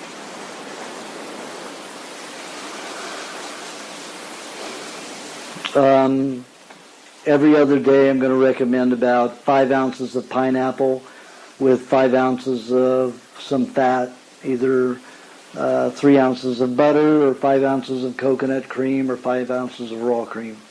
Underripe pineapple? Yes. Underripe fruit is better. It has more enzymes and less sugar, like the apes. Apes eat nothing ripe. John Goodall, in 1969, I think it was, 1969, made a movie, a documentary about apes. It was called The Beginning. And they took, they watched the apes eat only green bananas. They never wait for them to become unripe. So they did an experiment. They cut down about 3 big bushels of bananas and let them ripen. And then threw one whole bunch of them out there. And the apes went up there. They'd never seen them before. They started to eat them. And they all just went crazy. And they started eating them and fighting over them. And it got them so sugar high that one of the older ones killed one of the younger monkeys. That's what sugar can do. So that's why they eat them, unripe. It keeps them calm and natural. When they were given this unnatural thing, they were so violent. The movie is phenomenal to see that. These peaceful monkeys that live together, apes that live together, and all of a sudden just fighting over these. And you see the little small ones running in there trying to grab one, and the bigger gorillas there, beating the hell out of them. And they were so hungry for that sugar. It was just like a catch-22. They were risking their lives to do it. Overripe bananas. Wow. How much cream was that, Aajonus, with the pineapple? 5 ounces? 5 ounces of raw cream or coconut cream, or 3 ounces of butter. Okay. Thank you. You're welcome. I feel good about my sentence. Good.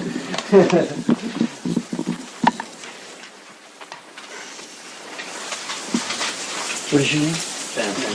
Benjamin. Hi, Benjamin. Okay, here's another fellow with tremendous amounts of bile in his system. When you have that kind of jaundice, that kind of bile in the system, it creates all kinds of problems. You see the sores on his face? It's very frequent with people who have, who can't heal properly, because the bile prevents proper healing. The bile gets into the cells, ruptures them, and prevents proper healing. Was that an accident? Yeah, last night I went to throw up and I blacked out. Blacked out and you hit the... Let me see. Did you put anything on it? I put some sesame oil in it. Okay. It looks like you're developing impetigo from it. And one of the results of too much bile in the system is impetigo. It puts out a crusty yellow serum that can spread all over the system. And that's a condition of very bile-toxic cells. The same thing happened to me when I was about 12 years old, and it spread all over my face just from one fall on my chin. And you've got more than I had. Not as much as this young man had, but you've got quite a bit all in your system. A lot. And that will make you just irritable. Both testes are very full, very formed. The left one is debilitating a little bit. The adrenal glands are extremely overactive, usually find an irritable nature when they're that strong, and the pancreas is debilitated completely on the left side, and on the right side it's working probably 10% at best. So if I were you, I would consider myself diabetic and stay away from fruits. Once every 2-3 days. Once every 3 days probably be better. You only need 5% fruit in the system. Your body uses mainly the alcohol and vitamin C from it to help utilize fat as fuel, as energy. Some people can use to make more solvents to detoxify, but it can be too aggressive. For somebody who hasn't been on a diet, I recommend in a situation like this, not eating much fruit for the first year, getting stabilized and strong, help neutralizing some of the bile, and then start eating, fruit maybe once a day to help create solvents to help eliminate other poisons in the body.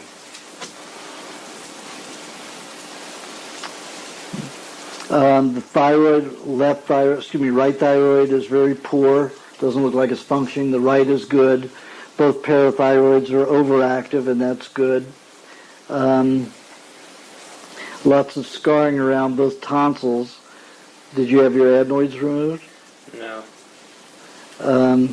The right adenoid looks good. The left one looks like it decayed if you didn't have it removed. Did they remove your tonsils? No.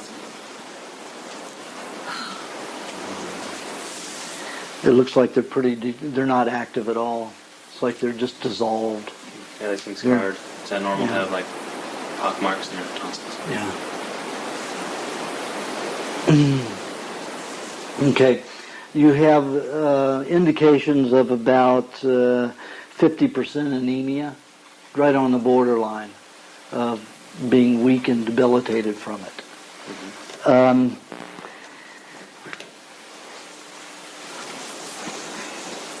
You have some very difficult combinations of problems. The bile, the inactive pancreas, which relates to diabetes, and then indications of anemia. These are all difficult to move from, kind of like I was, but not near as badly as I was, to develop blood and bone cancer.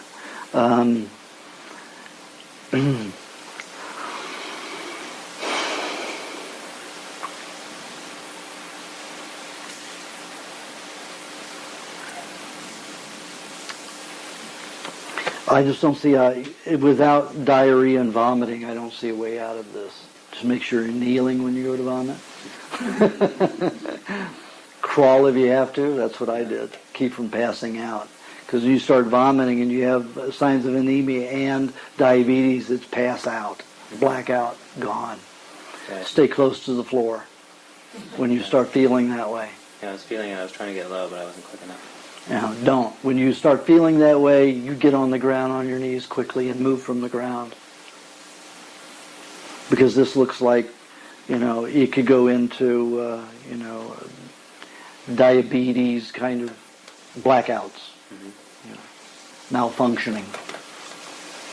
I used to black out 6-8 times a day. And as soon as I felt that dizziness come on, it was a tingling that would first come. That was always my signal. I got down on the floor or got down in a chair on a sofa immediately. And sometimes it would arrest the blackout. Sometimes I'd black out just on the way down, but at least I was moving in the right way to get the position. And I was moving away from furniture that would damage me. Mm-hmm. And when I realized that, I never got hurt after that. I've only had that happen once before, and I think I had ate some oatmeal and some cooked honey, and I got on my bike, and I rode really hard, and when I got to where I was going, I blacked out. Mm-hmm. Probably cooked honey. You did honey. And you're not handling carbohydrates, so, oatmeal is not a thing to have. Mm-hmm. Meat, lots of meat and lots of fat. I would have, how tall are you? 6'5". I would have, because you have signs of diabetes, often that'll cause nausea from meat, especially chicken. But the chicken will help clean out the bile quicker. But you have to push through it, allow yourself to vomit and get it out, get it over with. It could go on for about 2.5 to 3 years. I don't know any other way to break through it. Because you've got your whole one side of your system is very trapped in a difficult situation. So more chicken than red meat? No, you have too many indications of anemia. So you need to build your blood and your liver up, and eat chicken. Let's say 25% of your diet, 75% of your diet red meat, and 5% fish, seafood, and make it seafood, ocean food like swordfish, tuna, yellowtail, things that are heavy in oil. Except for escalar, you'd be on the toilet all the time and probably going in your pants. So escalar don't have, except on a rare occasion. Never heard of it. We don't have one. Okay. What is it? It tastes like, it's a white fish. It comes from tropical areas, South America, and it tastes like lobster with butter. And let me tell you, most people, it causes them to move in their pants. Yeah. If you have too much of it. If you have a little bit, it's fine. Escalar. Oh, I know that. Okay, for juice, I'm going to recommend 50 to 60% celery. You can vary it from week to week if you like. 50 to 60% celery, and 20 to 30% parsley. It's a lot of parsley, but you'll probably like it. You need all that vitamin E, and you need the chlorophyll. When you get the chlorophyll into your system, you're going to start using the sun properly, and you don't need as much red meat. See, normally with a hand like yours, you don't need much red meat. You should not be having, anemia symptoms like this. But it looks like you're not utilizing the sun's rays in your skin properly. And the bile's preventing that. So, lots of fat with your meats. Lots of fat. So, but I'm still going to recommend that you have, a high amount of the red meat, 70%. Pound a day? Pardon? Pound a day? Well, he should start off with, try to work up to a pound and then a pound and a half. Just remember that the more meat you eat with lots of fat, the more you're going to be able to regenerate cells. When you're this kind of thin, you can't afford to get rid of dead cells unless there are cells ready to be replaced, ready to replace them. So you need to get ahead of the game. That's why I like people to be overweight rather than underweight. For an example, take our host here. This guy was skin and bones when I met him, and this is the way he looked. And I mean, he was like this. And I'm not exaggerating. Look at him now. I mean, he's strong and sturdy, but he has to gain that weight, lose it, gain it, and lose it. And that's what I suggest for men, 15 to 30 pounds over their normal weight. That doesn't mean a thin weight. That means when you get to a good normal-sized weight, then you gain 15 to 30 pounds above that. And women, I'm very, very kind, 10 to 12 pounds over your normal weight. And it works, because what happens is you put on the extra fat, the body can do deep tissue cleansing. You can take those fats and go deep into the tissues and start pulling them out, just like oil in a car. It grabs the carbons and the shavings, the metals, and then it turns black and gunky. You get rid of it and put new oil in.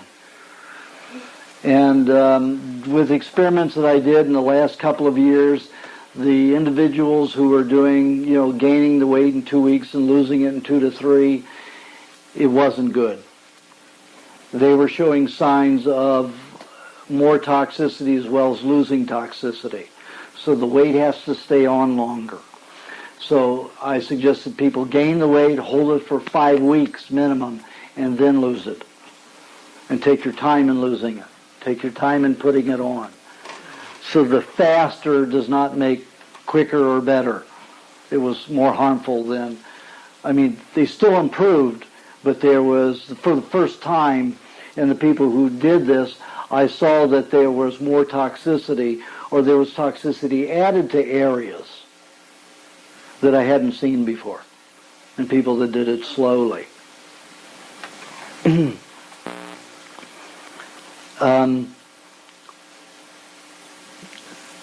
I would say wait about 30 days after you're on the diet and get in the sun. And that should help a lot. Lots of metal poisonings throughout your entire abdominal area, down your gonads.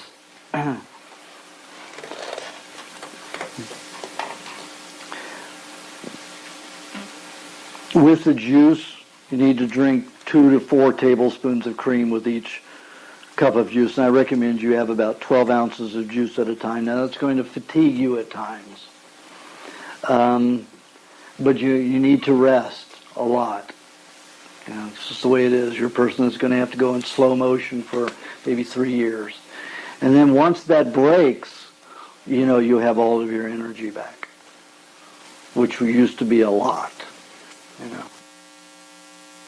Relax your thumbs. Okay. Your glands are very spongy. Sometimes find this in people who were raised vegetarian. Were you raised vegetarian? Yeah. Okay.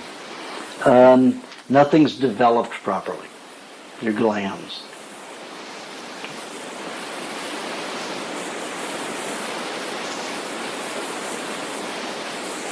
You do have your tonsils, it looks like. The right tonsil is the only thing that seems to be working very well. The left one is pretty damaged. Did you get sore throats a lot?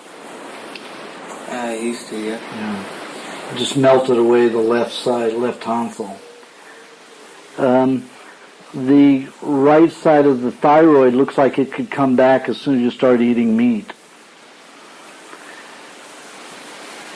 It looks like it's going to take you about 5 years to catch up, which isn't bad. If an adult had to catch up from being a vegetarian, it might take them 10 years. So if you go on a good diet and eat lots of raw meat, you can correct it within about 5 years. Now, there was a girl in Hawaii who was 18 years old when I saw her last year, and her mother raised her vegetarian. She'd only had a period once in her life and was very, very pale and anemic. And she was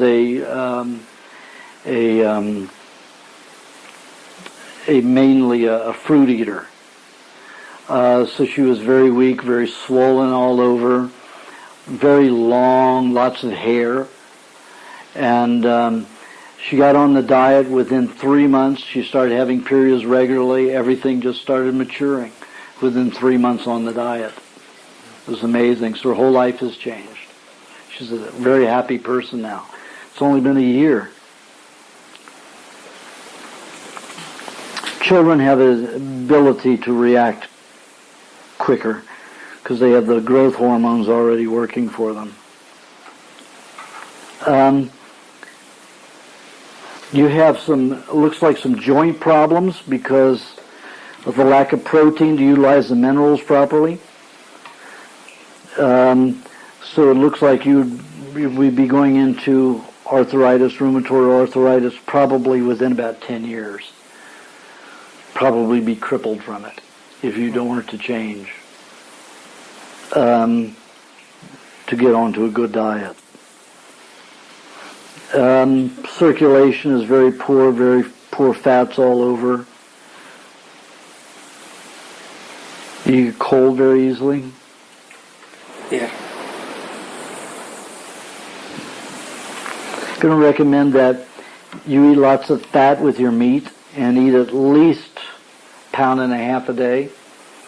I'm going to recommend for about 2.5 years 80% red meat, 15% fowl, and 5% seafood. Seafood isn't as important right now. Later on it will be. and then once you get, about 2.5 years, 3 years, you could cut it down to about 70% red meat, and then 30% white, 20% fowl, 10% seafood.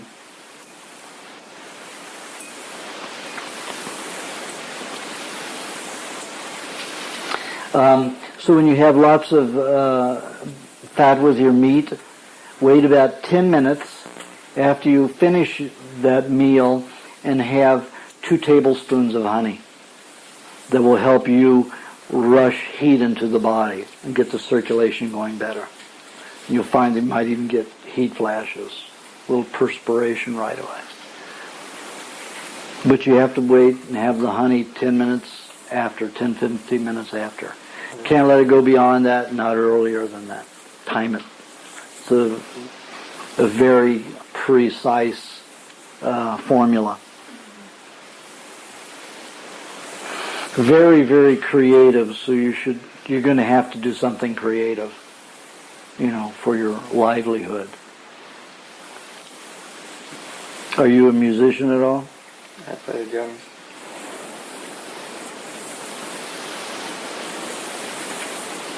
It looks like you have some good singing and writing talent. Writing's very strong.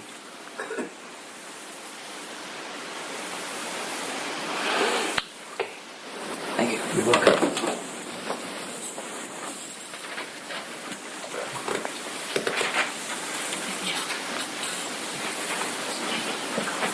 My name's Francesca. Francesca? Okay, Francesca.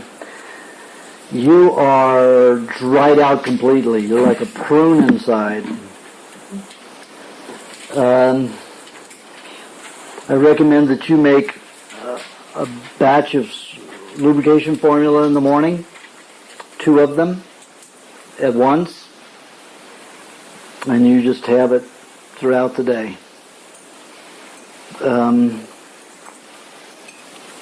Relax your thumbs. The right ovary is pretty debilitated. The left one is okay. Adrenal glands are extremely overactive, especially the right. Usually that'll create an irritability about the nature, a great deal of impatience. When you get enough fats and proteins in the body, things will start making you happy. Otherwise, with this kind of imbalance and instability in the body, nothing will make you happy. I don't care if you got the greatest guy in the world and had the most money. It would be impossible to be happy because that whole body is so dry inside, everything irritates it. No matter what's in your blood, it's irritated. You just don't have the fats to do it. You need to gain about 35 pounds. Oh my God. Yeah. Fat and happy. And let me tell you, look at Marilyn Monroe.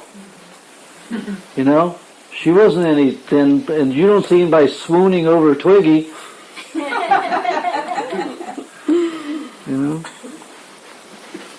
This is bothering me with thumbs.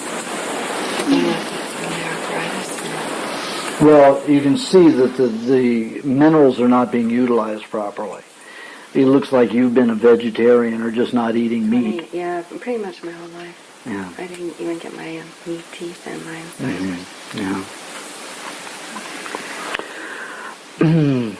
I mean, indications of severe anemia and dehydration.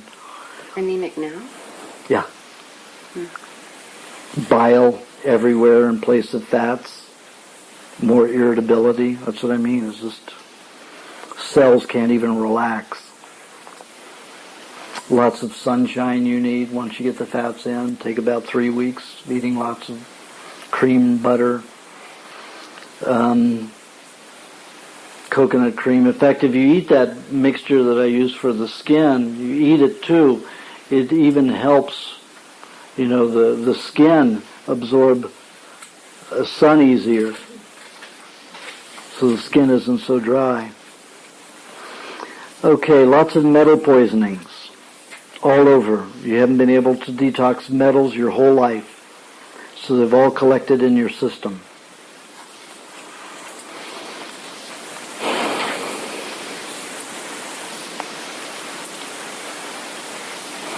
I'm going to recommend that you have 40% celery and 40% summer squash, zucchini, crookneck, sunburst, some cucumber, and 20% parsley. And eat either a teaspoon of butter with that or a tablespoon of raw cream.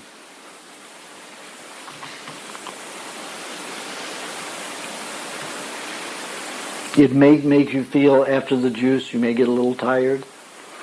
Metals coming out, and your body just has to not do anything but take care of those metals. You know, just like the last fellow, you're going to have to go through a period of feeling like a baby, newborn baby, eat and sleep, eat and sleep. You know, it's not going to be easy because you've got counterindications of all that irritation to the tissues, the bile and the metals. You know, he only had metals in a few places. You got metals everywhere. So you're going to want to feel sleep, and then you're not going to sleep easy or relax well. You know, so you're going to have to eat, you know, eggs and meat, lots of eggs and meat, and then have the lubrication formula regularly.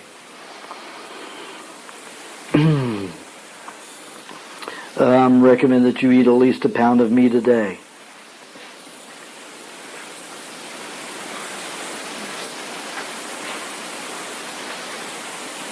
Pancreas is working by about 5%.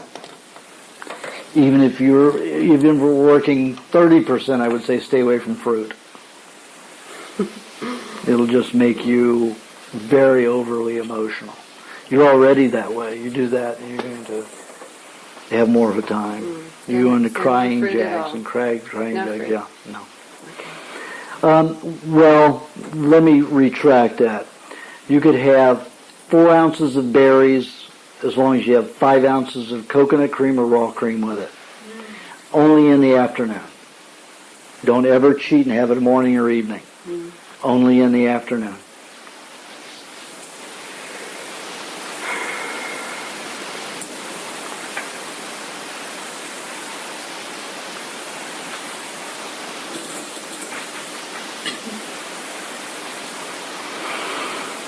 If you can get some bone marrow, that would be very helpful.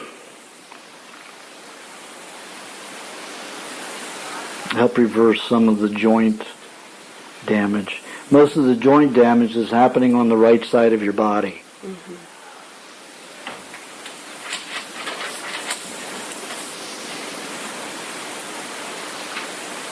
And you're also very self-critical.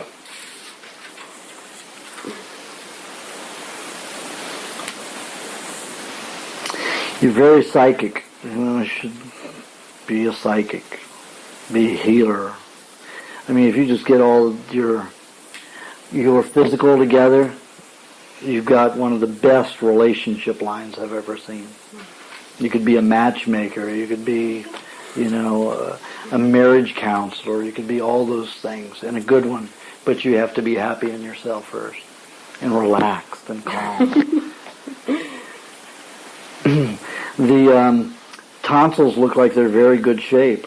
No, they were taken out. They were? Well, you've got some great glands, lymph glands making up for it. Because they're protecting your brain. That's what tonsils do. They protect the brain. They dissolve toxicity that would normally get into the brain. When you have those removed, instead of having sore throats to expel it to the throat, guess what? It's all going to your brain. Her lymph glands all in her neck have substituted for it. In her situation, with her kind of dryness and lack of protein, she probably would have been in an institution if her lymph glands didn't work in her throat. Parathyroids are good. Thyroids don't look like they're working at all. Thymus is okay.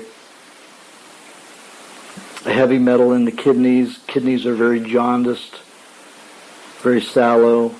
Liver's in not good shape. I would recommend that you eat some liver once a week minimum. Pound a week would be good. You can take liver and blend it with half milk, a little honey. It's pretty tasty. Easy way to get it down if you don't like raw liver. Or you could do like I used to do. I would put it in a Cuisinart, a food processor, with some onion. I loved it that way, like a pate, like chopped liver. It was really good. I hated it. I used to stand up here for how many years? 3 or 4 years I've stood up here and said, I hate milk and liver. I hate it. I can't stand it. My girlfriend loves it, you know. Now I love it, just in the last year. Ever since I had that milk and blood for some reason. I love the liver and milk with a little honey in it. Okay. Thank you. You're welcome. Nice sweater. Oh, thanks. Name? Brian. Brian, you got it? Okay. Okay, Brian. Both testes are very swollen with water. Pancreas is the same way, very debilitated. Thyroid's the same way. Parathyroid's the same way. All of your glands are like mush.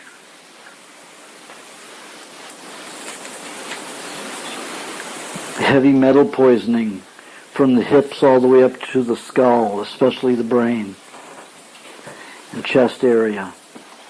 Where would you get all this metal poisoning? Well, I do have felons, but that's... No, that wouldn't cause this. You have to be exposed to pollution, metalworking, soldering, or live near a factory or grow up in a toxic city. Concord, California, I don't know if that's worse than many. It's just metal shop is all I took, you know. Oh. I mean, that's... Metal shop? How much metal work did you do in that time? I don't know, just 1 semester. 1 semester is 3 months? Yeah. 6 months? Or? Yeah. Right. That's interesting because I can't think of like exposure to toxins in that fashion. Unless you're just very allergic to metals and don't detoxify them. So anything from canned food or any kind of metal at all would just stay in your system. Okay.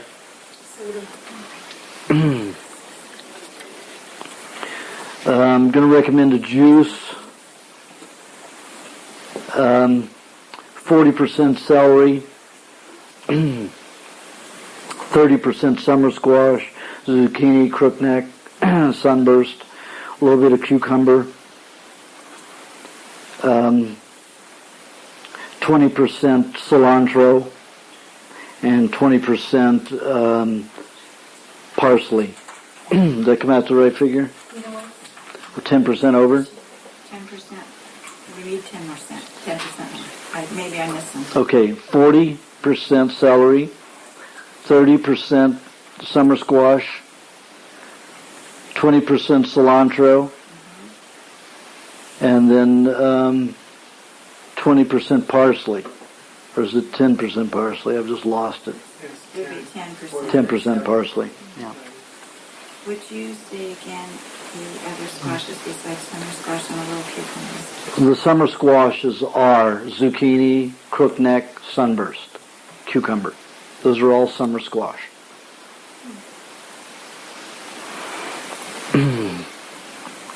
You have your tonsils? Yes. Excellent shape. Parathyroids. I mean, all of the form of your glands are there, but they're just mush. Okay. Well, it means you're very protein deficient.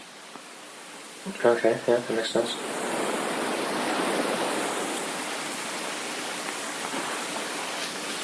And also have about 3 tablespoons of cream or coconut cream with each juice, or 1 tablespoon of butter.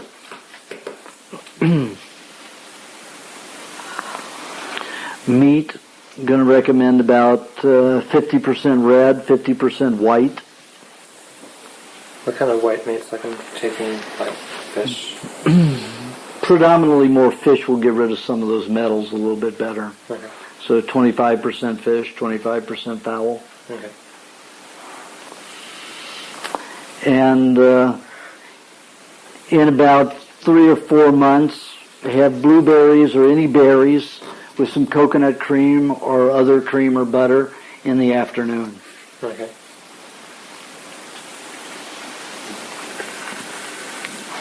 Right now, I would stay away from fruit for about 6 to 9 months, except for the berries in a few months, 3 months. Is the honey still okay? The honey's fine, as long as it's one of the approved honeys. Yeah.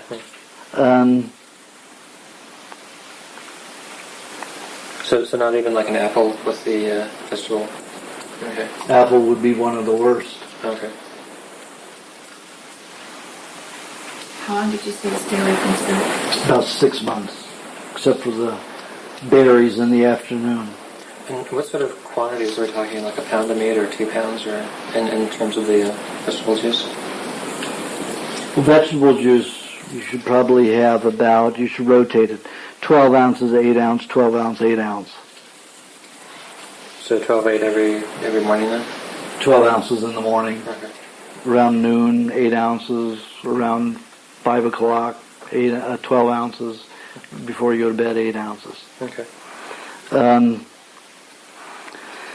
Anywhere from 1.25 pounds. We'll start off by working up to 1 pound, but then go from 1.25 pounds to 1.75 pounds. So say like 3/4 pound of red, then 3/4 chicken, or 3/4 yes. white? Mm-hmm. Okay. And any one of those is okay, chicken, turkey, or? Yes. Right. Any fowl.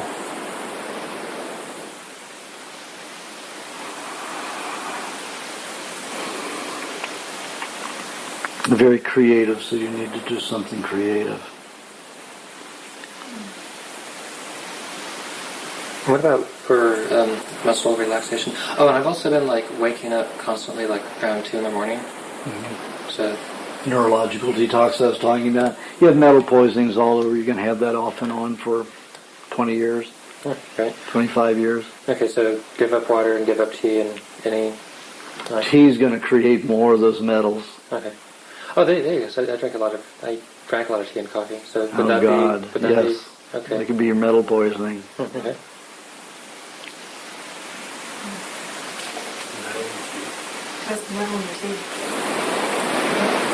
The circulation in the spine is poor, so I'm going to suggest at night putting a hot water bottle, a couple of them, at your spine.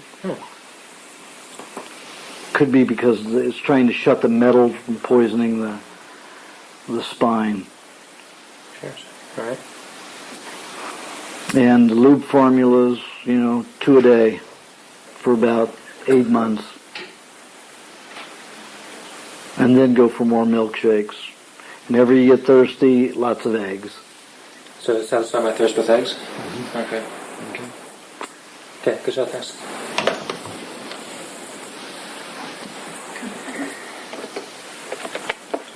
You need a flashlight? Pardon? You need a flashlight yet? No. Probably in a few minutes. You're thirsty, so you're drinking butter? Mm-hmm. I'm getting dry mouth. Is that a mixture of honey and butter? No, just butter. How do you get heavy metals from teas and coffees? What's the link there? Just like I said earlier, anytime you cook anything, has metals in it, you cause the metals to become free radicals. They're no longer nutrients. They're poisons. What if you didn't heat the water to boil? If it just was with like a 4-second finger in the water? The water's toxic anyway, because it's a leacher. To get your herbs, what you do is juice them. Juice the vegetables, and then you get your liquids that you can utilize. Sun tea, still you're going to have heavy metals in it. Why would you still put 4,000 You've got dehydrated substance. There's no electrolyte. There's no ion activity. If you use that question, throw it in a gallon of water, then would you be getting the nutrients that you want? Well, the water will start leaching the mint out, the oils out, yes, but still you're going to cause some of them become free radical because of the imbalance of minerals that are going to draw out. It's going to break it down more for, plants to eat rather than for a human to eat. It's better just to juice, put some mint leaves in your juice. Juice some mint leaves. I was just looking for a tea alternative, and it sounds like there's... That's what your vegetable juice is. Vegetable juice is your tea. If you want mint in it, just put a few leaves of mint in there. No more. You can use it, whatever verb you like, fresh and raw, just no more than 5%. Because remember, anything other than those that I normally suggest are medicinal. And they will cause reactions in the body. Chamomile, mint. Any of them. You can have them fresh, but you use them in small, no more than 5% of the juice. Kale, leeks, any of those are very strong. No more than 5% of the juice. Spinach is the oxalic acid in it, more than 10% of that, and you're asking for trouble. For the kidneys, anyway. Okay, name? Carol.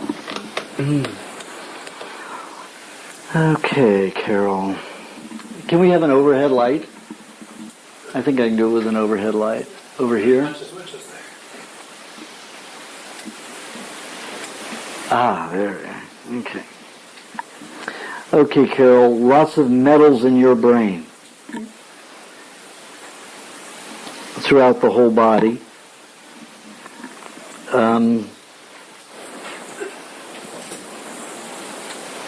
But mainly in the brain. Usually I'll find it in the shoulders when it's this bad, but you don't have it so badly in the shoulders.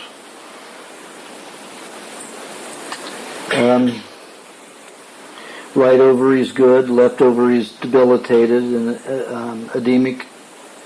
Pancreas is shot, swollen, edemic. The adrenal gland's very overactive. The left one's fatiguing. The right one's fine. Thyroid gland on both sides, not very operative. The left one looks like it could rebound pretty quickly. Parathyroids don't look like we're working at all. And it looks like the tonsils are gone. Scar tissue, so they're not working very well. This one's okay, but this one's all scar tissue, the left side.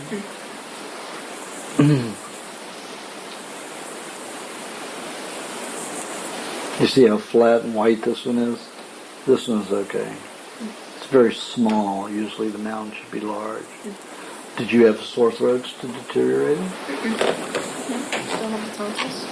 Just didn't develop? I don't know. I think they're there. I mean, didn't develop normally, the large as they're supposed to be.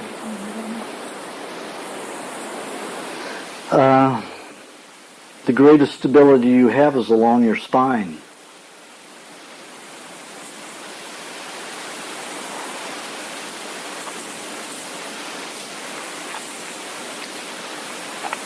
Severe protein deficiency, bile throughout the system. Again, what I see here is a person who's too thin doesn't have enough fat to bind with the poisons, so the poisons get embedded into the tissues. Always happens. And it's hard for those people to recover. That's why I said it's better to be fat and happy than skinny and considered fashionable.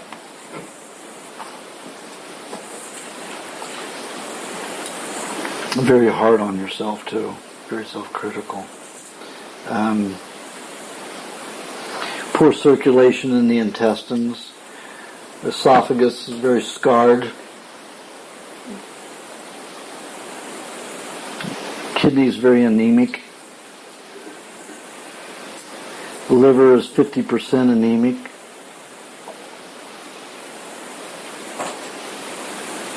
Looks like there's scar tissue there. Have you had hepatitis, or you just didn't know it? Because it looks like you had a liver virus or infection. Tried to clear it.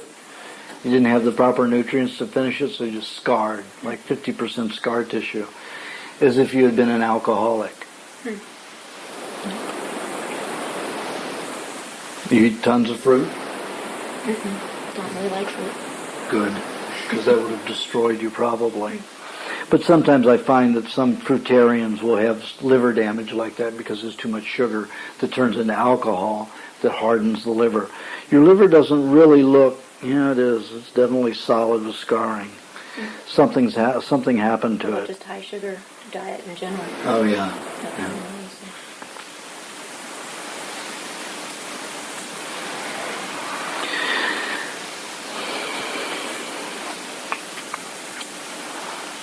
I'm going to recommend 80% celery, 20% parsley.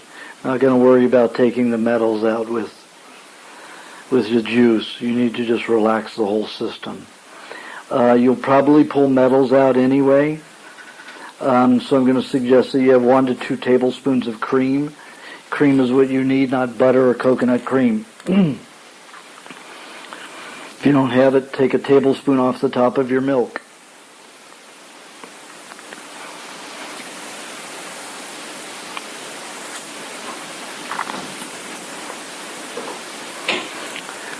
I recommend 3/4 of a pound a day, minimum, and work up to a pound and a quarter. Of meat? Yes. Signs of anemia.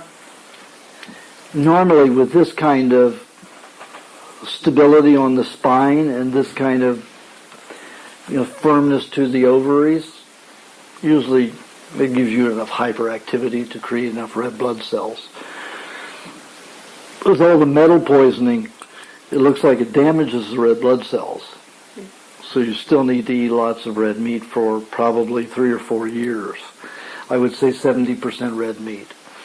Now maybe 4 years you could cut it down to about 50% of each.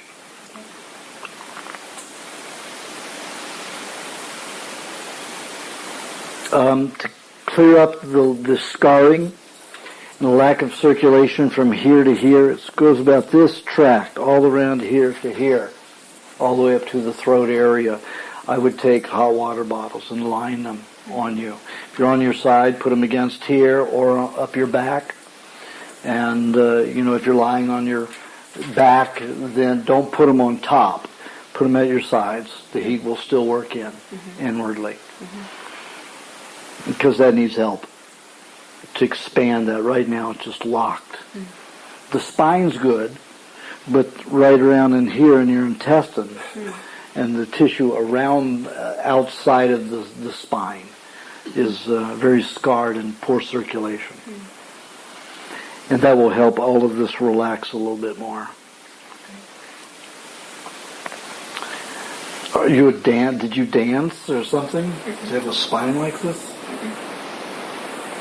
Do you exercise? Jog, walk. Because usually dancers have this kind of thing, but joggers too. I'm a potential dancer. Obviously.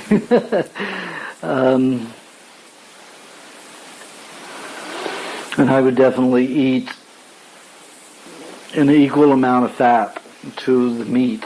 It's not going to be easy, but you really need it. A pound of fat a day? Yeah. Yeah. Oh boy. Yeah. And if you use the various fats, it'll be easier. If you just stick with all butter or something like that, it's going to be impossible. And continue, exercising. Definitely. Walking, jogging. But don't do it on an empty stomach. I recommend you down 3 eggs before you do it. Rocky style. No whipping. And you have to wipe your mouth like Rocky did, or else it won't work. Then find some stairs. There you go.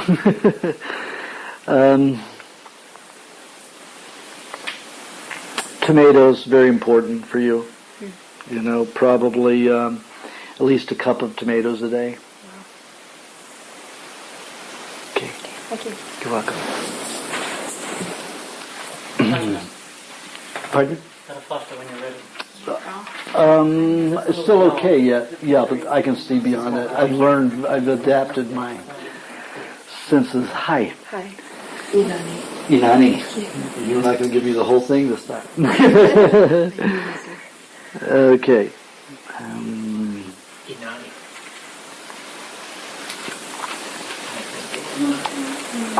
The left ovary is in very good shape. The right one is not. It's debilitating probably by 60%. Adrenal glands have been very overactive. Shows a very aggressive nature. And that's because the adrenals, the way that they formed, and the lack of pancreatic function shows a low blood sugar level with high adrenaline. Usually creates an abrasive nature. Lots of metal poisoning in the brain, especially around the right ear and all down through the brain stem here. Liver looks very anemic. Circulation to and from the kidney, right kidney is very poor, the left is okay. Lots of metal poisoning around the heart and going all the way out into the sternum.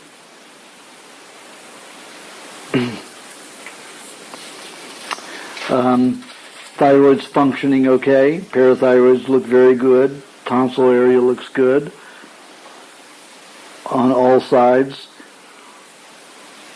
So the glands up here are pretty good. And the ones down here are overactive and debilitating.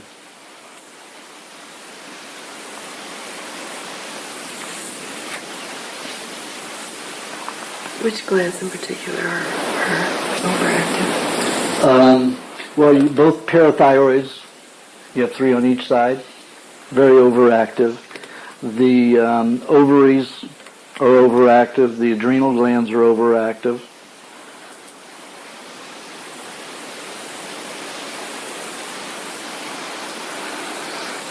If you had been raised healthfully, you would be a person that wouldn't need to eat a lot of meat. But it didn't work out that way. Also, you're very self-critical. And you extend that out to the rest of the world, too.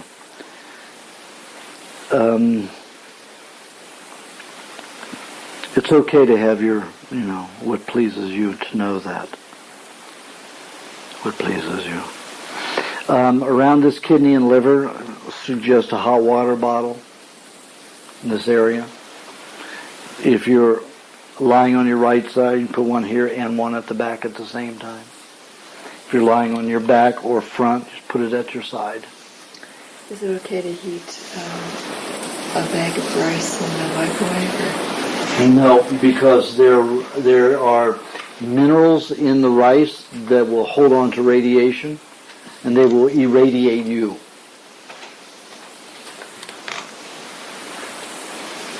And they have about, each time you irradiate it, it gives it about a 46-hour radioactive life.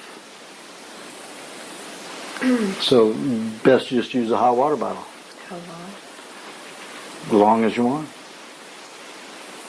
So you go to sleep with it. This is a long-term sort of thing. With a liver and kidney in that kind of shape, I would say yeah. I would say it'd probably take about 6 years.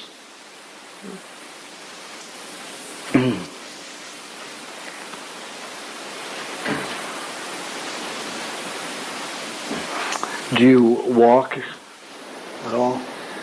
Some. I'm going to recommend that you do some walking.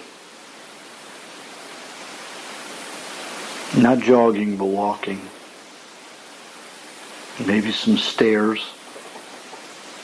The circulation in this whole area is very poor.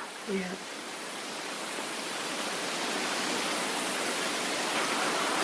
Okay, juice I'm going to recommend. The metals in we have to get out because that's causing a major problem. They're like forcing your body to use up all the fats. So you keep calling in water and it's not helping, it's making it worse. H2O that you can't use.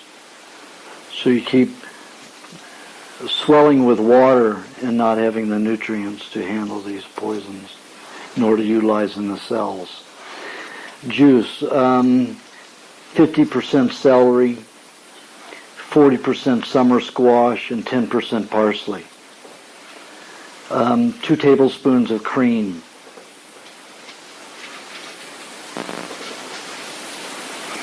You need the nut formula twice a week. Never less than 3 days between them, though. Never 2 days in a row, or, just 2 days apart. Make sure it's at least 3 days apart.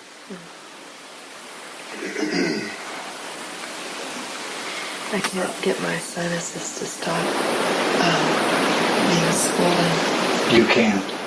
With this much metal poisoning, guess where it has to go? Out the throat and sinuses. Yeah. So you're going to have eat lots of eggs, lots of fat, just to be able to let it flow more easily. It could take 23 years to get rid of this metal poisoning. So I would just say that, your sinuses are a drain for it. And just get used to it and know that it's a good thing. It's the only way it can drain out. Unless it comes out the gums, and then your teeth may be damaged and your bones may deteriorate. Sinuses are a little bit stronger, even though it doesn't feel like it. But this much metal poisoning in the brain, what did you do to get this kind of metal poisoning? I don't know. Could my dyes have anything to do with it? You what? Dyes? You use dyes? Oh, definitely. Yeah, if you're using any kind of yellow or blue dye, you've got cobalt and cadmium. Definitely.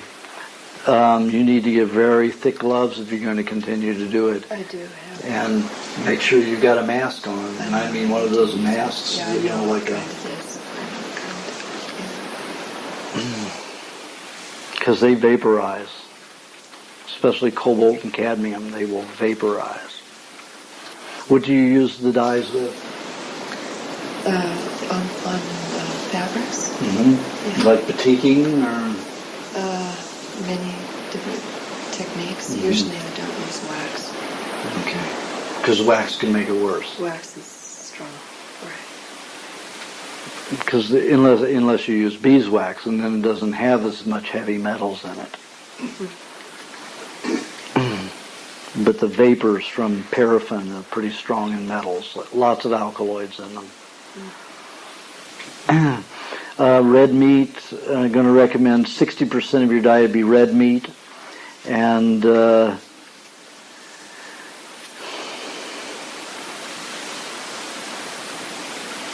you like fish? Yes, I like shellfish a lot. I recommend that you just, down 6 oysters a day and scallops, even if they're frozen, just to get rid of some of this metal. Lots of eggs, anything that's going to pull this metal out of your system. So about a pound of meat a day, pound and a third meat a day would be preferable. How about the eggs in a milkshake? They're going to make you feel more relaxed and help create more mucus so you can discharge and drain better here, and that's a good thing. And you need to relax just to add more cream to it. Let's say you're having 5 ounces of milk with 2 to 3 eggs. You need about 3 ounces of cream added to it and 1 to 2 tablespoons of honey. I found that having cream and milk is difficult if I have one or the other separately. They're easy for me. What is the difficulty? I get plugged up in my sinus if I have them both together. Doesn't drain at all, it just plugs? Yes. Means you're not digesting the proteins properly. Are you letting the milk stay room temperature? Or are you drinking it cold? It's probably cold. That's your problem. Toxic proteins are getting into your blood without digesting. Try it, letting it sit out for at least 12 hours. In a dark cupboard. can be a cool cupboard, just not cold, and then pour it into and see if it plugs you up. I'll withstand it for 3 days if it happens. If it still happens by the 4th day, then, don't have the extra cream in it. Have it before or later, before the milkshake or after.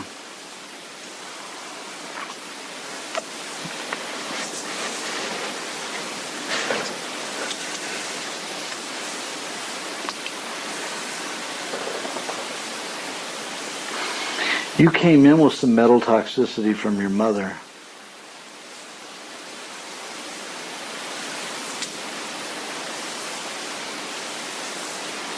Oh, maybe it was from formula.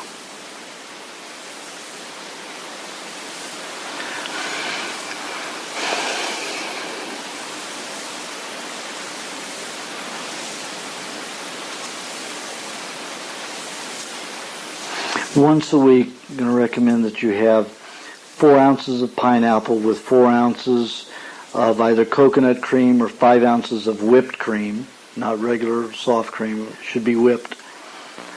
And a teaspoon of honey with the whipped cream. You don't need any honey with the coconut cream unless you want it. I've been doing the 5 days of green pineapple and cream, and then 5 days with the blueberries and cream. Is that good? I think you need to stabilize before you do something like that. Right now, everything is fractured. It's like your ulcer. Your tissues are so vulnerable and so weak and so dry, and they're just full of water that everything looks fatigued. So I wouldn't force a detoxification until you can stabilize the tissues, the cells, and that means not working in the cream, and only once a week do pineapple, about 4 ounces of pineapple with, like I said, 5 ounces of coconut cream or whipped cream, 5 ounces of raw cream that will whip into more than 5 ounces, but 5 ounces of raw cream before it's whipped, and then whip it, which comes up to about 7 ounces, or 4 ounces of butter blended with the pineapple. And only once a week.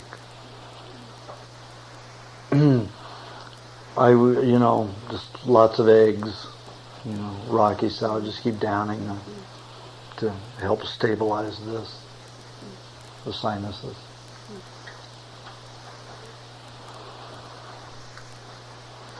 Okay. You're welcome.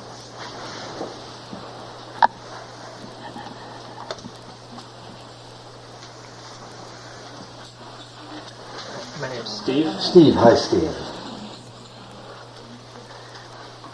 And relax your thumbs. Left testy is in excellent shape. The right one is starting to debilitate. Very swollen with water. The left side of the pancreas is in good shape. The right side is completely debilitated, swollen. The adrenal glands are very overactive. Usually shows a very high sexual nature. The right thyroid is overactive and good. Parathyroid is overactive and good. This is the right side. Tonsil area looks scarred. Metal poisoning on the left side, all around the tonsils and throat area. Parathyroids over on the left side are very bad. The whole area around the throat and neck on the left side are debilitated and toxic. Metal poisonings, bile, full of bile. You've got lots of bile too throughout your system.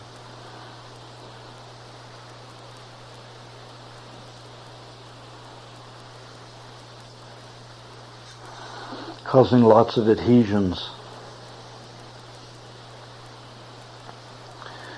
Circulation in your diaphragm from your esophagus right below the heart all the way down to the stomach small intestines, poor circulation. The left kidney swollen and metal poisoned. The heart looks pretty weak, also metal poisoned. The liver's metal poisoned. Some looks like adhesions in the ducts going into it. Swelling in the right kidney.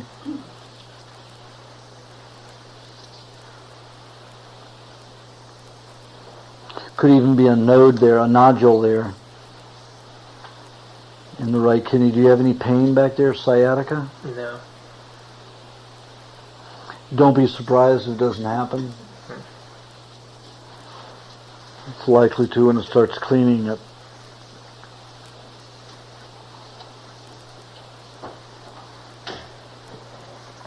Normally you wouldn't need a lot of red meat because there's the red blood cells aren't forming quite as well as they should, so they're not transporting oxygen as well as they should.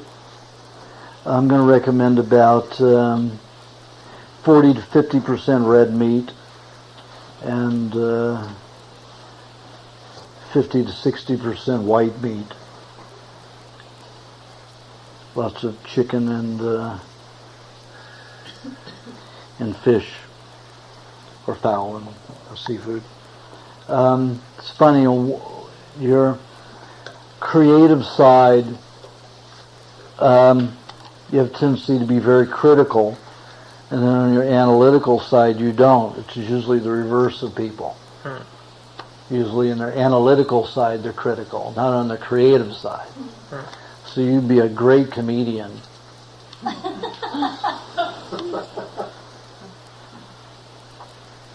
Because you have a sensibility, a perspective that's unusual, and it would really work for you.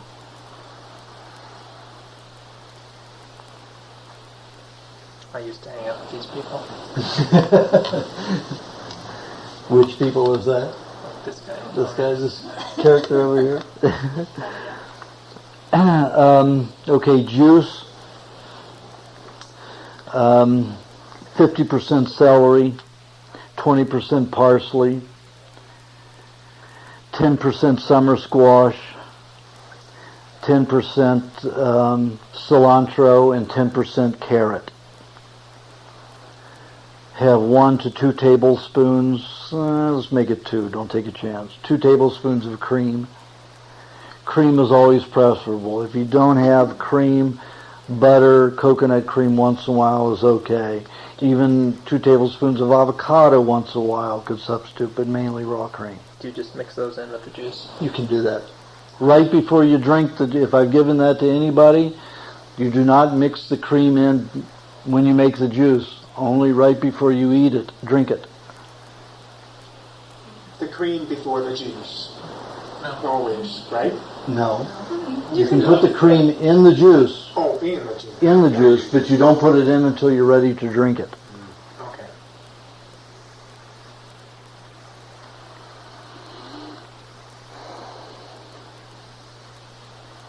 I recommend working up to 1.5 pounds of meat a day.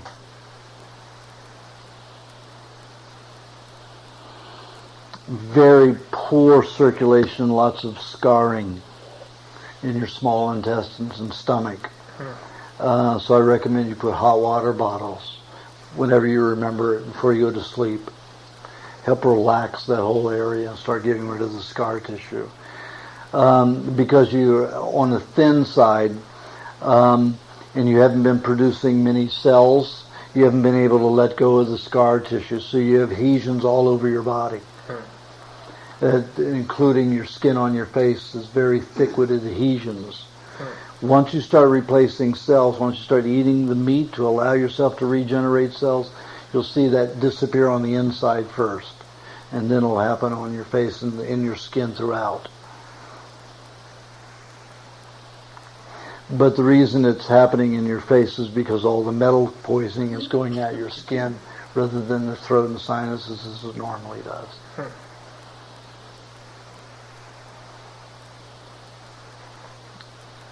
I recommend you could have 1 piece of fruit a day, make sure it's in the afternoon, and with an equal or more amount of fat with it. Recommend that you have avocado with pineapple once a week. Say 5 ounces of pineapple with about a 1/4 inch circular slice of not too ripe pineapple, with a whole avocado once a week. Have blueberries twice a week. You could have about 6 ounces of blueberries with 6 ounces of cream or coconut cream, or 4 ounces of butter. And you might rotate them, different fats. You have difficulty digesting the same fat repeatedly. That's why you need to alternate them. Say you had cream in the morning and then butter in the afternoon and coconut cream in the evening, or avocado. Just make it a different fat. Does honey help with that? Well, the honey mainly helps protein digestion, but that 10% of sugar will help the fat digest, because sugars are needed, or vitamin C or alcohol is needed. So that 10% will give whichever one that your body will utilize at the time, the 10% of the honey. So the honey will help. It's just that the honey will help more the protein digestion, which you need anyway. But it will help the fat digestion a little bit.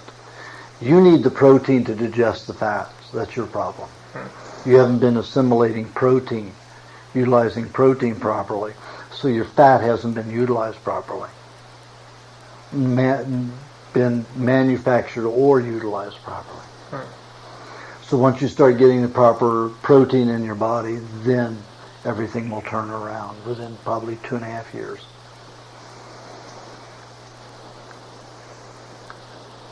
Okay. Yes. You're welcome.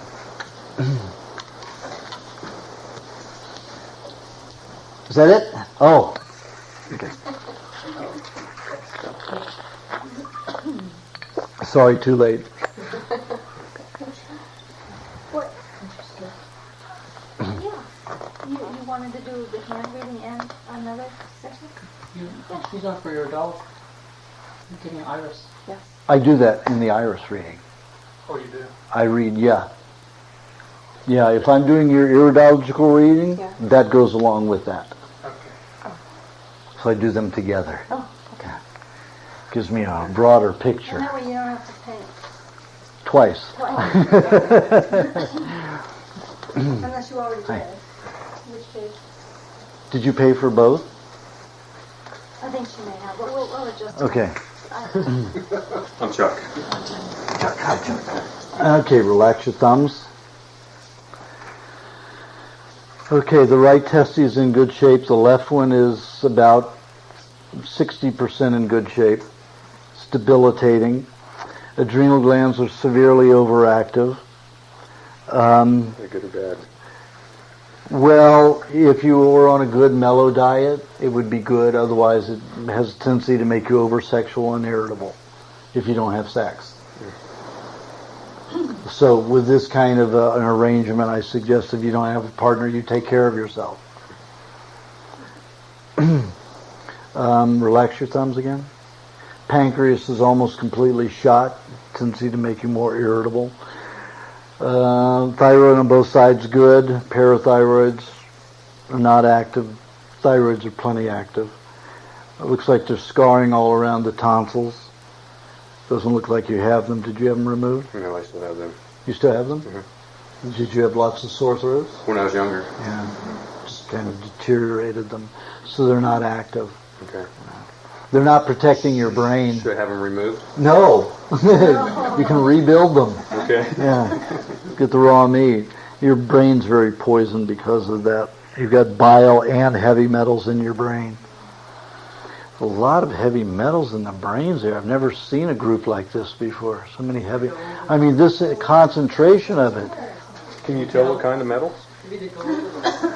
Pardon? There's a lot of mercury in the water. Yeah, there is. Getting a lot of chemtrails too. Oh God! All that aluminum. Every day. Well, we're all heavily... They're doing it down where I live too every day. It's all the heavy metal music, man. That's it. Osmosis. Absorbed through the ears. Very poor circulation on the left side at throughout the kidney, especially at the part where it touches the spine, or it goes toward the spine. Poor circulation right around in here in the small intestine. Large intestine? No, it's small here. Your large intestine is over here, and this is the small right here. Almost looks like you could have a knot in here. I have problems down here a lot. Yeah. But it doesn't, I mean, the colon looks like it's discharging some of the toxins from it, but it's not the colon. It's the small intestine dumping it into the colon. So your problem is in the small intestine, not the colon. Okay. I thought it was large intestine. No, large intestine looks good.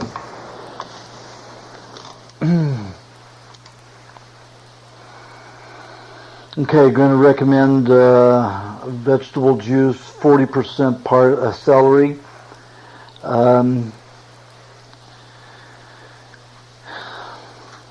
Not absorbing oxygen well. 40% parsley. It's going to be very rich, but it'll be good for you.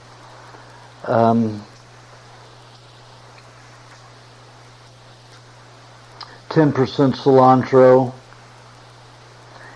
and 10% carrot. Also 2 to 3 tablespoons of cream with your juice, preferable to butter or coconut cream. The others could substitute once in a while, but mainly cream with them, with the juice. Meat should be a minimum of 1.25 pounds a day, up to 1.75 pounds.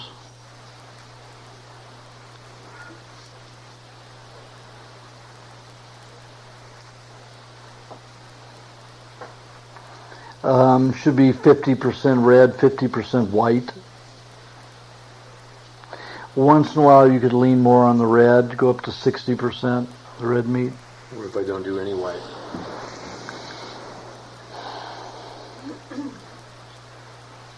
You're not going to replace the tissues as well where the metal damage is. Okay. So if I butcher the chicken once a week, or once a day, or once a week? Twice a week? Twice a week. 2 chickens a week is about good. Okay. For the amount of meat that you'll get out of it. Yeah. You get about probably 4 pounds of meat.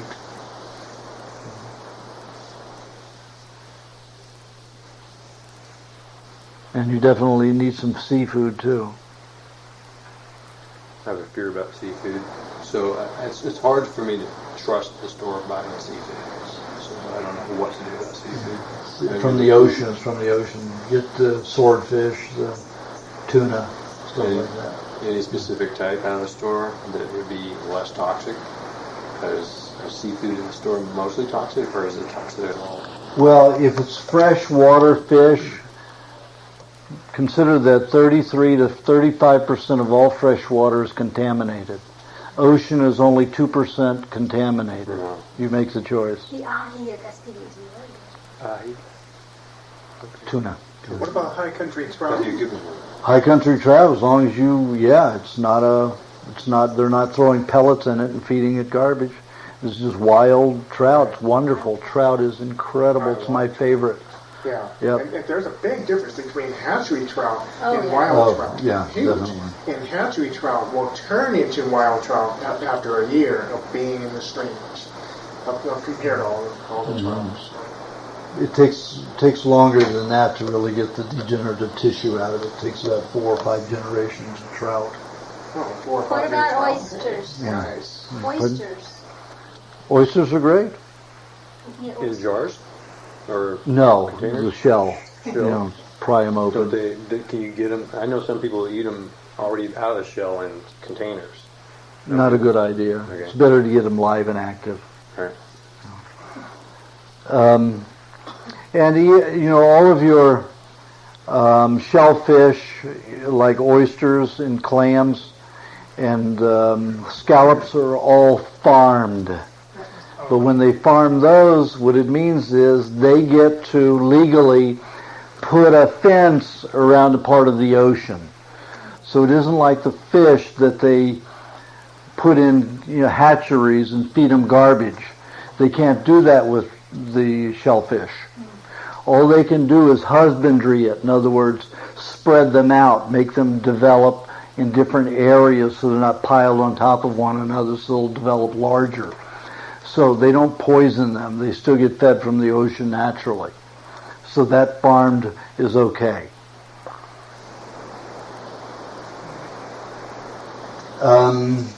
You could use about 2 quarts of milk a day. You definitely need at least 2 smoothies a day. I've been doing that for about a And year. not smoothies, I mean lubrication formulas. Oh, the lubes. Okay. Yeah.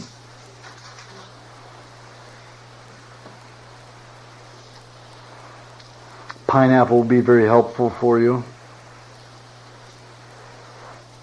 A couple of days a week, not 2 days in a row. And that'd be for removing metals too? No. Just to get rid of some scar tissue and your impacted lymphatic system. Pineapple with? Either coconut cream, raw cream, or butter. So have maybe a 1/4 inch thick circular slice, a very underripe pineapple, and about 6 to 10 ounces of cream, or 6 ounces of coconut cream, or 3 ounces of butter. Butter can take the place of cream. I don't know. Okay. Yeah. It seems to be simpler.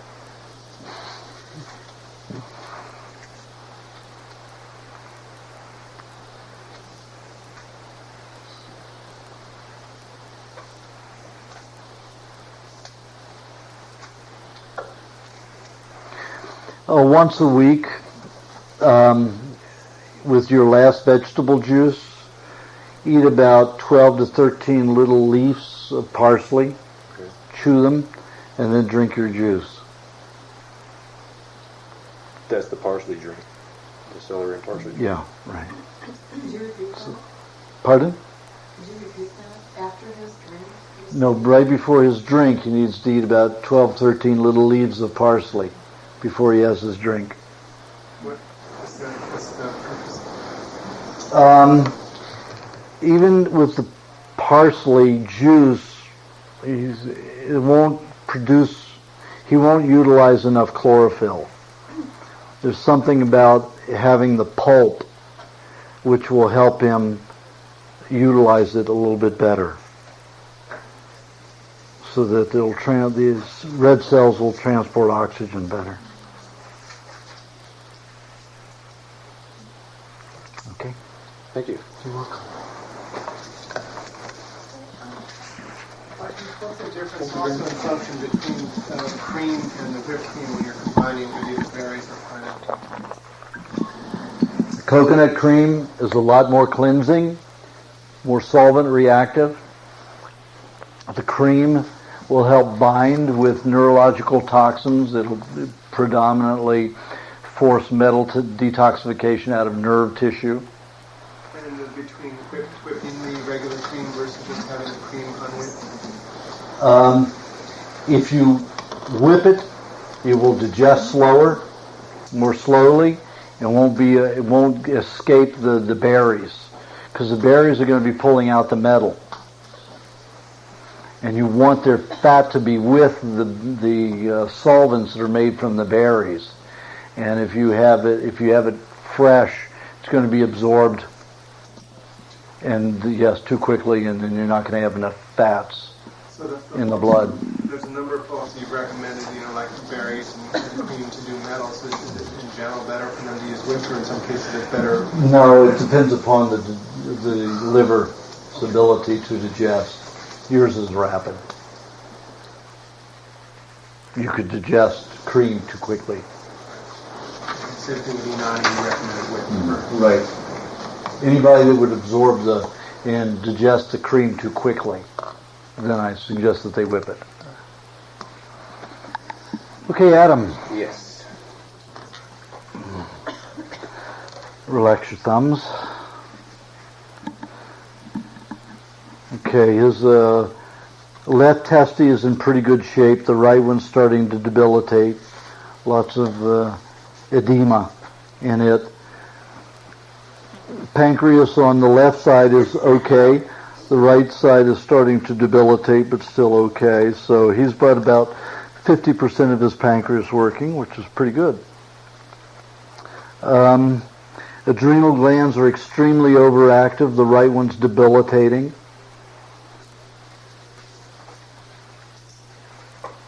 The left thyroid is debilitating, but still functioning. The right one is in very good shape. The right parathyroid's overworking. The left is overworking. Lots of scar tissue around the tonsils, but there's a mound there, so there is activity. Did you have them removed? I thought it was maybe because the shape sometimes looks like the lymph glands are working more than the tonsils. Do you have, a little nodule on the left side? No, not that I know of, but maybe not. Maybe so. Yeah. Sometimes you can feel that you're swallowing more on the right if there's a nodule on the left. Not really. Just pay attention. See, you may find one. Heavy metals in the brain again. I've never seen anything like this. I wonder if it's local. Not from here. No, but I used to be a welder and I'm now a hairdresser, so. Oh, so you have it in both professions. Yeah. Definitely. Hairspray is one of the worst. And nail polish, full of alkaloids, evaporate. Same as solvents that you used in the metal work. Yeah. Think you need to change your profession again? I've been battling with that for a while. You can just cut hair. That's not what pays the big money. Yeah.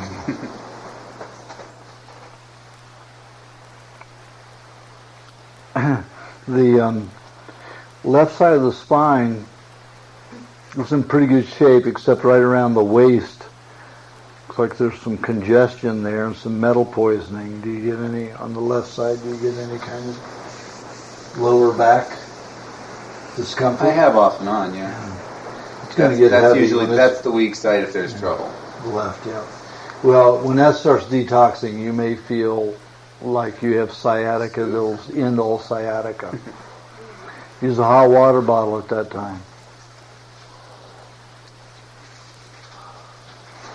Okay, juice, going to recommend 40% celery, 30% summer squash, especially zucchini, 20% parsley, and 10% cilantro. 1 week, then the next week use 10% carrot. So alternate. Use at least 2 tablespoons of cream, preferably 3 in each juice. Do you get any severe pain, like headaches or shooting pains, or get a crink in your neck on the right side, up around your atlas? Not really. If that metal starts pulling out at that point, you're going to have it. Every time you frontal headaches quite a bit lately, but not. Oh, then it's going forward instead of backwards. Usually it goes down. Yours is going forward to go out the sinuses. Super. Well, that's a better way than going down. Yeah. Much better. It's just rare that I ever see it go this way. When it's I'm back developing there. what I'm told are migraine symptoms every once in a while. Yeah, well, this is mercury poisoning. That's a mercury spot. Nothing conglomerates like that unless it's mercury. Mercury, you put it down, it finds its way back, to each other, as it's liquid. And they use mercury in some of those solvents that they use to lubricate for metalwork. And in talc, and that's all over where I work. Yeah, but that's still different because that's a dried, crystallized form. It's not a liquid form, a vapor form. It can vaporize and create a gas, but it crystallizes. The solvent is a fluid, and when it finds other metal in the other mercury in the body, it all gravitates to a clump. And yours is clumped right there.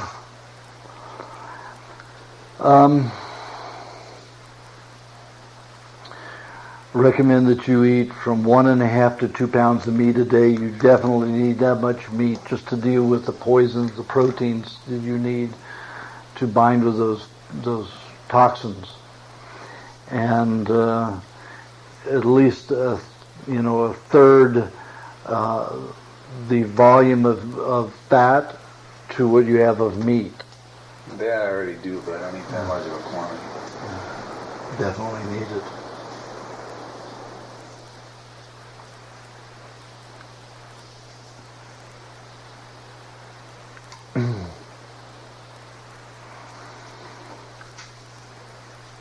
You can have whatever fruit you like in the afternoon. I wouldn't have, for about 2 years, I wouldn't have more than, a handful. So if you got a big apple, don't eat a whole apple. Eat half of it. Much of a food eater anyway, so that won't be tough.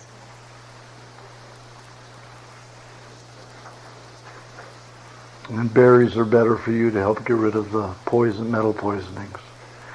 So at equal fat to by volume of berries.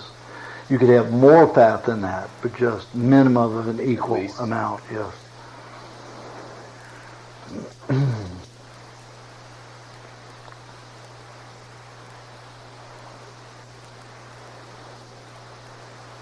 Did I give you the ratio of red meat to white? No. Okay. You've got some intense signs of anemia because of the metal poisoning and poor circulation in the intestines and over some parts of the spine. So I'm going to recommend about 70% red meat and 30% white.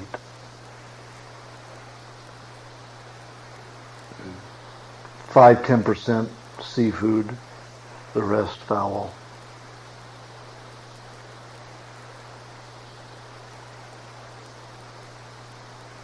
Very creative, so you do need to be in something creative.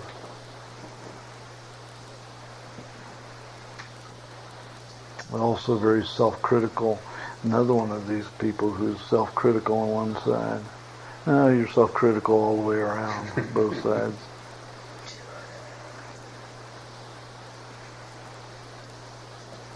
Better to just keep that with yourself to make you, that's there just to make you more creative. Just keeps your juices going, but don't push it off on other people. They're never going to measure up to you. How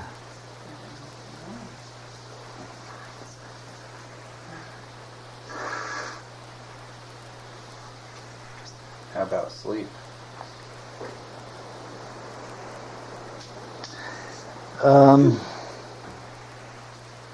With that kind of neurological poisoning in your brain, don't try to sleep at night too much. Don't expect to. Remember, like I said, I go through phases. If you're not sleeping at night, know that your neurological system is trying to detox. And if you're going to sleep, sleeping well, it's healing. But if you can't sleep, it's detoxifying. And if you detoxify and sleep, and you've got some parts of your brain open, it could damage the tissue, and you could never sleep again. You could never be happy again. You never have an imagination again. So realize that being awake when that's happening is very important. So do something creative and learn that sleep pattern that I suggested, and it'll work for you. And when that's happening, lots of eggs during the night when you're awake that time. You could do 6 to 10 eggs during that period from 12:30, 1 o'clock to 5:30 in the morning.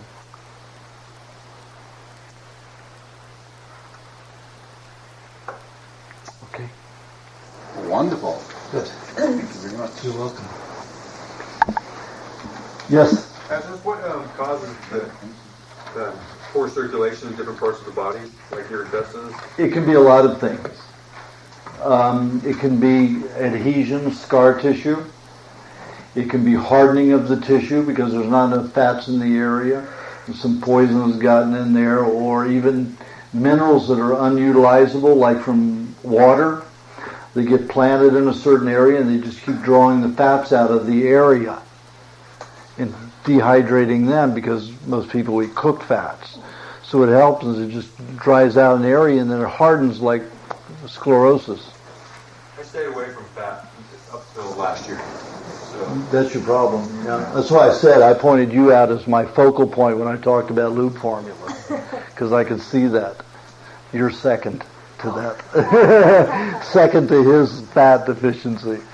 I wanted to find out, when you mentioned, I don't know if you remember, but you said a pound of meat a day, but you didn't define that as far as chicken or fish as well.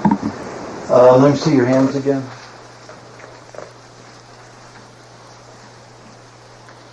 Because I love fish. I eat a lot of that,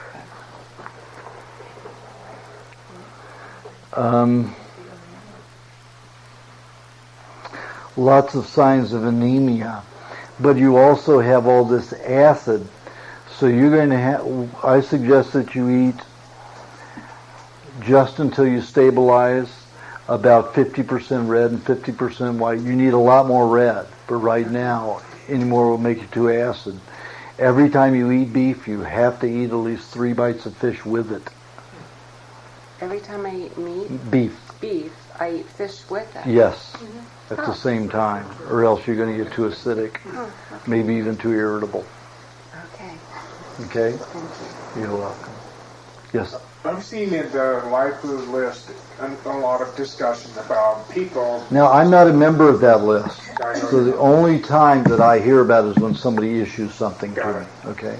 On that list, they have discussed quite a number of times, saying that people who have started on raw foods and have been on it for like a year and a half, go from 100% to incorporating 10 to 15% cooked foods, like cooked meats and cooked fish.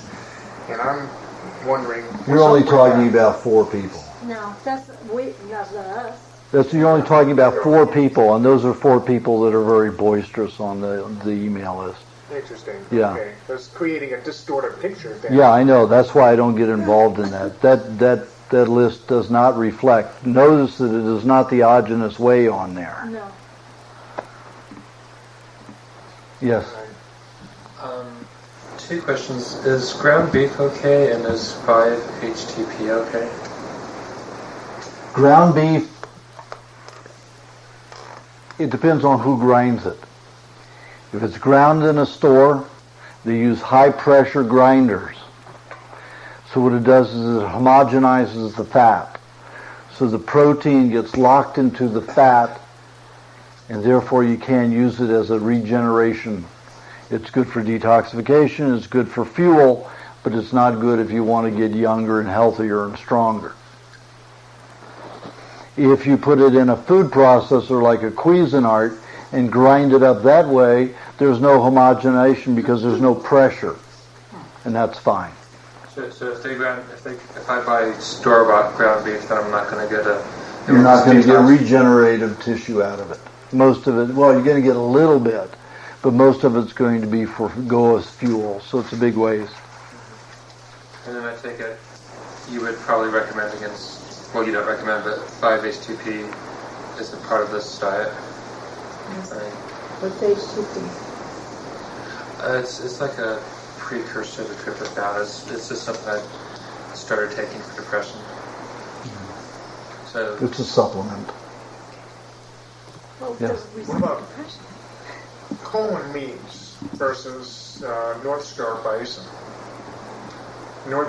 Coleman meats is around $4 a pound. North Star bison is around $8, including shipping. So. Well, North Star is mainly grazed. It's more organic and it's more wild. Coleman is mainly grain-fed, so it's much fattier. and is higher in carbohydrates, which cows are not normally used to. So it weakens their tissue a little bit. Should I focus on North Star bison then? It's so expensive. That's really hard to... I would say when you become wealthier, do that. I mean, I lived on Coleman for, 20 years before I could even get anything else, before the New Zealand or the Australian all-grazed beef came in, or the buffalo came in all-grazed. 20 years I ate. What about deer? Deer's wonderful. Huh? Deer? Yeah. Bag them, eat them all the time. Deer, so I should go in with him or something. Or bag one and you'll have plenty. Oh, really? Oh, yes. So it's pretty expensive. So I mean, if you got them all around here, plug one. You guys can split it. In terms of chicken, it occurs to me that... As long as it's on your private property, you can really fight it in court. Anything that's on your property is your property, except if it's human. I realized that the chicken that I got when I was on the road was rosy. I mean, should I not even eat it, or I won't touch it. Don't even eat it. Yes, I had it for 6 months, and I started getting fog brain and problems that were related to fowl. So I thought, I better check. So I called the chemist at Rosie, and I said, hey, I've got thousands of people eating your Rosie, but they're going to stop. I said, you have to find a different source of protein, but it's so inexpensive. I said, then that's your choice. So you think you don't know if they'll change it or not? He's not going to change. So, is there a place, I guess I'll ask John or Jill if I can get, I don't have to. We can get Rocky's here. Oh, good. Rocky Jr., great, yeah. Rocky Juniors at SPDs are good. Yeah. Where is it? Well, I'll ask later. Because I don't have any TV. Okay, guys, I guess we're finished, aren't we? Any last questions? One more question about Coleman beef. I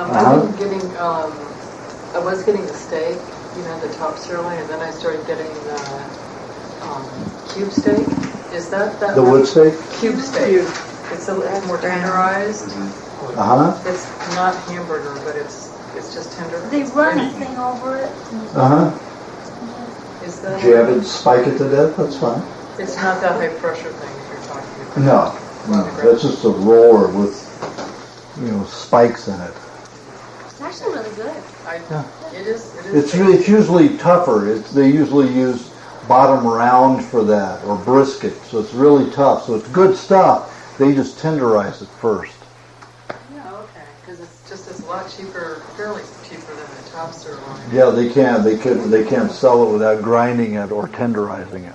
And the hamburgers, like you said, I guess it's just... Yeah, not a good thing to get. Grind your own. I take my meat, I'll cut it up into slices, and then put it in a food processor. I'm having a tooth detox right now. I mean, there's no pain until I chew. But I liquefy my meat. I mean, it's just pate here. And you can do that in a food processor without pressure. So it's fine. So did you put anything else in with me? No. I did with my fish. I made a sauce with butter, ginger, and honey. Very tasty sauce with my swordfish. So I made a pate of that whole mixture. Yes? Now, regarding swordfish, as far as I know, is a seriously overfished fish. And so many fishes in the seas are now seriously overfished that it's really hard to choose what kinds of fish in accord to whether or not it's overfished or not. Because if you're eating an overfished fish, you're contributing to the problem of depletion of the fish of the sea. And that's a serious problem. And swordfish, as far as I know, is one of the overfished fish. Because it's a big fish. It's easy to catch. Good marlins are out there, you can catch one and it feeds a lot of people. That doesn't mean it's low. That doesn't mean that the population is lower. They can't tell. Because they're getting smaller. The couches are getting smaller. The sizes are getting smaller. And they're getting to the point which they're getting, couching them before they're getting to the reproducing stage in age to, continue their population. So that's a real problem. Don't know that that's true, though. We don't know that the adults may be so learned now that they're not going for the bait. Just the young, hungry ones are going for it. Swordfish are one of the smartest fish out there besides dolphins. That's correct. That's correct. And they are avoiding us. Yes? One more question, I'll leave you alone. I grow garlic, and I wonder if there's any benefit to garlic in terms of meat taking. It all depends. It can cause high blood pressure, low blood pressure. If it causes either of those, it can be a problem. For me, it makes me so horny I can't sleep unless I have sex or masturbate or something. So other people, most people, it lowers their blood pressure and settles them down. For me, it does just the opposite. Does it act as an antibiotic at all? You'd have to take an enormous amount of it, and I only suggest people take little slices, not eat much. It's medicinal. If you're on a cooked diet, a lot of that kind of medicinal herb is appropriate. But on this kind of a diet, you're just dealing with the poisons that are detoxed, so it's not as concentrated. Not necessary. Right. When I first started eating raw, I wanted to eat a lot of garlic, and now I hardly eat any. Yep. It was kind of a transition. So if you're putting out a lot of toxins that cause high blood pressure, and for you it lowers it, appropriate thing to eat as long as that's happening.